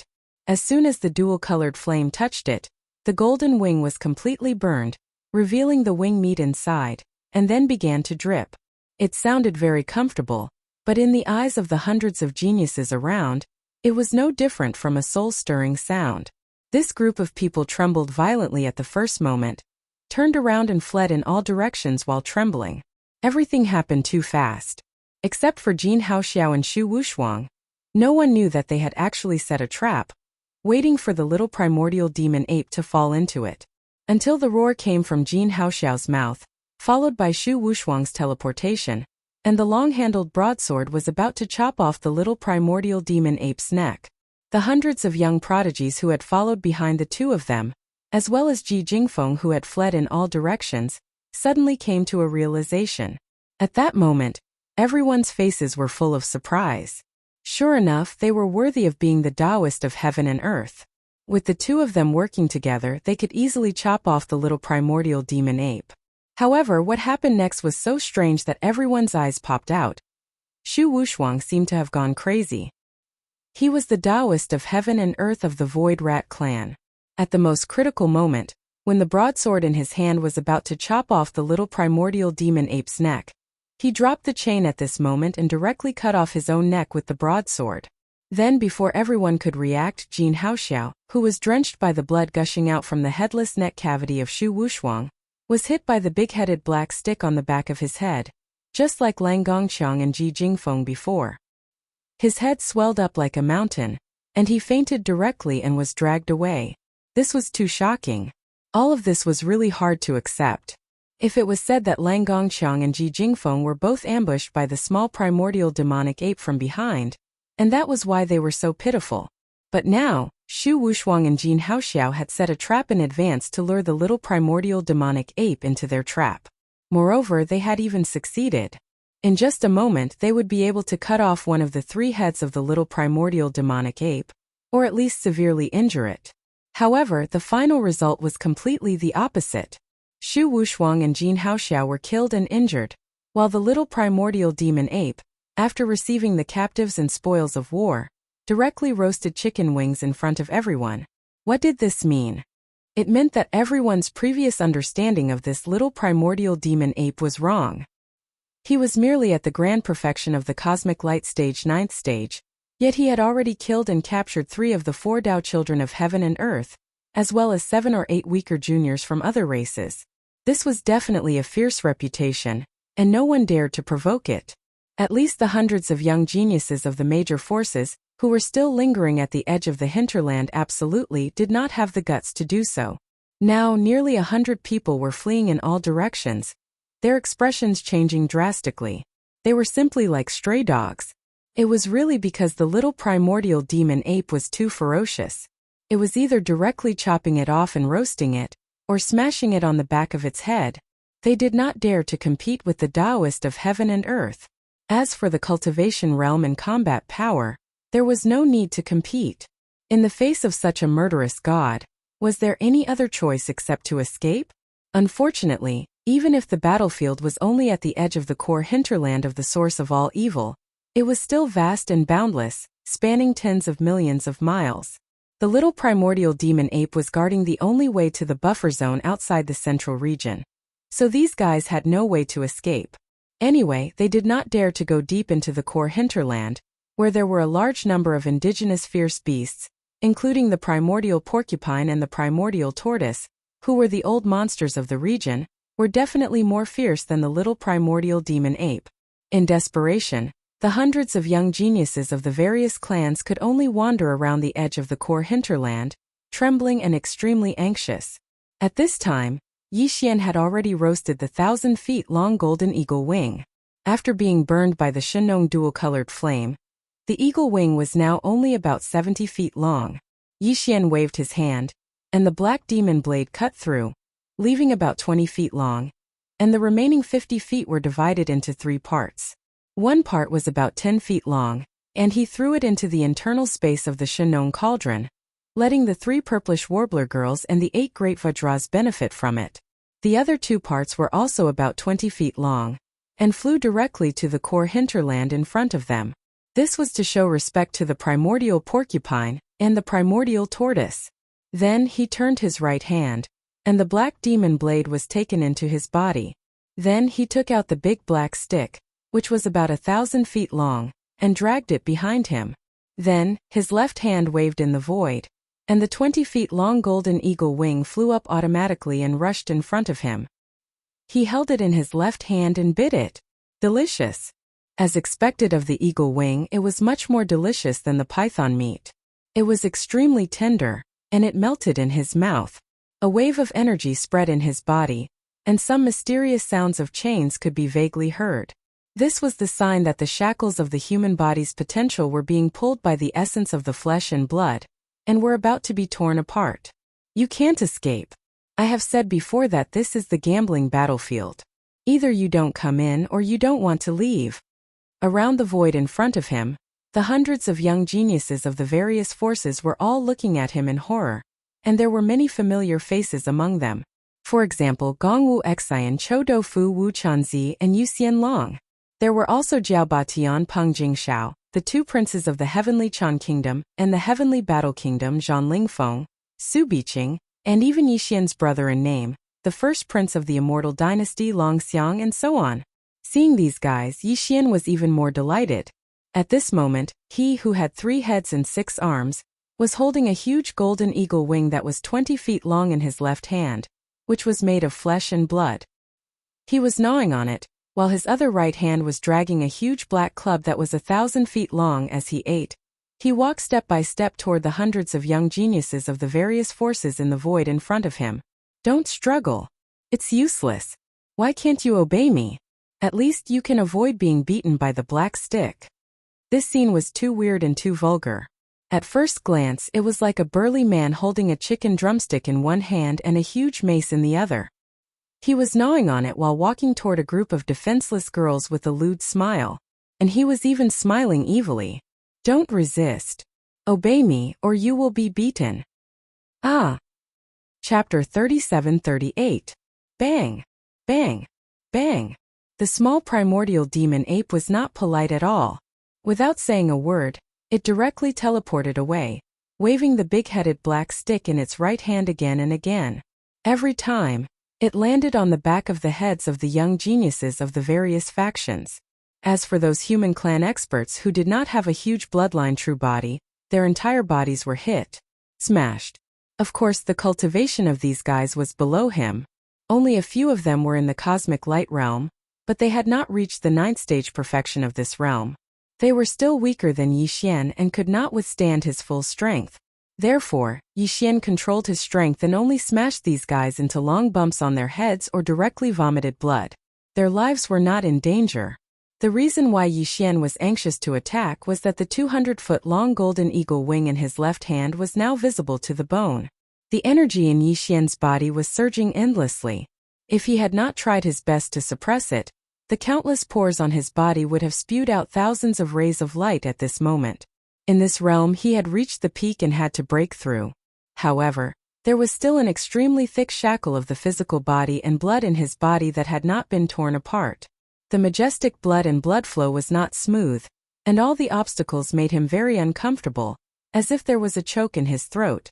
Now Yixian only wanted to take a tube of 13-level liquid as soon as possible, tear the potential shackles, and break through in one fell swoop. From then on, he would enter a new realm.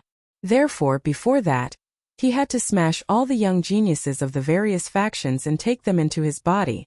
At this time, as the giant eagle wing in his left hand was gnawed away, the 3-headed, 6-armed primordial demon ape swung the big-headed black stick in its right hand and smashed it down. In the blink of an eye, more than 40 people were knocked out and directly fainted on the spot. Then Yixian took all of them into the Shenong cauldron in his body. There were only about 40 young geniuses of the various factions left outside, all of whom were acquaintances of Yixian. At this moment, they were all trembling in fear and repeatedly begging for mercy. In the face of such a ferocious lord, coupled with the fact that there was no way to escape, they had no choice but to beg for mercy. Little demonic ape, do you know who I am? I am Long Xiang, the first prince of the immortal dynasty, the future immortal emperor. You dare to use the black stick, I will fight with you. Perhaps he felt that blindly begging for mercy might be useless. This immemorial demonic ape was too ferocious, so he had to come up with something to make it fear him. As a result, when the first prince of the imperial dynasty, Long Xiang, steeled his heart and clenched his teeth as he announced his name when he saw Yixian approaching with the big-head black rod in his right hand. After all, the immortal dynasty was one of the 2 major factions of the human race, and the human race could be said to be the dominant faction in the Wanluo Federation. Only when all the major races of the second universe joined forces could they contend with the human race's cultivation and technology factions. From this perspective, the universe Tao child of any race in the second or first universe could not compare to the first prince of the everlasting dynasty, no matter how great his background was. Long Xiang was quite confident in this point. In fact, after hearing Long Xiang's words, the three-headed, six-armed primordial demon ape was stunned for a moment, and its body suddenly stopped in midair, and the expressions on its three heads also became strange. Zhan Lingfeng and Su Biqing, the two crown princes of the Heavenly Chan Kingdom and the Heavenly Battle Kingdom, saw this scene. They were also stunned for a moment, then overjoyed. It seems that the immortal dynasty is quite famous. Since that was the case, in order to avoid being tortured by the big-headed black stick, he had no choice but to follow behind the first prince and get a free ride. Thinking like this, the two guys immediately jumped out with flushed faces. They patted their chests and spoke with certainty. Their tone was incomparably firm, and their expressions were extremely confident. And me. I am Su Biqing, the crown prince of the Heavenly Chan Kingdom, the first prince's trusted aide. As for me, I am Zhan Lingfeng, the crown prince of the Heavenly Battle Kingdom. Speaking of the first prince's most trusted aide, I am naturally ranked above Su Biqing. Fellow Taoist, this prince advises you not to be impulsive. Just as Zhan Lingfeng and Su Biqing finished howling, the first prince, Long Xiang, reached out his hand and pushed the two of them to the side. He walked to the front and tried to persuade Yixian with a pretentious expression. In the current world, in the three great plains, the Heaven's legacy race has been defeated and fled. The myriad Luo Federation is the dominant force, and in the Federation it belongs to the human clan. In the human clan, the immortal dynasty is one of the two camps. This prince as the future immortal emperor.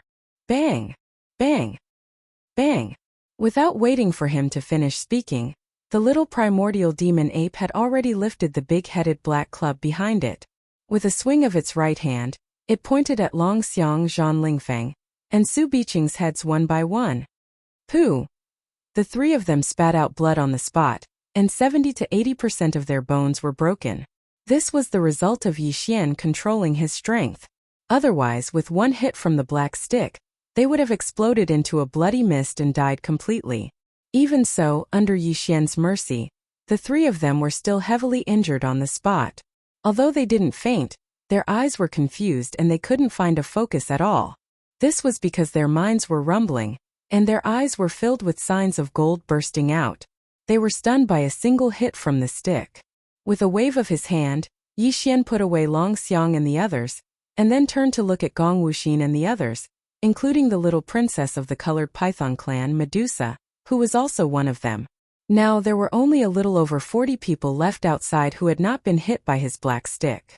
All of them were extremely frightened, and felt that this little devil in front of them was simply stubborn, and no matter what they said, he would not listen to them. For a time no one dared to make a sound. Little brother, I am a woman, can you not be so fierce? You scared me so much that my heart is beating wildly. In the end, the little princess of the colored python clan, Medusa, removed her bloodline true body state and returned to her human form. She looked like a delicate little girl, and at this time a pair of big watery eyes were fixed on Yixian, and her expression was lovely and pitiful. This little girl had no other choice, and was afraid that she would also be hit by Yixian's black stick. If that happened, her head would be swollen or a horn would grow. Not only would it be painful, but it would also be very ugly. However, this little devil ape in front of her was stubborn, so she had no choice but to try a honey trap. Perhaps it would work. Bang! Monster, you were a big snake just now, and now you have become a little girl who is bewitching everyone. You deserve to be beaten. Just as Medusa finished speaking, a 300-meter-long big-head black rod landed on her head, smashing her into the air on the spot. Although there weren't any bags on her head, nor were there any broken bones or tendons, she rolled her eyes and was directly taken away by Yixian. Oh my god, that's too cruel. Chapter 37-39. In the end, everyone, including Wu Chenzi and the other experts of the human clan, was sucked into the internal space of the Shenong cauldron inside Yixian's body.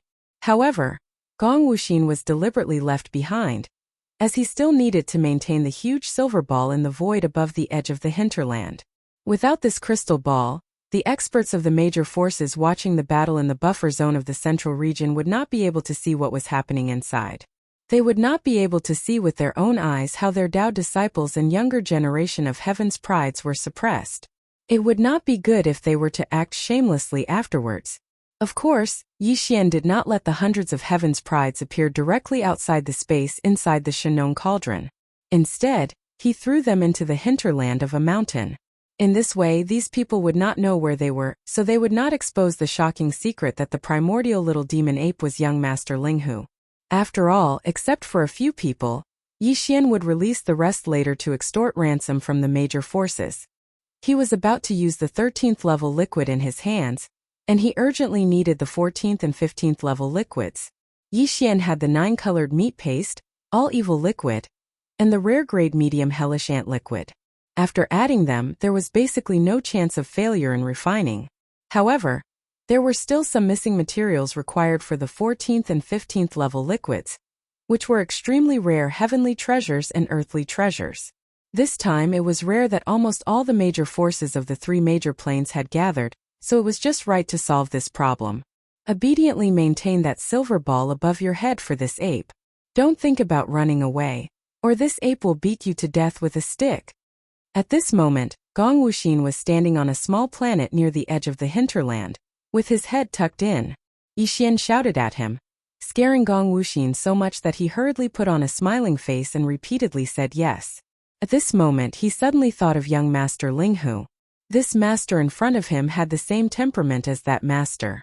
They were both gluttons, ferocious and monstrous. In the end, he still remembered to maintain the silver ball above his head. He was really making the best use of everything. Even as a captive he still had to do it. Coolies, don't be so pathetic. He didn't even think about escaping. The planet he was standing on was too far away from the central region's buffer zone. Before he could rush over, he would probably be suppressed midway. Yixian wasn't worried about this. After scolding Gong Wuxin a few times, he immediately sat down cross-legged in the middle of the void at the edge of the hinterland.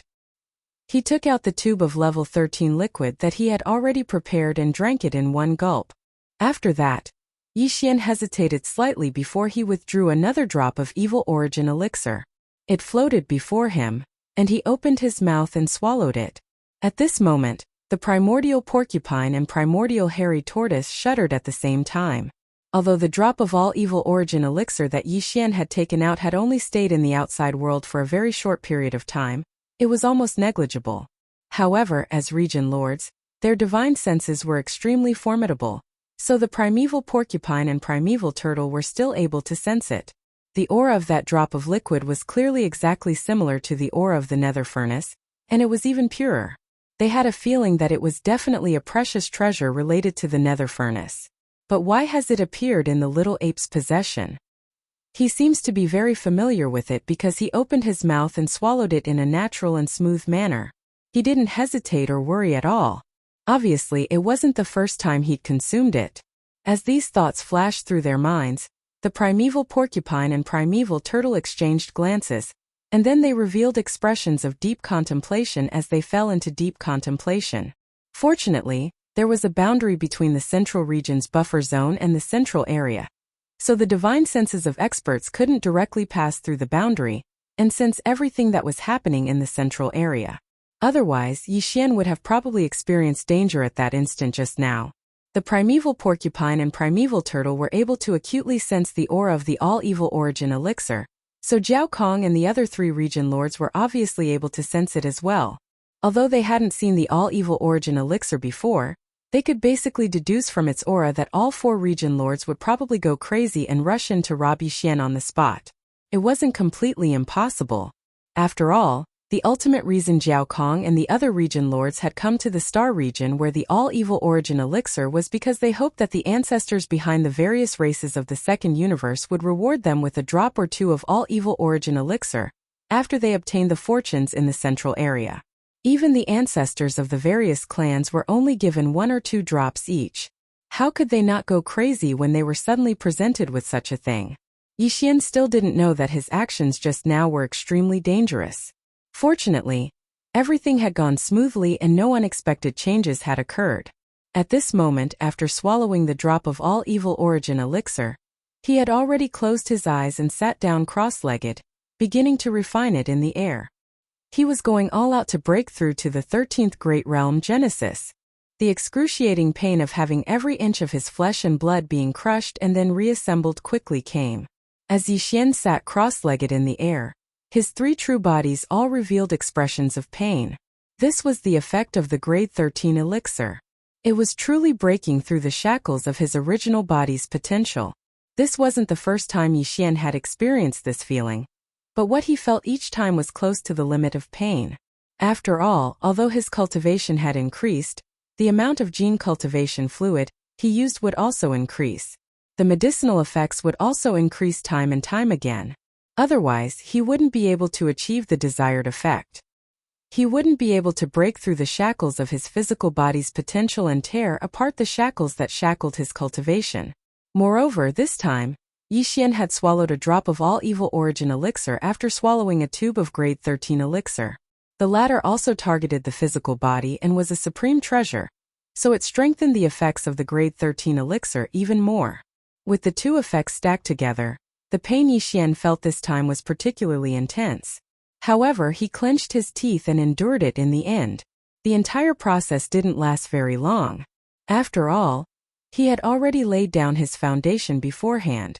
The wing that was almost 20 feet long contained a large amount of pure vital energy. It had already dissolved in Yixian's body and surged endlessly.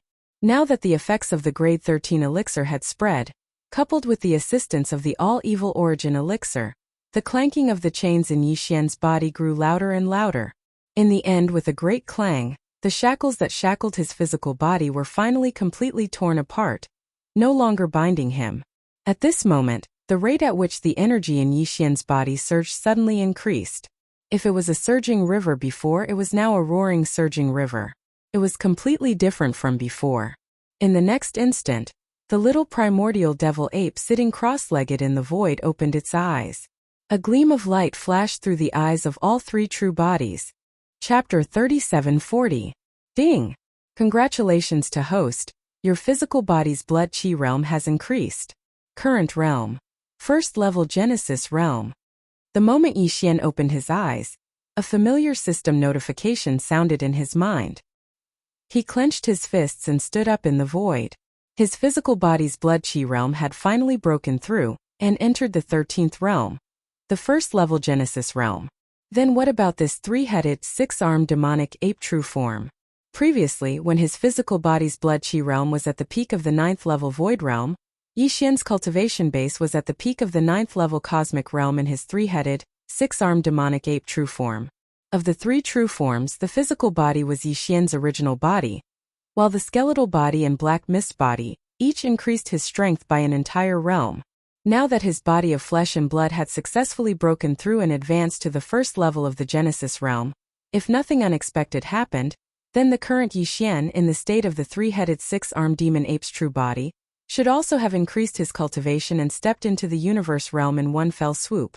The universe realm was a watershed in the cultivation base of a starry sky expert. Only after entering the universe realm could one be called a mighty figure. Although Yixian was only able to temporarily possess the cultivation of the universe realm, after activating the true body of the three-headed six-armed demon ape, he was still very excited. After all, it could be said that he had felt the power of the universe realm in advance and had gotten over the addiction of the universe realm. Yixian tried to circulate the power in his body between his three true forms.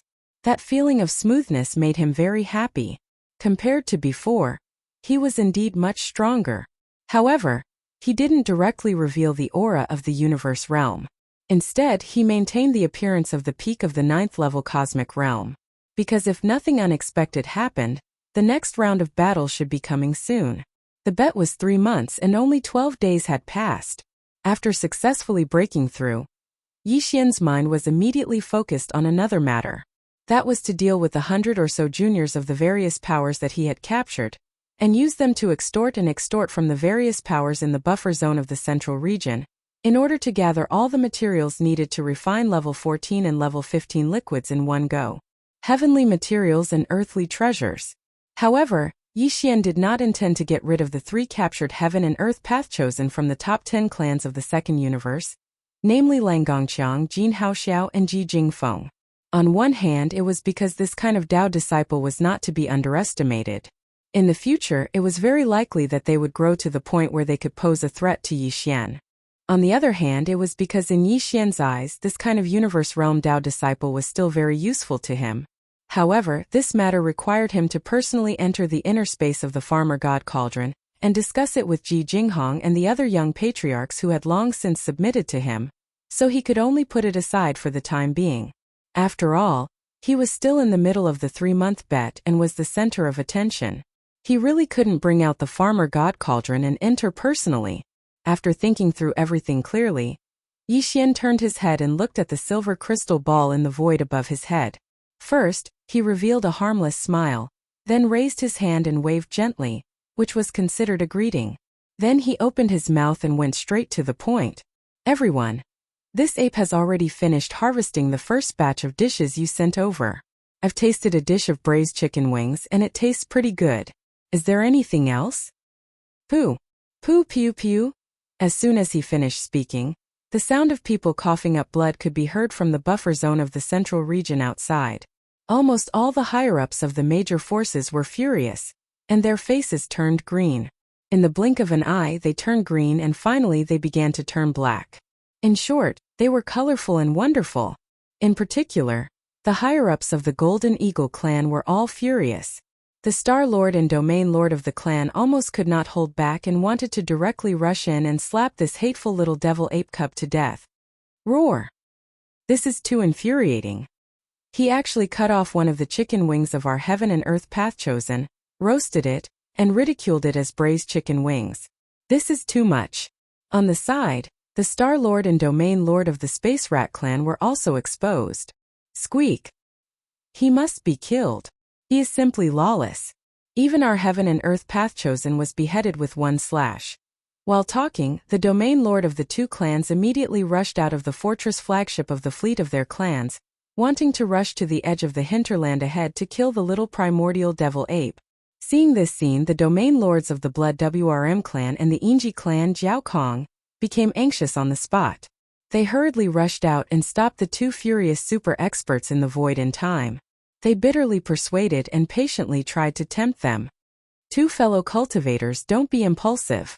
Impulsiveness is the devil. We are still in the 3-month period of the bet. We still have a chance. That's right. Our path chosen of the Yingji clan was also knocked out. As long as we can capture that little monkey, all the hostages will be released. Then, all the races of the 3 universes will join forces. Do you think we won't be able to capture that little monkey?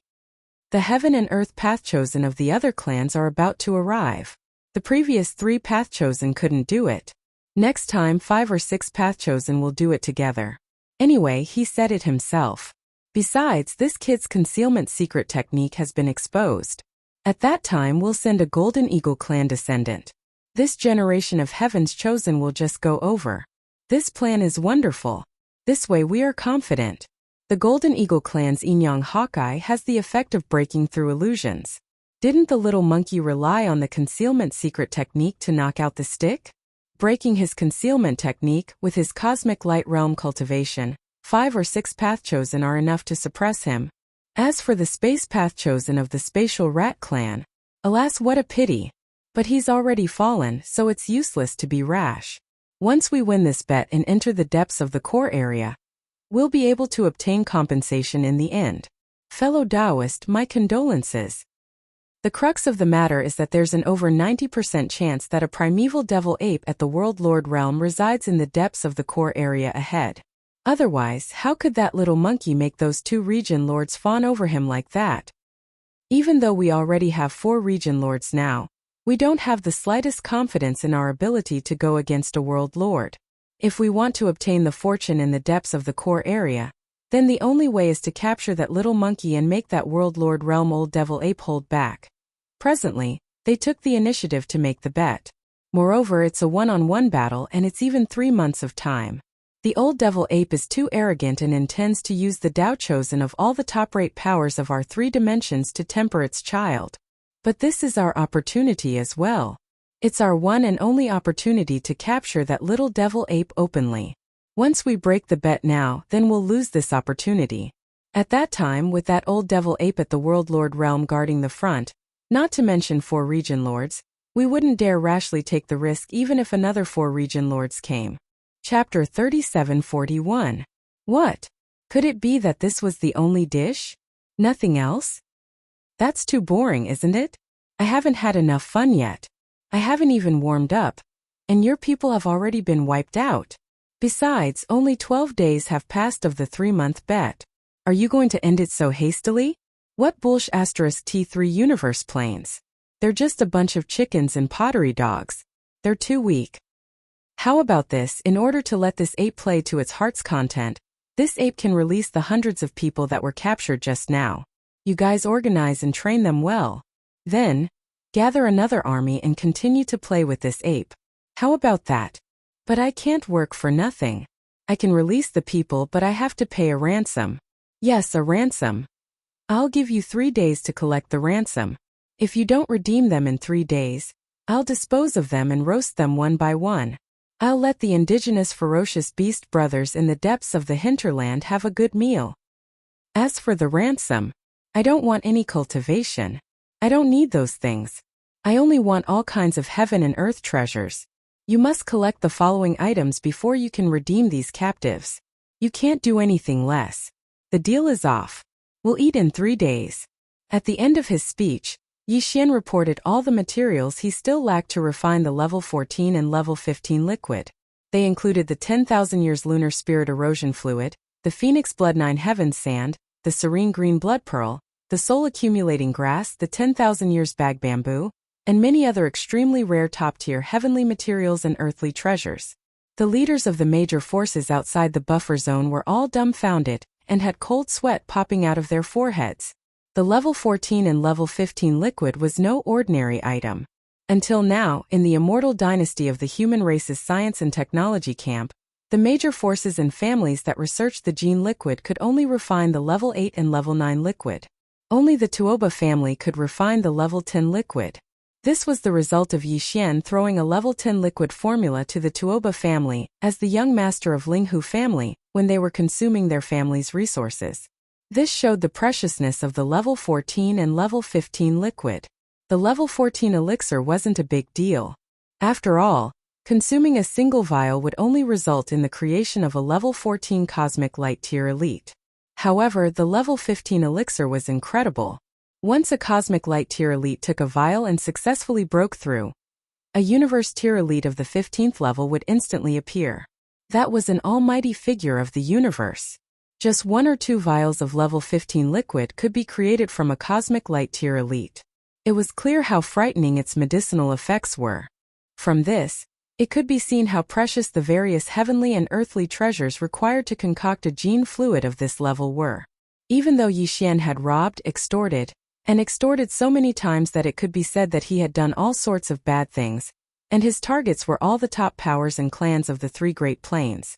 However, he still didn't have all the heavenly and earthly treasures required to concoct these 2 types of gene fluids.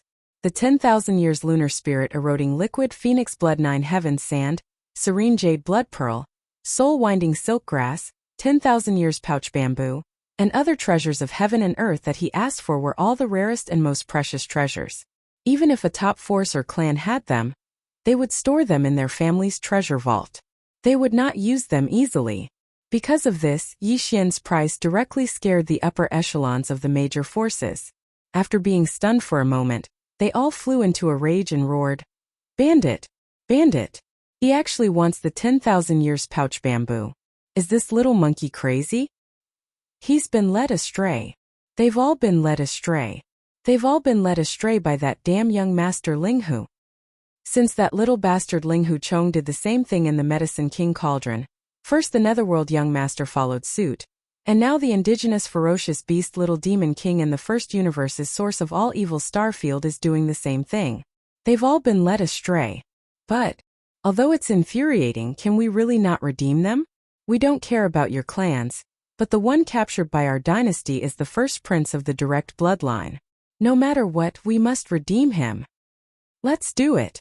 Although this little monkey wants all the top-grade rare treasures, and in large quantities all the top-grade forces and clans in the 3 major planes are here, and each clan can only offer 1 or 2 treasures, so we can still afford it. We can only gather as much as we can. Everyone has heard the words of that little monkey. Those who have hostages in his hands don't hide anything. He won't trade anything less than what he needs. Anyway, this little monkey will be caught by us in the end. No matter how good the treasure is, it's only temporary. He will just let it go for a while. For the sake of the younger generation of the clan, he will grit his teeth and endure. After some discussion, the Star Lord Old Monsters of the major clans finally reached an agreement and decided to gather all the top treasures needed for the trade. Very quickly, the lists submitted by the various clans were gathered together. The items that Yi Xian requested were gathered together by almost all the top powers of the 3 planes. In the end, they were all gathered together. However, these top treasures were basically all stored in the ancestral treasure vaults of the various clans or forces. It was impossible to prepare them in the provisions of such an expedition fleet. Therefore, the next step was to inform the various clans and forces to open the wormhole teleportation and send the required items. The treasures were sent over one by one. Although the first universe no longer had a level 1 star network signal that could cover the entire plane, there was still a level 2 star network signal. The level 2 star network could only cover a star field, but neighboring clans could still communicate immediately. The information of the various clans was sent out layer by layer. As for the information of the clans of the second universe and the human race of the third universe, after being sent to the demon race, they finally had no choice but to promise the demon race that they would rent the demon race under the premise of certain benefits. The communication and short-distance directional teleportation array were finally settled. Although 3 days was not a long time, these top treasures were all sent over through wormholes. Moreover, they were dead objects, not living things, so it was more convenient and faster. On the evening of the last day, all the heavenly materials and earthly treasures and top-grade treasures requested on the trade list were finally sent over. They were all sent to the source of all evil star field. The trade was quickly carried out. A small warship driven by an intelligent robot drove out of the buffer zone of the central region, crossed the boundary line ahead, and drove into the edge of the core hinterland. There was a small space box in the warship. Inside it were all the heavenly materials and earthly treasures and top-grade treasures that Yi Xian had requested. They were all gathered together. Chapter 3742. Other than Ji Jingfeng, Jin Haoxiao, Lang Gongqiang, and the other 3 heaven and earth Dao children, as well as the little princess of the colored python clan, Medusa, Gong Wuxin was also left behind by Yi Xian. Because there was still a second wave of food delivery army, Yi Xian had to leave him behind to maintain the silver ball in the air above his head. As for the other 100 or so people, including the first prince of the immortal dynasty Long Xiang, Yi Xian released them all, causing them to fly and jump like dogs. They rushed out of the core area as if they were fleeing. After a short while, the Inji clan, the Greedy Wolf clan, the Golden Eagle clan, the Colored Python clan, and the 5-star lords of the 10 ultimate celestial palace of the human clan almost roared at the same time. Where is Ji Jingfeng? Our Inji clan has also collected a portion of the 9 heavens sand of phoenix blood, which is also a top treasure. Why don't you release our Taoist disciple? Lang Gongqiang, the Taoist disciple of the Greedy Wolf clan, is also not released. Our clan has offered 12 soul-winding grass. Little monkey, are you trying to take advantage of us? And Jin Haoxiao, the Taoist disciple of the Golden Eagle clan, has already been roasted by you. Why don't you release him? Our clan has also collected a jar of 10,000 years lunar spirit erosion liquid. As a human, no, as a monkey you have to keep your word. Roar. This is too much. Indigenous ferocious beasts, are you breaking the contract? Release them immediately, including the little princess of our clan, Medusa. She is not the heaven and earth Taoist disciple. Little monkey, why do you keep her here? That's enough. Don't yell. I'll roast them all together if you keep yelling. The primordial little demon ape looked up at the silver ball in the sky and rolled its eyes. I'll play with them for a few more days. I didn't say that I would release them once the ransom was paid. so it's not a breach of contract. Anyway, I'll release them when the time is up. After that, Yi Xian turned around and rushed into the depths of the core hinterland of the root of all evil, leaving behind an extremely arrogant sentence. When will the second wave of food delivery army be ready? Hurry up. I'm so bored. I'll go back and wait. Remember to be good this time. Don't let me down. Puff. Poo pew. The sound of people coughing up blood once again resounded from the buffer zone of the central region. However, the upper echelons of the various great powers were powerless to do anything about it. Even the 4 old monsters of the domain lords were helpless. They could only grit their teeth and bear with it as they anxiously waited for the Dao lords of the other clans to descend. Little hairy ape, the braised chicken wings just now were really delicious, much better than the python meat. Sure. But isn't there still Ji-Chi? Hurry up and chop it off at the base. It should be at least 3,000 to 4,000 feet long. It should be enough for us to eat. Yi Xian had just returned to the core hinterland when the immemorial porcupine and immemorial tortoise immediately came to greet him, drooling at the corners of their mouths.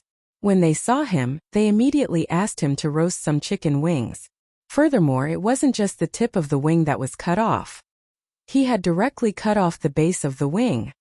Only this side is missing a wingtip. You can't touch it anymore or that brat will die. I still have other uses for it. Once I'm done with it, I still have to hand it over. At the very least, I have to ensure that it's still alive. We can't lose our trust. Yi Xian rolled his eyes, but he didn't refuse. However, from the meaning behind his words, it was clear that he planned to leave Ji Jingfeng, Lang Gongqiang, and Jin Haoxiao with only one breath to ensure that they were still alive. He didn't care about anything else. Upon hearing that there was still at least 3,000 to 4,000 feet of braised chicken wings to enjoy, the immemorial porcupine and immemorial tortoise immediately nodded repeatedly. They didn't care at all that Yi Xian planned to use these 3 guys for other purposes. After all, they were his spoils of war. Yi Xian didn't say anything and directly settled this matter in the Shenong cauldron. The other side of Jin Haoxiao's wing was cut off at the base by him. His miserable howl shook the heavens, but it didn't come out. This brat deserved it. Originally, Yi Xian wouldn't have been so heavy-handed. However, who asked him to have such a bad mouth before? He actually brought up Yi Xian's elders when he burst out with vulgarities? He had to get his revenge. This time, Yi Xian didn't draw out the Shenong's dual-colored flames. Instead, he directly roasted them in the central region's volcano. After being roasted, the huge golden wings that had shrunk to a length of around 300 feet were taken out. In an instant, a fragrance filled the air, and this corner of the void was filled with a strange fragrance. The immemorial porcupine and the immemorial tortoise roared and immediately pounced on it. The 100 or so Star Lords nearby were drooling. In the end, every Star Lord local beast was given a piece of the wing, which they then carried back to their own residences to enjoy. As for the other universe realm ferocious beasts, they did not have such luck. There were simply too many of them, and it was impossible to divide them all. While those foodies were enjoying the food, Yi Xian asked some of the local beasts to keep an eye on the periphery of the hinterland. They were to inform him immediately if a second wave of food was coming. Now, he already had an extraordinary status in the core hinterland of the origin of all evil. He was brothers with the most powerful experts, the primordial porcupine and the primordial hairy tortoise. Previously, when he was on patrol, he was guarded by 20 Star Lords. Those local ferocious beasts were naturally submissive to his orders, and they didn't dare to be negligent in the slightest. After all, they were still hoping that Yi Xian would be able to get more high-grade ingredients so that they could follow him and have a good meal. Soon, a nest of Universe Master-level ferocious beasts rushed out and closely monitored the periphery of the hinterland. As for Yi Xian, he entered a remote corner in the depths of the hinterland. He didn't avoid the fierce beasts in the distance and waved his hand to summon the Shenong cauldron. However, it was only 30,000 meters long. Then he took a step forward and entered the Shenong cauldron with his true body. Wow, what's going on this time? Don't think that we don't know that the mountains around the central area are moving. Something is clearly locked inside. Just tell us the truth. How many good things did you get this time? We'll get a share. Yi Xian regained his original appearance after he entered the Shenong cauldron. However, the purplish warbler, Duanmu Xiaocha and Zhao Qianru greeted him as soon as he reappeared. The 8 warriors were behind them. Their mouths were covered in grease. They had obviously been eating the roasted chicken wing and hadn't even wiped their mouths yet. They hadn't seen each other for a while. Not only did the cultivation of the purplish warbler and the 8 warriors soar, but it was also the same for them. It seemed that they were very satisfied with their life in the cauldron. At least, their cultivation wouldn't have improved so fast outside. Within the enormous space within the cauldron, there were exotic flowers and herbs everywhere, and spirit energy was constantly gushing out. This was indeed a treasured land for cultivation. Moreover, from time to time, there would be meat roasted by the Shenong unusual flame, and it was simply too comfortable. Stop fooling around. I'm here for serious business, and time is of the essence. Chapter 37-43. There were more than 20 elites of the various races in the second universe, imprisoned by Yixian at the bottom of the volcano, in the Shenong Cauldron region. Among them Ji Jinghong, Jiao Ritian, Jin Haoyan, and Lang Ganglai were the leaders. These 4 guys were the young masters of their respective races. Of course they were the previous ones. Ever since they were captured by young Master Linghu, the outside world thought that they had died. Among all the captives captured this time, Yixian had been released. Only 5 Yixian were left. Gong Wuxin was outside maintaining the crystal ball shadow technique, and the 3 Dao disciples of heaven and earth, Ji Jingfeng, Jin Haoxiao, and Lang Gongqiang, were imprisoned in the belly of the mountains in the cauldron space. They knew where they were. Only the last one, the little princess of the colored python race, Medusa, was imprisoned by Yixian in the mountain wall cage at the bottom of the volcano in the central region, next to Ji Jinghong and the others. Ji Jinghong, Jiao Ritian, Jin Haoyan, and Medusa. These 4 people were the foundation of Yixian to control the 4 races behind him. Among the top 10 races in the second universe, the Dark Turtle race was an ally. Aside from the Dark Turtle race, there were 9 other races. Right now, among the 9 races, 4 races already had candidates to nurture. As for the other 5 races, Yixian decided to choose from the other dozen or so experts of the various races in the second universe imprisoned at the bottom of the volcano in the central region. Among the top 10 races in the second universe, aside from the Dark Turtle race, these dozen or so young geniuses of the various races were all present. With a wave of his hand, the 20 or so young elites of the various races in the second universe, who were imprisoned at the bottom of the volcano in the central region, all came in front of Yixian. Although Yixian was only at the first stage of the Genesis realm, the 13th Great Realm, the strongest among the people present was only at the middle stage of the Void Realm. Even if Yixian did not activate the 3-headed, 6-armed devil ape true form, he could still suppress them. Moreover, apart from the newcomer Medusa, the rest of the 20 or so fellows had already sworn oaths of Tao because they could no longer endure the exploitation and torture of the 3 girls from the purplish warbler. They were practically crying and shouting that they would rather commit suicide than serve Yixian. Therefore, even if all 20 of them were to be released in front of him, Yixian was not afraid at all.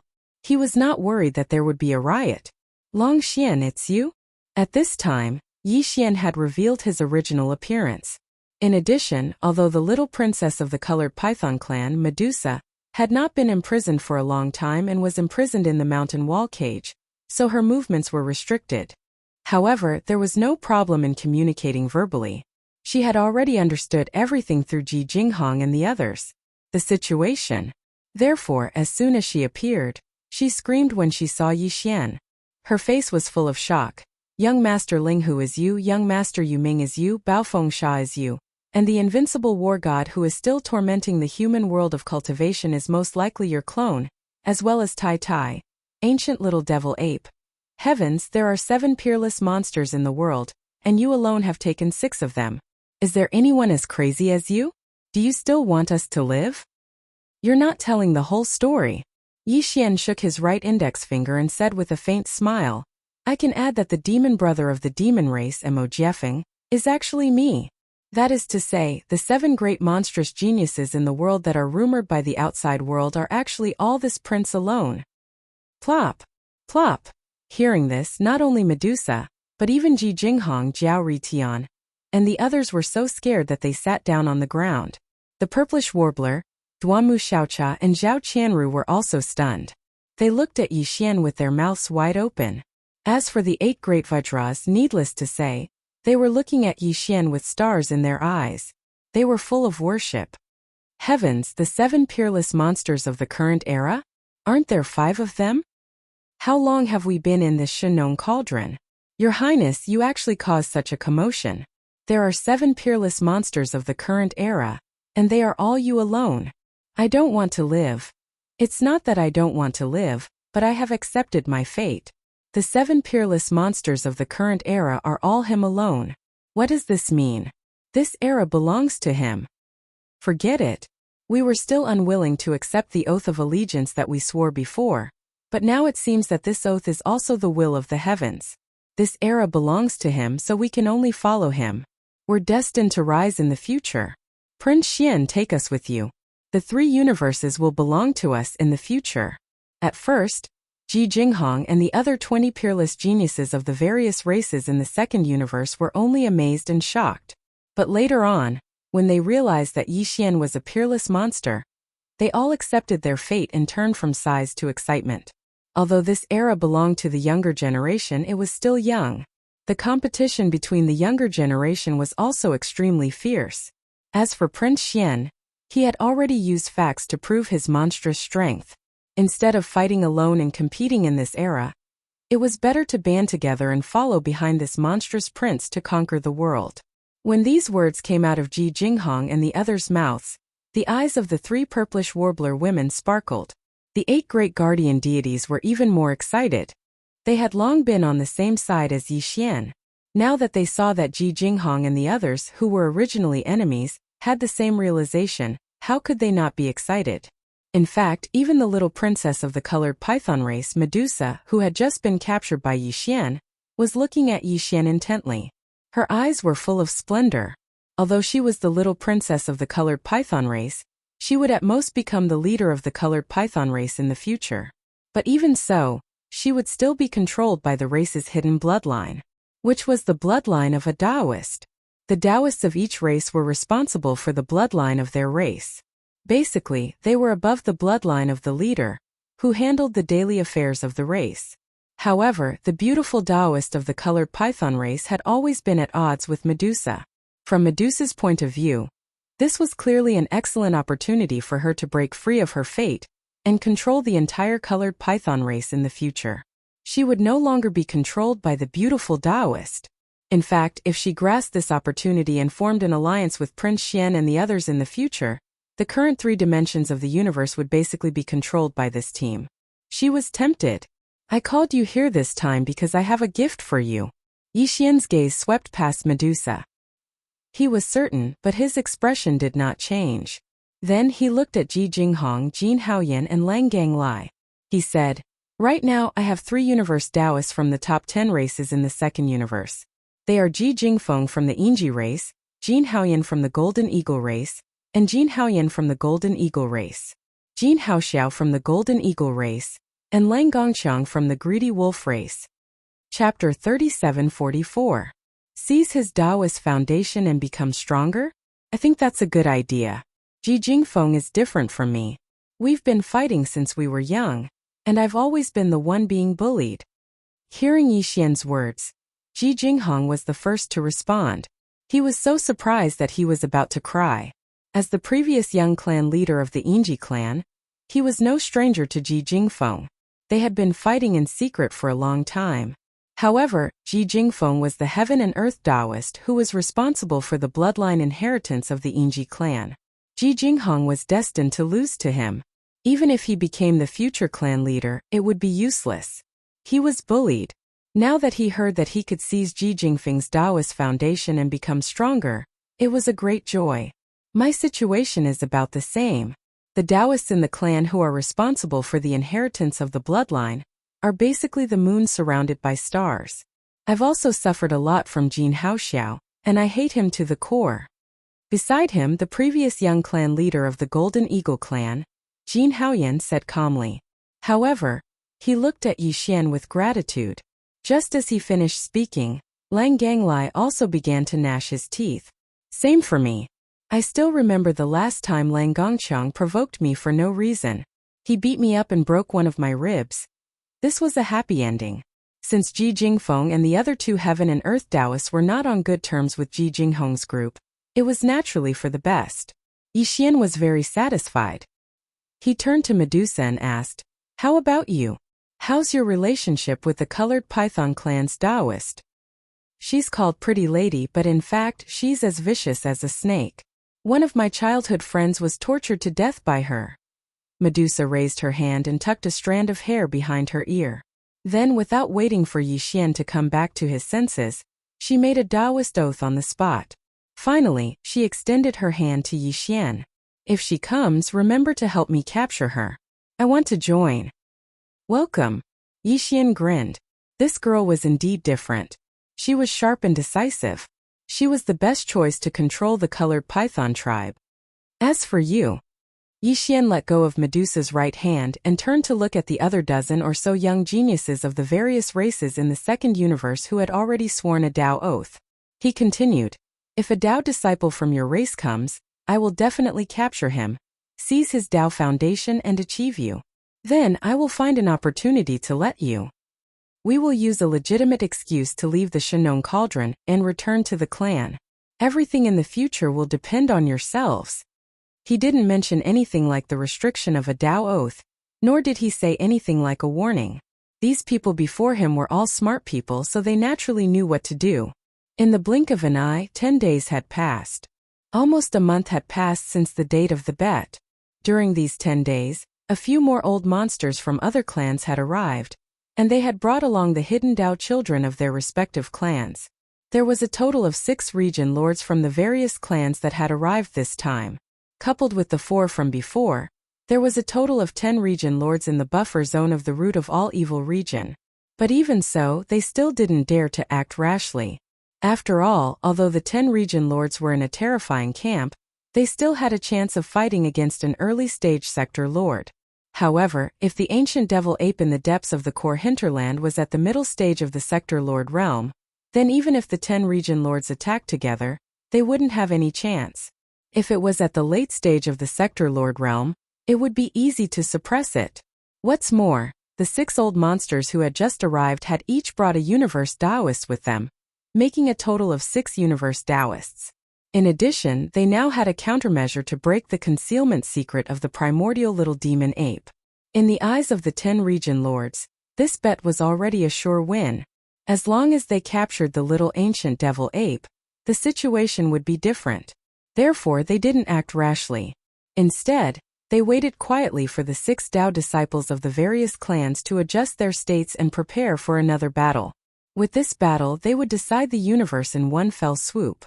The 6 Tao disciples were Tao disciple Jiao Zhongrong from the Barbarian Bull clan, Tao disciple Mei Jiaonyang from the Colored Python clan, Tao disciple Ling Puzi from the Tree Spirit clan, and Tao disciple Shi Wanjin from the Battle Lion clan. The 4 Tao disciples above were from various clans of the Second Universe Federation, including Ji Jingfeng and the other 2 who were previously captured. Among the top 10 races of the Second Universe Federation, 7 of the Heaven and Earth Tao children had already arrived.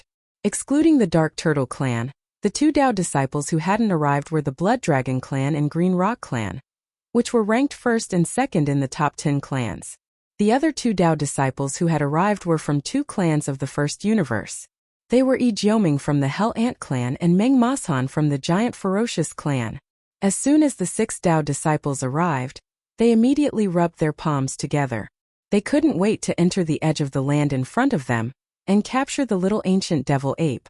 However, to be on the safe side, Zhao Kong immediately gathered the 6 Heaven and Earth Taoists together after arriving at the Fierce Horse Mountain.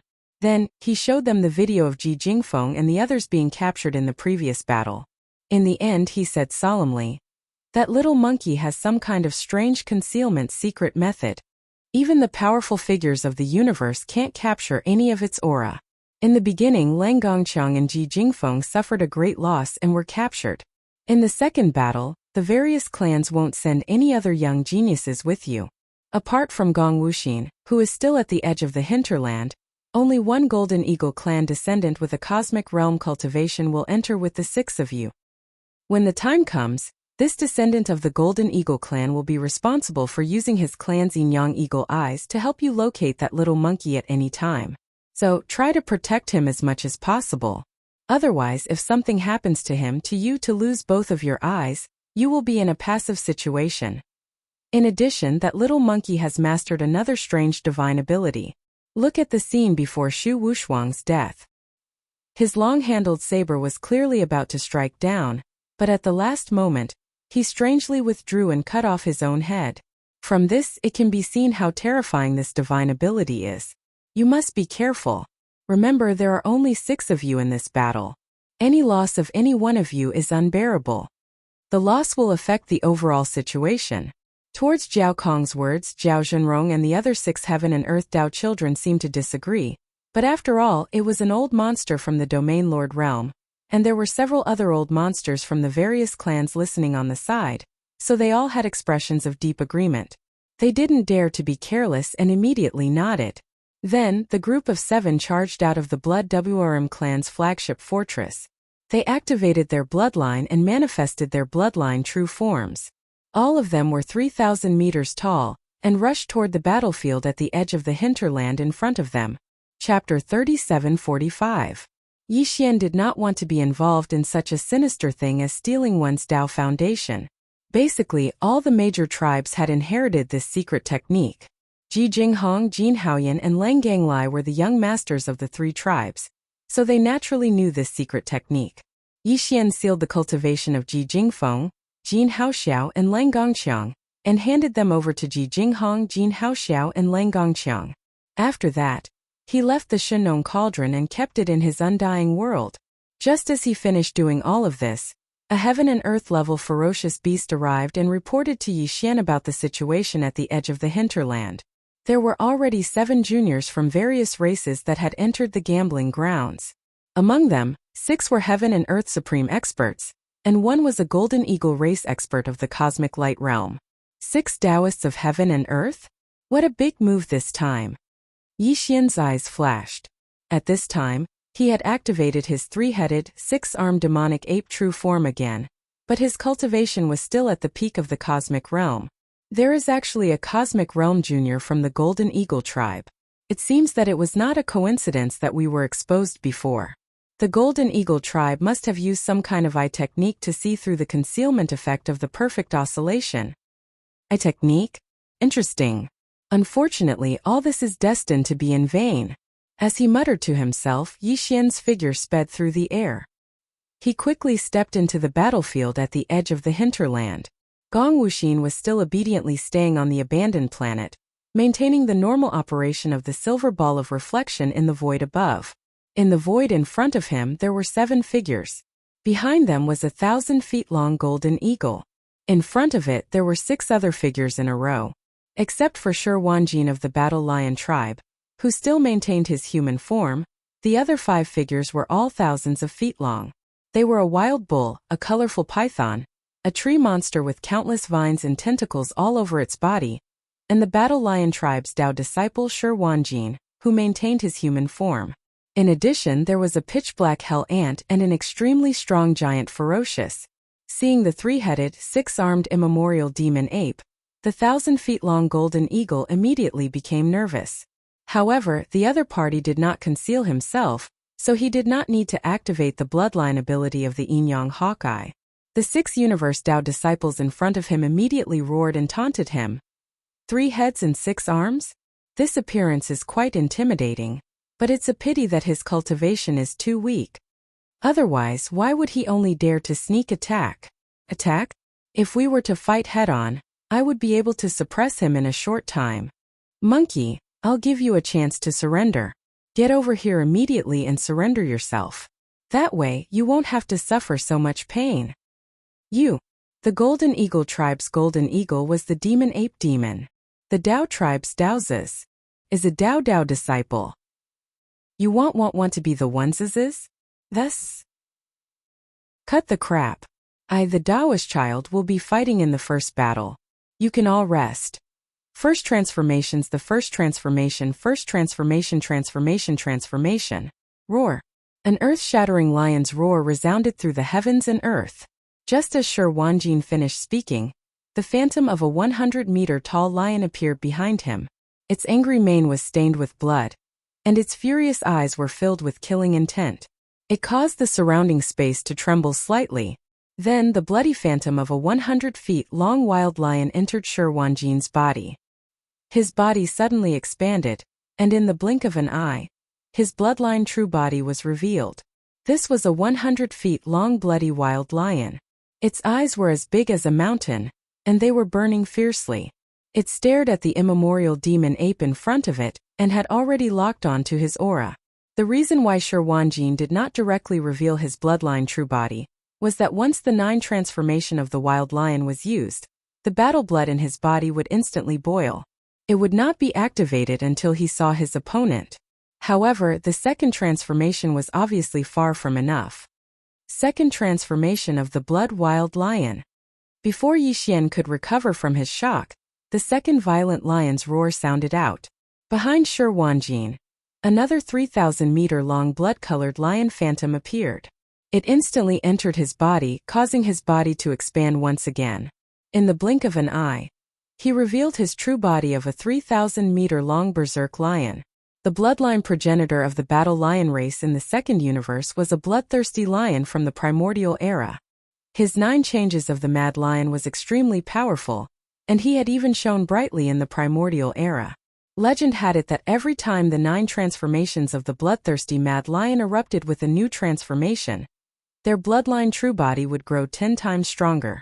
Even if their cultivation aura did not change, the difference in the power of their blood and chi was like the difference between heaven and earth. Any opponent who could match them before would be instantly crushed. After reaching the 9th transformation, the terrifying degree of its bloodline true body would increase exponentially. It would reach the level of the void giant turtle, and when it raised its claws it could create a star field. However, no battle lion had ever reached that level. Even the current patriarch of the battle lion clan had only reached the 3rd transformation of the blood wild lion. The previous young patriarch of the clan, Shi Bafeng, was known as the existence with the strongest bloodline talent in the clan in the past 10,000 years. However, many years ago, he had already reached the 4th transformation of the bloodthirsty lion's divine ability. The first transformation was 1,000 feet, the second transformation was 1,000 feet, the third transformation was 10,000 feet, the fourth transformation was 100,000 feet. With a body of 300,000 meters, it was comparable to a starry sky fortress. Even a starry sky fortress with a diameter of 100,000 meters was just a small thing in front of it. However, Shi Bafeng had already been killed by the Netherworld Young Master. This matter was an eternal scar of shame for the Battle Lion clan. What the outside world did not know was that among the younger generation of the clan, other than the former young lord Shi Bafeng, the heaven and earth Taoist Shi Wanjin, had also comprehended the 4th level of the bloodline ability of the 9 changes of the berserk lion to the 4th level, which was the 4th transformation of the blood slaughter lion. The level 3rd transformation of the blood wild lion. 4th transformation of the blood wild lion. Roar! Roar! Roar! As Shi Wanjin's words rang out one after another, and as he roared again and again, 2 wild lion phantoms appeared one after another behind his 1,000 feet blood lion true body. First it was 10,000 feet in size, then it was 100,000 feet in size, especially the last 100,000 feet berserk lion phantom. Its entire body was stained with blood, and its fierce eyes were overflowing with killing intent. Its powerful and ferocious pressure caused the space in this area to tremble slightly. This 100,000 feet berserk lion phantom quickly entered Shi Wanjin's body, causing his body to continuously expand. In just a few breaths of time, his bloodline true body had expanded to 100,000 feet in size. His entire body was no longer just a phantom, but had a physical body like a small star that spanned across the void. Roar! Xiao Buddy and die. Chapter 3746. Rumble. Following Jiao Zhenrong's stomp, the void resounded with rolling thunder, and a hurricane swept up. Even though it was still thousands of miles away, Yixian could already feel the strong wind blowing against his face. Even he couldn't help but change his expression when facing such power. The Battle Lion race's 9 transformation of the Berserk Lion was indeed extraordinary.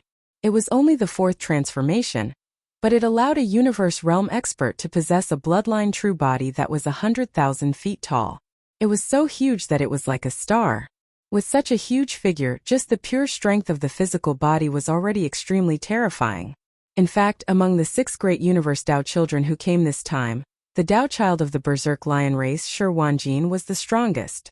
The other 5 were all at the first or second level of the universe realm, but Shi Wanjin was at the third level of the universe realm. Now, with the addition of the 4th transformation of the Berserk lion bloodline, Shi Wanjin's cultivation had skyrocketed. He was now at the 5th level of the universe realm, close to the late stage of the universe realm. If Yixian used all his means, he naturally wouldn't be afraid, and killing him would be a small matter. His cultivation was a realm higher than Yixian's, and he had killed many opponents in a head-on battle. But now, he was in his true form of the 3-head 6-arms demon ape, so there were too many techniques that he could not use. Even if he did not hide his cultivation base and displayed the battle prowess of a newly advanced universe realm cultivator, he was only at the first level of the universe realm. Facing this terrifying lion, he simply couldn't face it head-on. Otherwise, he would definitely be severely injured, and the result would be him coughing up blood and running away. Therefore, facing Shi Wanjin's leg that caused rolling thunder to rumble in the void, Yixian's only choice was to avoid the attack and fight in a roundabout way. Whoosh! The sound of air breaking rang out, and Yixian immediately used the void teleportation and disappeared.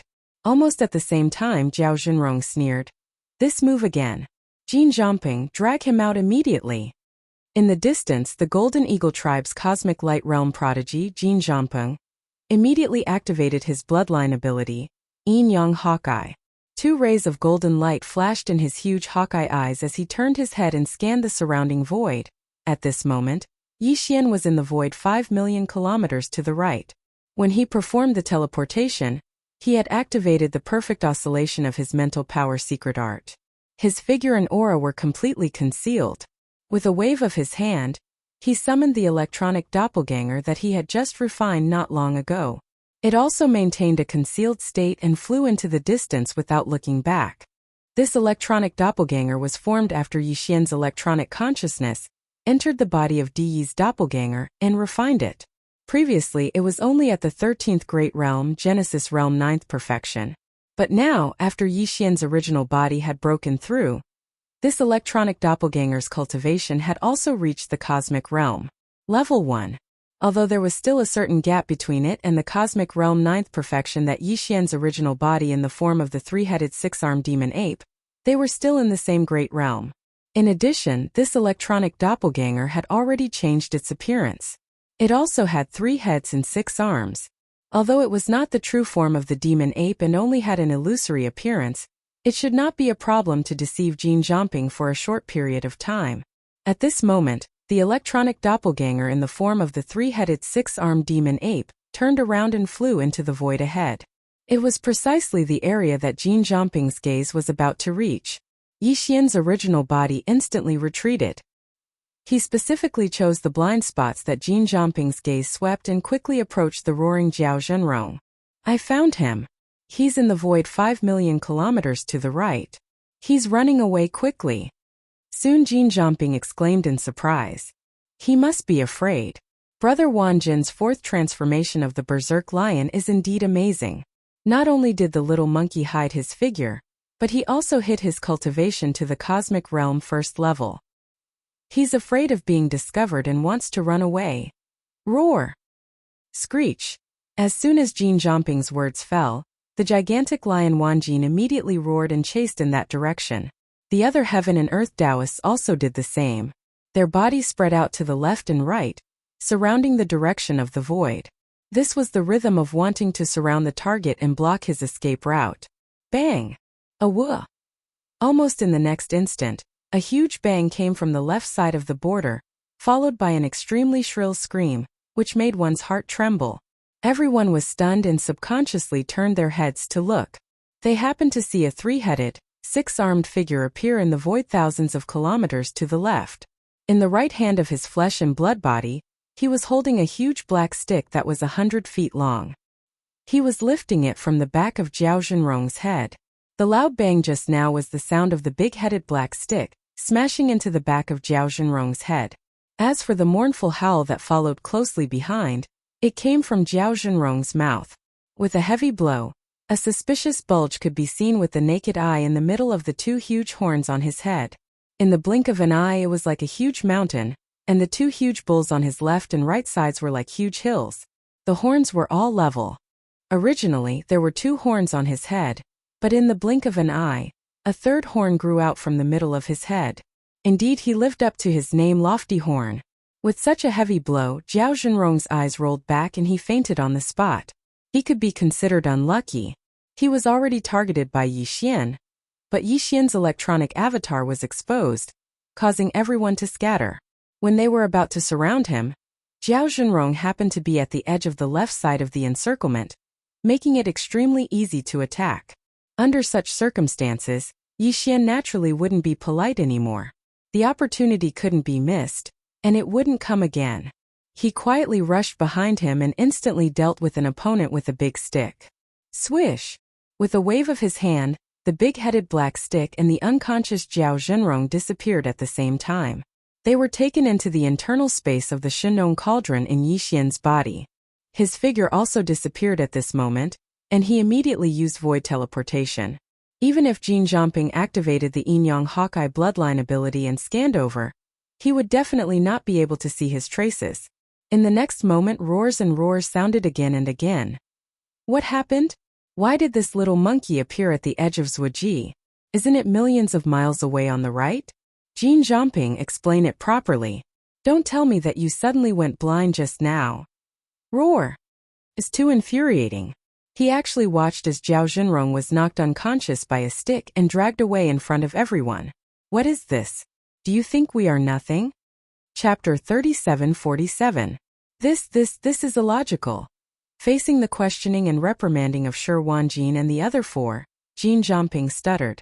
His mind was in a mess and his mind was in a mess. When the loud bang and the mournful howl came from the edge of Zuoji, he subconsciously turned his head and glanced in that direction. He saw the three-headed, six-armed immemorial demonic ape holding a huge black stick, knocking Zhao Zhenrong unconscious, and then dragging him away. Then the figure of the immemorial demonic ape disappeared again. When his mind was blown and he turned his head back to look at the direction he had been staring at all this time, he could still clearly see a blurry three-headed, six-armed energy ball of light. It was still in that direction, and it was fleeing into the distance at high speed. Even though Shi Wanjin and the others who had been chasing after Zuoji had stopped because of the incident at the edge of Zuoji, that blurry ball of energy still didn't stop and continued to rush forward. Could it be that the little monkey suddenly teleported back and happened to appear behind Zhao Zhenrong? After knocking him unconscious, it immediately teleported again and reappeared in the void on the right, continuing to run for its life? Jin Zhongping immediately voiced out this conjecture as it flashed through his mind. This was also the only possible explanation because in the void in front of him to the right, the energy light cluster with 3 heads and 6 arms was indeed still there. He immediately shouted with certainty, "Damn it, that little monkey is too lucky." He teleported back and appeared behind Zhao Zhenrong. Don't worry everyone. This time I will keep a close eye on him. As soon as he disappears, I will immediately warn him. This will not happen again. Although this explanation was a bit far-fetched, it did not exclude the possibility of luck. Although Shi Wanjin and the others were unwilling, they could do nothing but accept this explanation secretly. After all, Jin Zhongping did not need to lie to them. In the buffer zone outside, the old monsters of the Golden Eagle clan were all watching. If he dared to collude with the immemorial demonic ape, his end would be very miserable. It would be difficult for him to die even if he wanted to. Roar! We can't care so much anymore. Surround him immediately and suppress this little monkey. Screech! Shi Wanjin raised his head and roared. He was the first to rush over. Yi Jiuming, Meng Mashan, Mei Jiaoyang, Ling Puzi, and the other 4 Taoists of heaven and earth stood on his left and right. They formed 2 halves and surrounded him. Jin Zhongping followed closely behind Shi Wanjin. From time to time, 2 faint golden rays of light would shoot out from his huge eagle eyes. His gaze was locked on the fuzzy energy light mass that was thousands of miles away. This time he didn't even blink his eyes. He was determined to keep an eye on the little devil ape. As long as the little devil ape disappeared from his sight, he would immediately warn him. At the same time, Yixian, who had teleported to another direction, had been paying attention to the direction Jin Zhangping was looking at. He maintained a blind spot and quickly approached again. After a short while, he touched the back of Meng Ma Shan. Without saying a word, he took out the big-headed black stick and smashed it at the back of his head. Bang! A whoa! Almost in the next instant, a huge bang sounded from the edge of the left corner again, followed by an extremely shrill scream, which made one's heart tremble. This scene had just happened not long ago, and now it reappeared, causing everyone to be stunned and subconsciously turn their heads to look. In the void thousands of miles away from Zhuji, a figure with 3 heads and 6 arms appeared. In the right hand of his flesh and blood body, he was holding a big-headed black stick that was 100 feet long. He was just lifting it away from the back of Meng Ma Shan's head. The huge bang sound just now was still the sound of this big-headed black stick, hitting the back of Meng Ma Shan's head. The latter still rolled his eyes and fainted on the spot. Then the 3-headed, 6-armed Archean demonic ape took it back into its body along with the big-headed black stick in its right hand. It then disappeared. Roar! Jin Zhangping, do you have anything to explain? This is too much. What do you think we are? You used the same trick twice in a row to fool us? Kill him, this guy and that little monkey are in cahoots. Hateful, I was careless and mistakenly believed in a traitor, causing us to lose 2 heaven and earth Taoists and 1/3 of our combat power. We must kill him, in short, we can't believe it anymore. An earth-shattering roar sounded in an instant. This time the remaining 4 heaven and earth Taoists stopped chasing in the void on the right. They had confirmed that there was no monkey hair there. It was clear that Jin Zhangping was misleading and diverting their attention so that the primordial little devil ape could take the opportunity to hit the stick. That little monkey, in fact, had been following behind. What is going on? This is not scientific. At this moment Jin Zhangping was dumbfounded. Facing the angry roar of Shi Wanjin and the other 3, his body shook violently, but his eyes were always fixed on the right front.